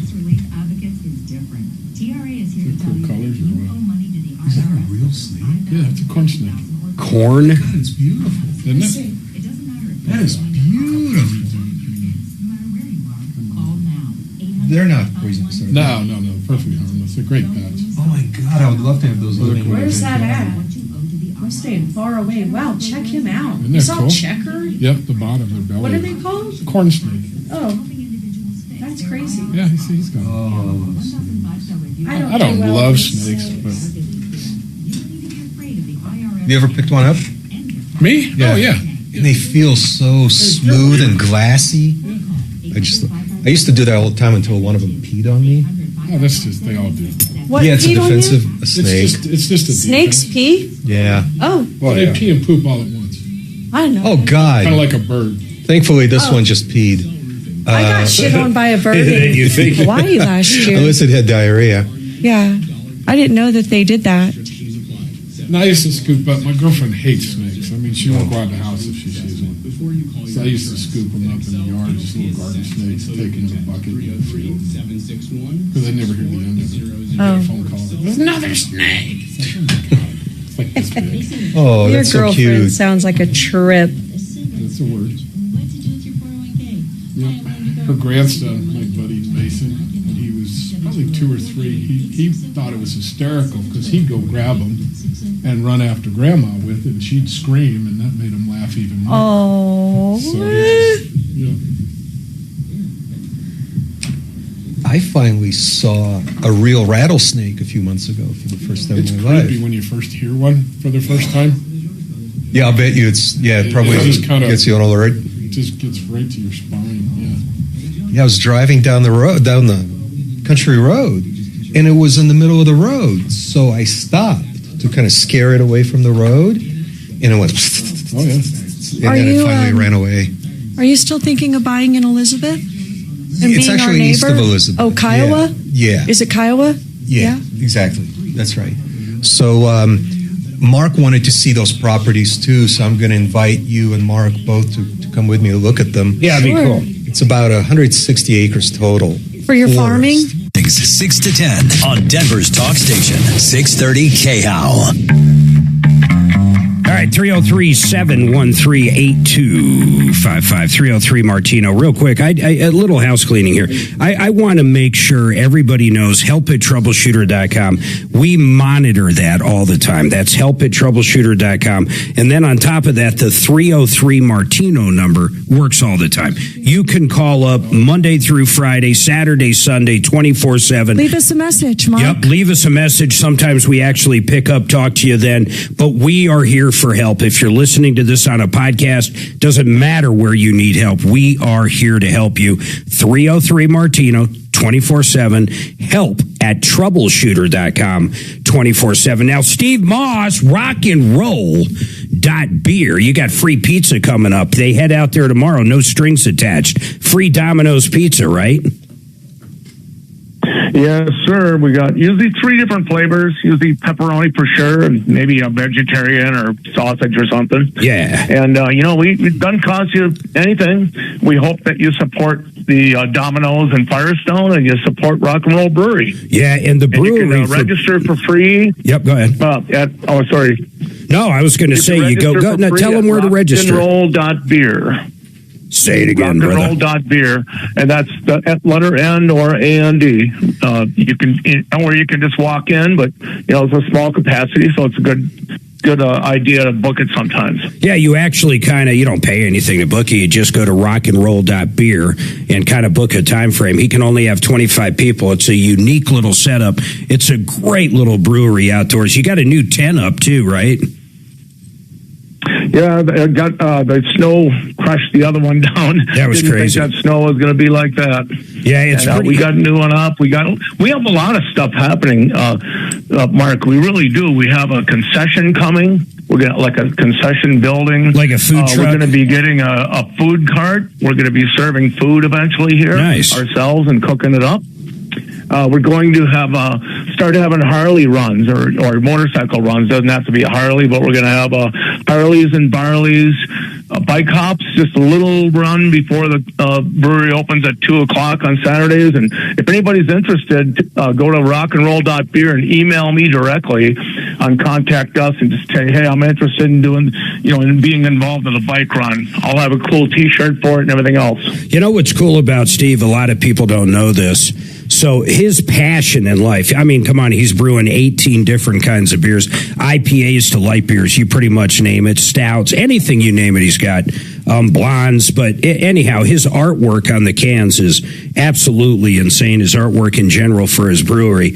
But his talent, let me tell you how he made his money to be able to afford his passion of making beer. And this brewery's up and coming. And you guys, for brewery people, you really do want to check it out. But it is worth making the reservation. Once again, you don't put in a credit card or anything. He just has to have a head count because he can only have 25 people there at any given time. So you can have 100 people there all day, but not more than 25 at a time. But the Tree Farm, if you haven't heard the Tree Farm jingle, if it's never been stuck in your head, Mark, it's haunted me for years. And that same exact jingle has been around. How long has that been around, Steve?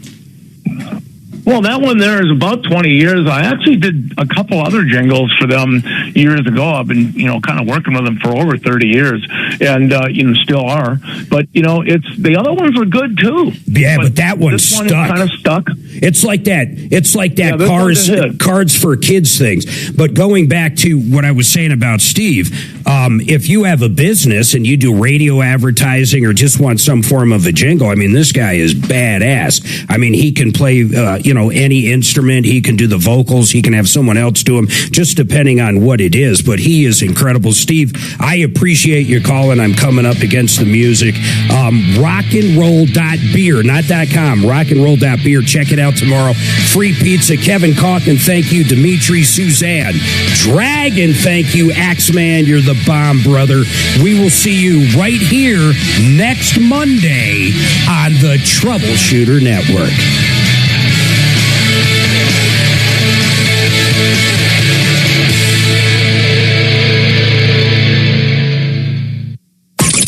Follow Tom Martino at Real Tom Martino and stay connected with all of us at 630 KHOW, KHOW.com, and on the iHeartRadio app. This is Denver's talk station, 630 KHOW.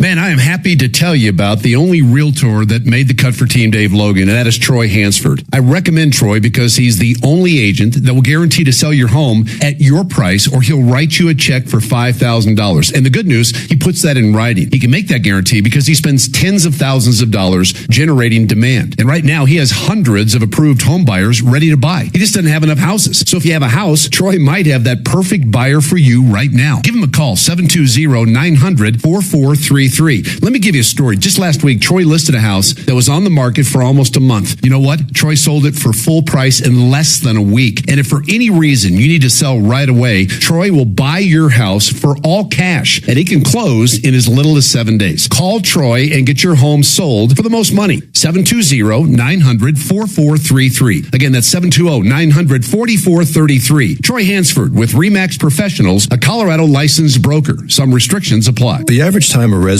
spends on an HR manager's desk is 7 seconds, and most of them are tossed aside. Now imagine if one of those resumes belonged to Yasmin, who was living in a shelter, juggling 3 jobs. I had to be resilient. That's something that you can't teach. We rely so much on a resume, yet it could never tell the full story of someone who had to be independent and take initiative. And that's how I handle every project I get. Discover new ways to develop great talent at gradsoflife.org. Brought to you by Grads of Life and the Ad Council.